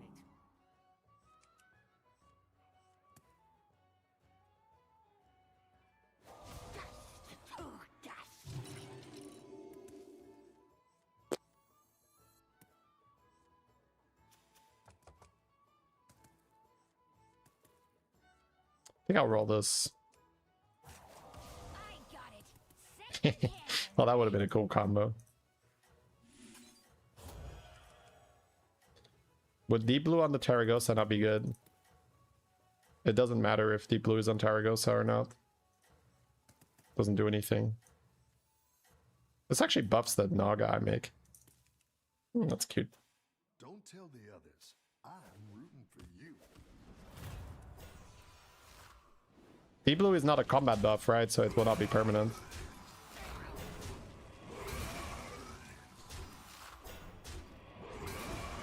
Taragosa needs to receive the buff in combat, and Deep Blue you cast in your tavern phase, so it will not buff it. Oh, go again. Double dipping? Don't mind if I do. With more money. There's no Rylak for Naga Pew Pew, but we could play Groundbreaker maybe. We'll see.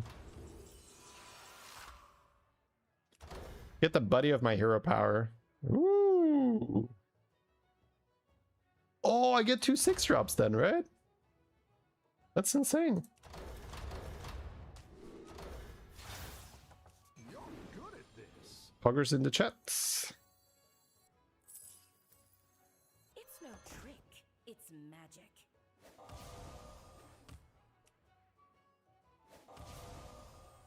Double Weaver. I guess so.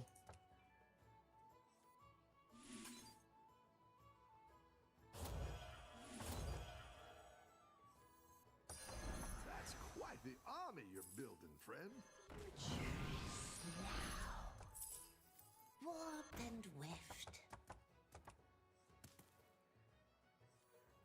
Kind of a weird one. Warped and weft. I'm not buying just random shit.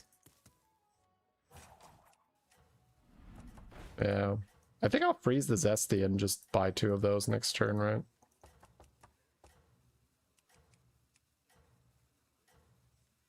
Oh wait, this is also really good. Yeah, I'm not gonna care about my buddy anymore. I'm just gonna play the buffs. I'm not gonna buff the Zesty in the shop, right? Oh, I'm farming undead. Eh, it's not even that bad. Oh, this gets a permanent proc. Alright. Bum the shop at Deep Blues. Yeah, with this guy, right? So I have the 6-drops, but I don't think I care about my buddy anymore. Because I think that the Deep Blue strategy is better than the 6-drop strategy. So it's better to buy 2 of those guys. You're good at this. I can still check for Belinda with this, though.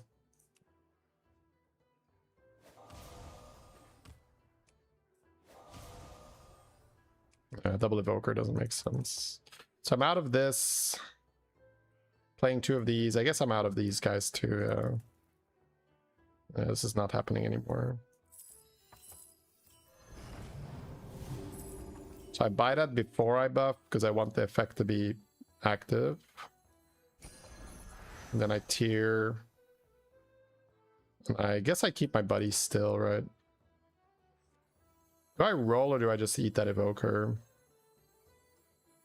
Just keep shaking.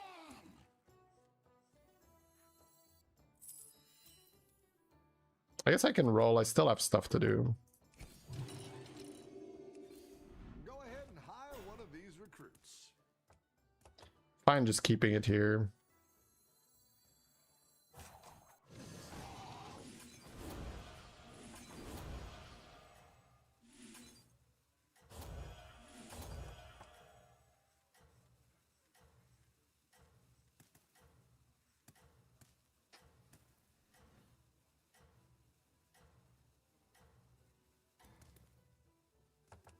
No. You're doing great out there. You love this tech? It's very fast. Like, it's incredibly fast. What I mean with that is your board is big early in the game. So it's very good to stabilize. Nice bump on the shield. Take a tie. I've got some fresh recruits for you. Just check for Belinda. But Belinda has his comp first place. It depends who we're fighting and how we tech. But yeah, it's possible. I don't care about Drakari. Right? That's good, but don't really need it. It's just deep blue. It's not bad to deep blue, but I want a deep blue to shop. I think I'm gonna level, sell, roll. I have money. I don't care about this anymore. Now we're in business. That's fine. That can find me, Belinda.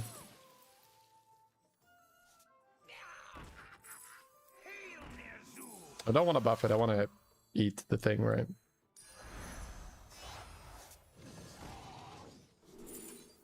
Yeah. Sure. Do I cycle the angler? I don't think I want to waste the gold, right? Just sell this next turn.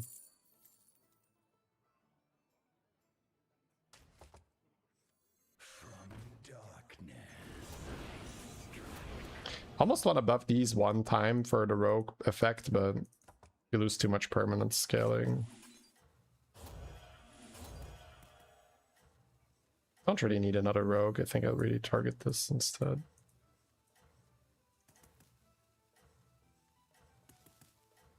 So now we hump.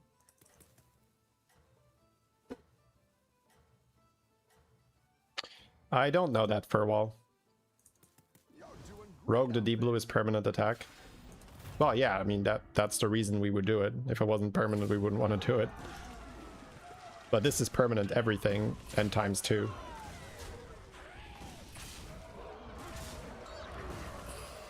Permanent everything's kind of good.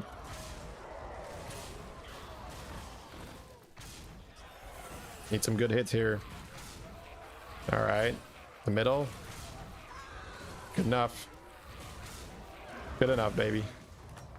Enforcer trinket. Get the golden buddy. We don't really need that. How good is faceless? I can get a golden zesty and faceless that, right? It's probably the only real thing. The other one is to get a golden naga and get 2 of them. So if you roll a zesty, it's actually insane. Actually, it's not golden in the shop. It probably doesn't work. Okay. Any defeat that doesn't destroy you makes you stronger. Belinda's still what I would pick, so I'm gonna evolve first. Oh, did I evolve a 4? Oh, right. I don't have the thing anymore. Never mind. I do not have the thing anymore. Zesty. Alright, 60 seconds. This can go. Some demons, some undead, some naga. Holy shit. Double eyes is the play, right? Yes, yes it is.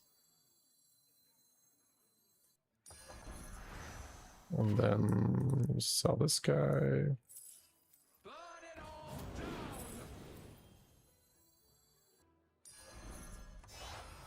That's what I would have picked. Aren't I a fun guy?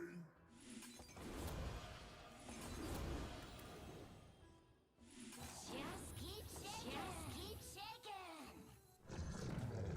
Just keep shaking. Escape the dark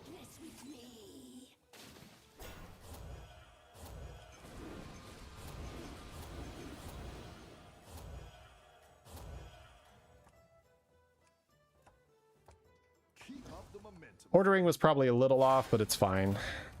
Needed to do a lot of stuff there. Alright, Belinda, please.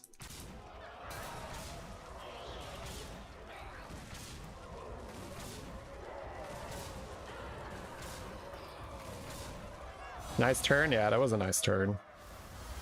I think I could have used the big ones here first and then the small ones there, but that is hilarious. Is one rogue better than another Zesty? I think it's just roll for Belinda, right? I can't buy this, right? Well, maybe I could. Yeah, I think I'd rather just reserve that board slot for Belinda and then a flex slot. So I might even buy this to just roll Belinda.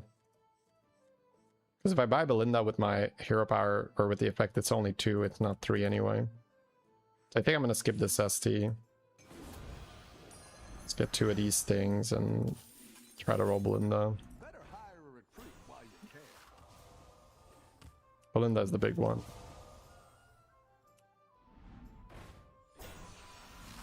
What else is there? Murloc and the...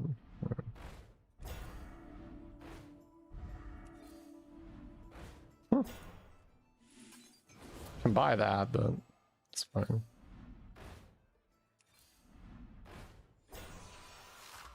That's pretty good for tempo, but I don't think I care.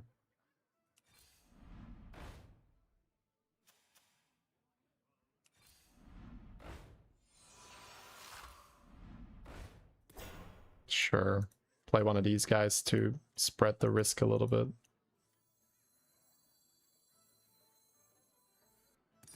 It's not the strongest, but it'll fight hard.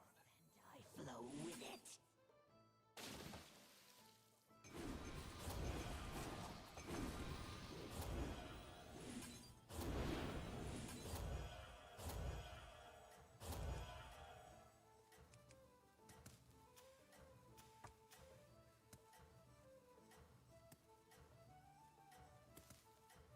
$800 here. I think you can win this thing.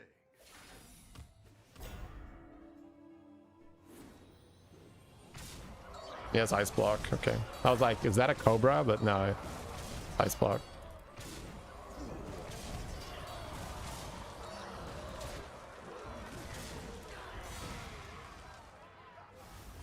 Just trying to see what the other guys are doing to see if I need to tech.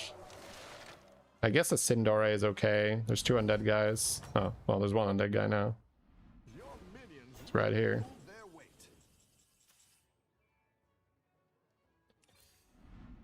Belinda, please. Please.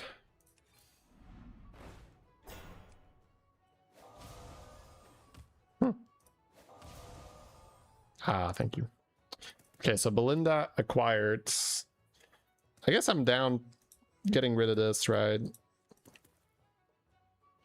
You could maybe cast it one time here first, like, but you miss a lot of stacks then. Shady passing on brand, yeah, I mean, this ain't the brand board.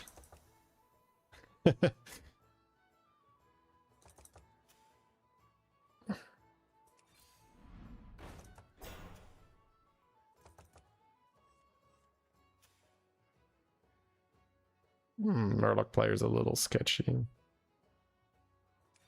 Rat scale doesn't matter if it's undead. Yeah, it's not all undead. The Murloc player is who concerns me more.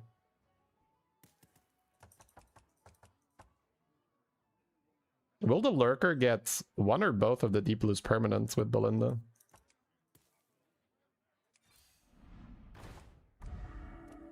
Another eyes on Lurker.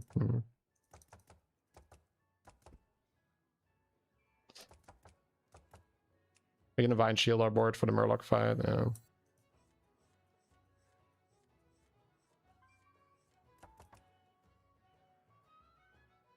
Wish I could buy the eyes now. That would solve a lot. Do you take me for an ordinary mage?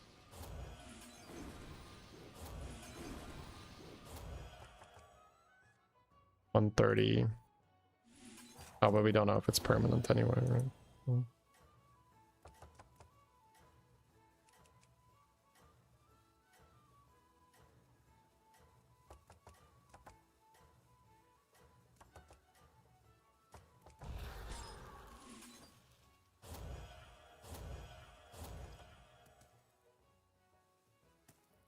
With crab, it's twice, right? Yeah.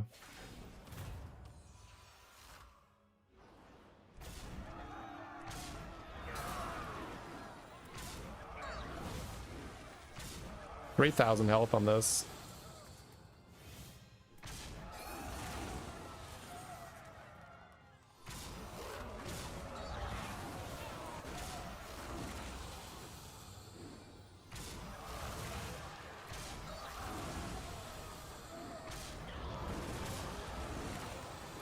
Yeah, his striker is alive and well.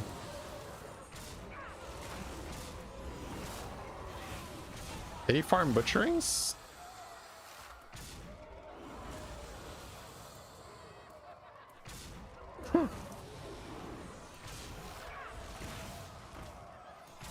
Damn. He got some pretty decent combat there.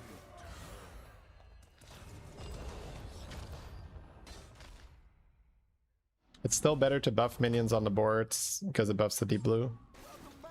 Well, not permanently, but yeah. Yeah, he's on a killing spree. Oh, he's back to back. Wait, I don't need this then. Maybe I'm just buffing the board this turn. Well, this is ×2 again though, right? Yeah, never mind. Yeah, buffing shop's still better. I think this did get a double buff, right? Yeah. That's nice.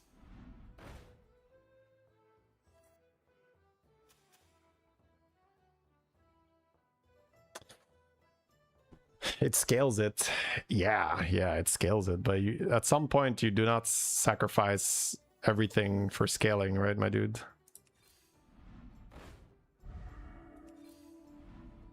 Scaling doesn't do much if you're dead. And I guess I could just buy that. Kind of running out of time anyway.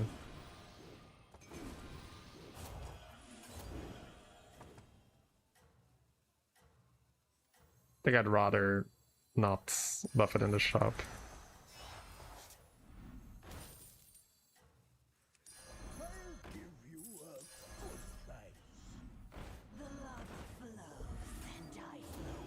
Huh. I got scammed there at the end. I thought I played deep blue, but the fucking thing, yeah, it doesn't matter. I probably need to just fish Leroy. Fine. In 1 or 2 turns, it's already better. Yeah. How many turns do I have here? Do I have 1 or 2 turns here?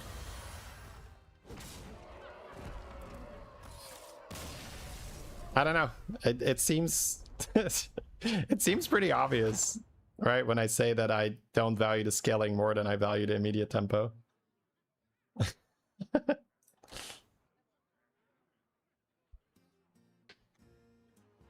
Also, I think that math is off, right? That it would be better in 2 turns. It scales by what? How much is deep blue? 1-2? Or 2-2? Either way, the golden one is, let's say 4-4, right? Let's be generous. So it's +4 +4. And then you scale +8 +8 instead. But the total number is in the, what is that? It's already more than 200? Yeah. It's not going to be better next turn. It's not even close to being better next turn. People just say shit, right?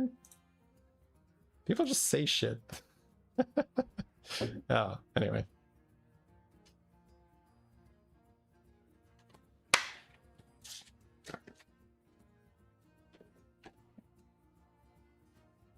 You had 4 or 5 that you wasted on the Tyrant, which is not true. You have 4 or 5 that you get double stats that turn. Your Enforcer is also double. You are probably just missing that, right?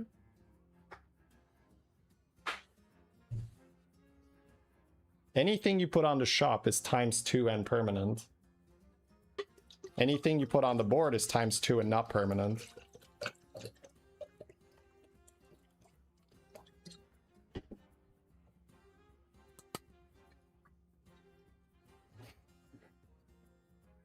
Yeah, people just say shit.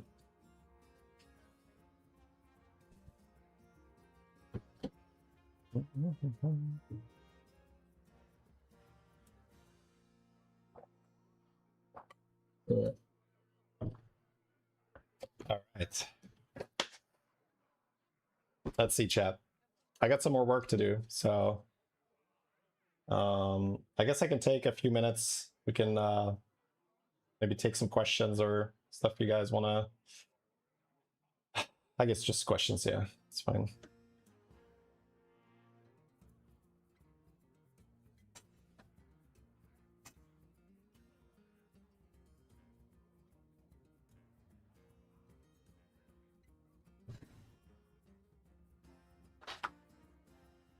He is not talking, you do not have to misrepresent his argument. He is not talking about us beating back to back.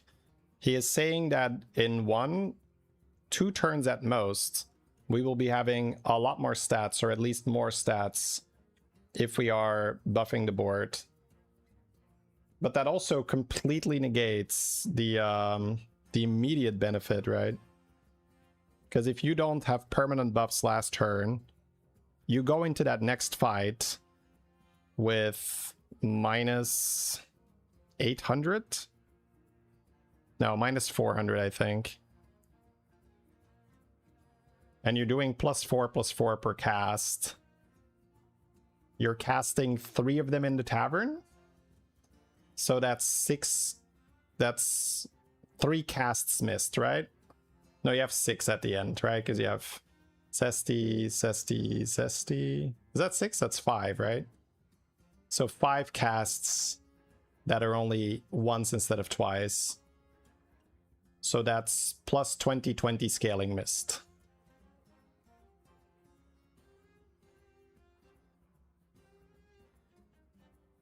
Will you at least take a look at what the new PoE League is about? No.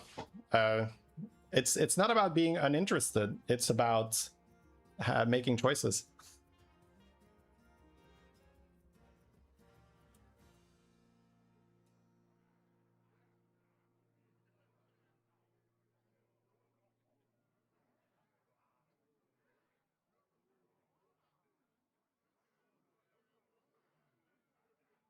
This is just like it's part of, I think, just growing up. The saying that I like is, you can do everything, or sorry, you can do anything but not everything. So by eliminating alternatives, you get to do 1 or 2 things really well. Because from a purely like selfish and indulgent point of view, like, yeah, would I love to just play a bunch of Path of Exile? Yeah, that sounds like it's fun, but that's not going to have good long-term consequences. So it's essentially just not compatible with what I'm trying to do with, on the one hand, building this YouTube channel, Twitch channel a little less. I feel like Twitch is a bit more just stagnant, which is totally fine, by the way, because I am in applying that saying, right? I am putting more time and effort in my YouTube because I'm getting more return for my time and effort there, if that makes sense. So it's just not compatible to, you know, go play Path of Exile. But it'd be fun. Be fun. You're not factoring the exponential scaling? I might not be, yeah. Why don't you just go into VOD and see how many stats I would have had? I don't mind learning, so you can tell me how much bigger I would have been the next turn. I don't say that with like a sarcastic undertone. But that's only if you actually care. I don't think I wouldn't care enough to go into VOD, but you are more than welcome to. And then you can crunch the numbers and tell me how many stats I missed.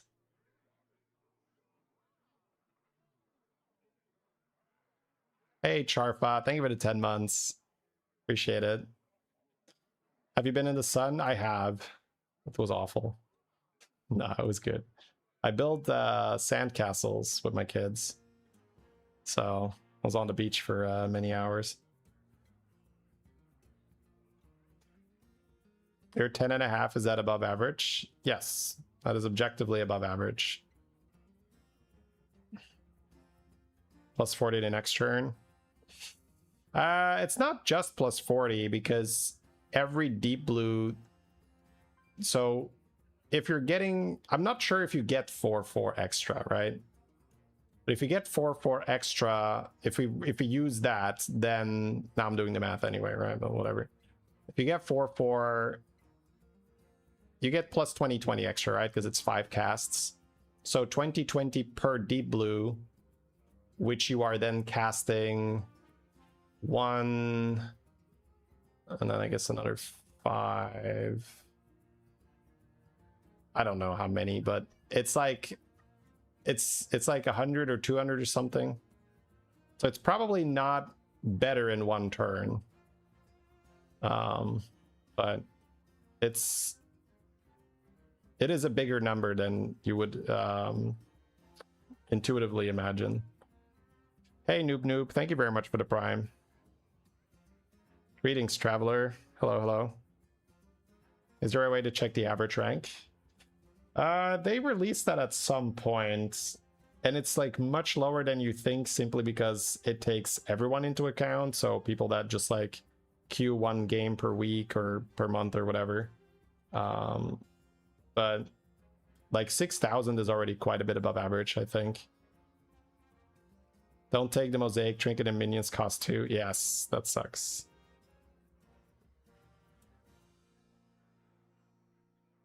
Do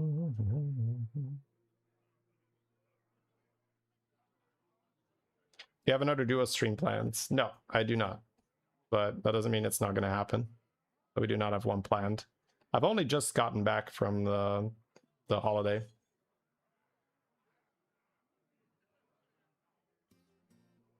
You have the good work? Thank you so much. Hey, Andy. Thank you for the 82. Whee!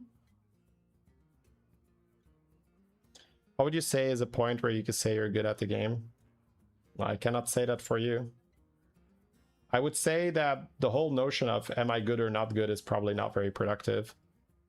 I think you can just compare yourself to your previous version and to see if you are improving. I don't think there is much use to saying like you now have the label of good. You are now officially no longer trash at the game.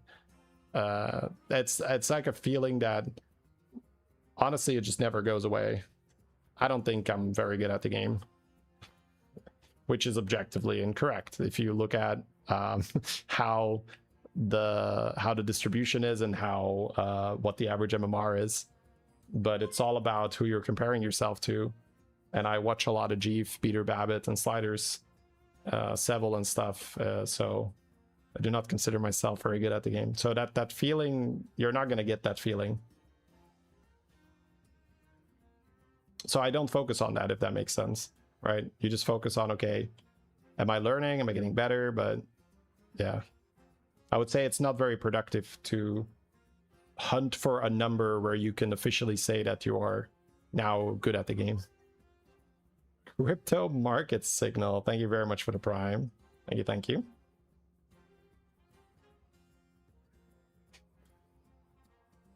Thanks again, Lava Drake, for the 300 bits. Appreciate it. Keep up the good work. Will do. Watching you and RDU play together looked like you were enjoying yourselves. We were. So, well, I mean, I can't speak for him, but it did look like he was enjoying himself. I was enjoying myself for sure.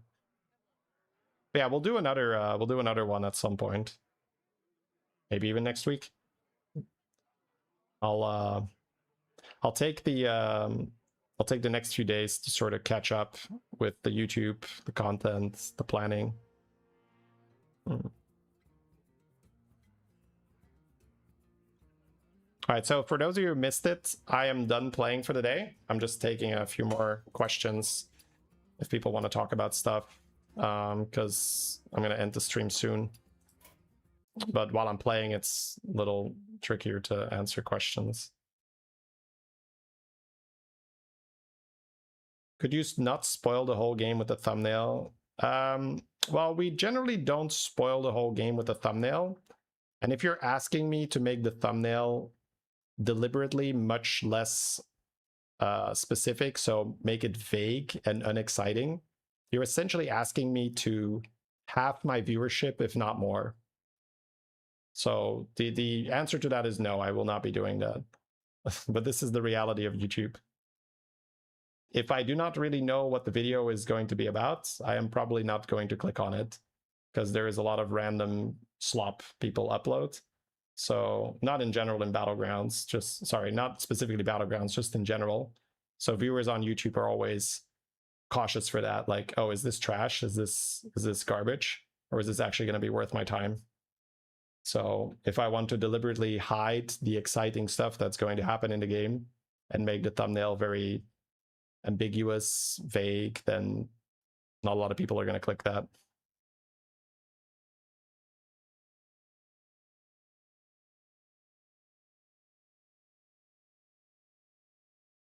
But this just also shows that there are multiple layers to things that need to be considered.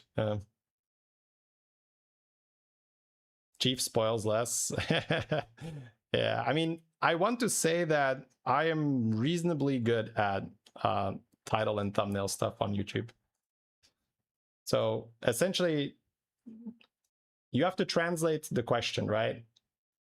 What you are asking is, would you like to please significantly reduce the amount of views you're going to get on your videos, right?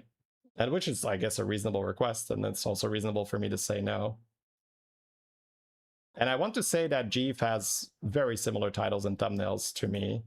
I think you can look at a few that are maybe not so clear, but you can also look at the performance, right? Like if we sort on the best games for Jeeve, so this is Jeeve's YouTube, sorted by popular. These are his best videos. So these are guides, right? So they don't count for games. Turn 1, he has this with the frogs, okay. Turn 8, he hits maximum gold. He gets Leaper and 2 golden Titus. All of these are extremely descriptive of cool things that are about to happen. So while if you look at latest, there are some more vague ones, but that's also very specific to the game. Outplay of the universe, you can't really do that in every game. That's very, very specific to what he did in this game. The best pivot to beat scam, same thing here. And you can also still sort of see what's about to happen on the thumbnail, right? And other than that, a lot of it is very descriptive. He has Rylak with the Murloc and Azerite in this one. Also, it's funny. He has ETC with the double hero power thing here. This is end of turn with the magnet guy. You get my point, right? It's yeah, it's basically just it.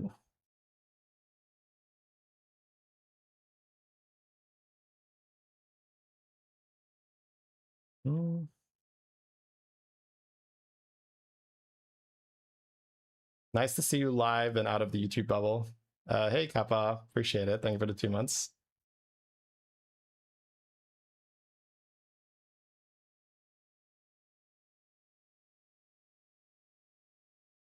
You prefer to be less spoiled? Yeah, but I mean, you understand, right? It's just a clash of desires, right?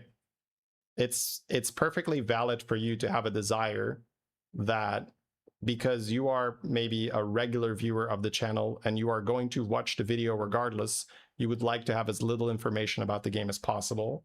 Because to, you know, a pretty big extent, that's a compliment. We've essentially established a baseline of, oh, Shady will not upload boring garbage, right? I try to be very, very rigid and strict about that. Like, oh, we're going to upload some good game. It's going to be fun. But you are like a very, very tiny fraction of my audience. The vast majority actually comes to my videos because they see a thumbnail that looks interesting with an interesting title. So it's just this clash where the desires are not necessarily compatible. And this also really surprised me because for a long time I also thought, oh, you know, YouTube and Twitch, and well, Twitch to a larger extent is about followers and just regulars, but YouTube, if you do not have a good title and a good thumbnail, your subs and stuff, it doesn't really matter. It doesn't get that much viewership. Let's see if I can find some examples maybe. Like you can see just how wide of a range there is. Let me see. Yeah, let me show you the difference between like an insane game, an insane title thumbnail, and just like something that performs average or below average. We have this Zorgo game, right? This is almost at 100,000 views. And then you compare that to the regular videos, 35, 33. This is also a really cool, fun title and thumbnail, 58,000 views. The range is insane, right? So the vast majority of the views are not coming from the regular subscribers that are tuning in for every video. It's really the more casual mass of players that are going to click an interesting title and thumbnail. So it is like incredibly important. Like I completely underestimated this at the beginning, but I spent hours on my titles and my thumbnails, like hours, just thinking about what it's going to be, right? Like per week, it's at least 8 hours that I spent purely on looking through the games, seeing which games it's going to be. What is the title going to be? What is the thumbnail going to be? How are we going to run a split test? It's crazy how important it is. As you can see, the range is just ridiculous.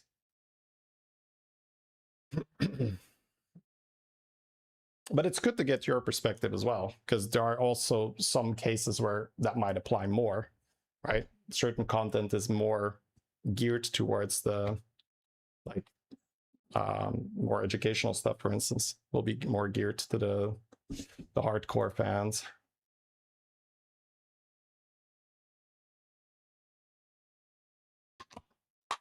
Some of them spoil the game completely. Yeah, but again, right, the problem there is, yeah, anyways, whatever. I think I've said my piece on it. I think you can understand where I'm coming from. It's just a clash of people wanting one thing and then other people wanting another thing. And then as a content creator, you're trying to do the best to marry those the best you can. You watch 254. Man, that's a lot of the videos. That's awesome. All right, chat. Any other question, stuff you want to bring up, or are we calling it a day? Man, it's hot. Whew.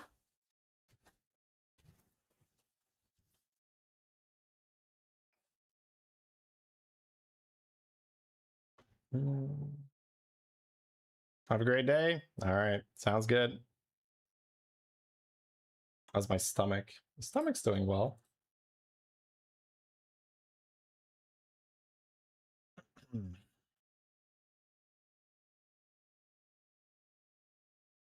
All right, let's go raids. I guess Chief is playing the tournaments. Let's give him a... Let's go raid him. Thanks for watching, everyone.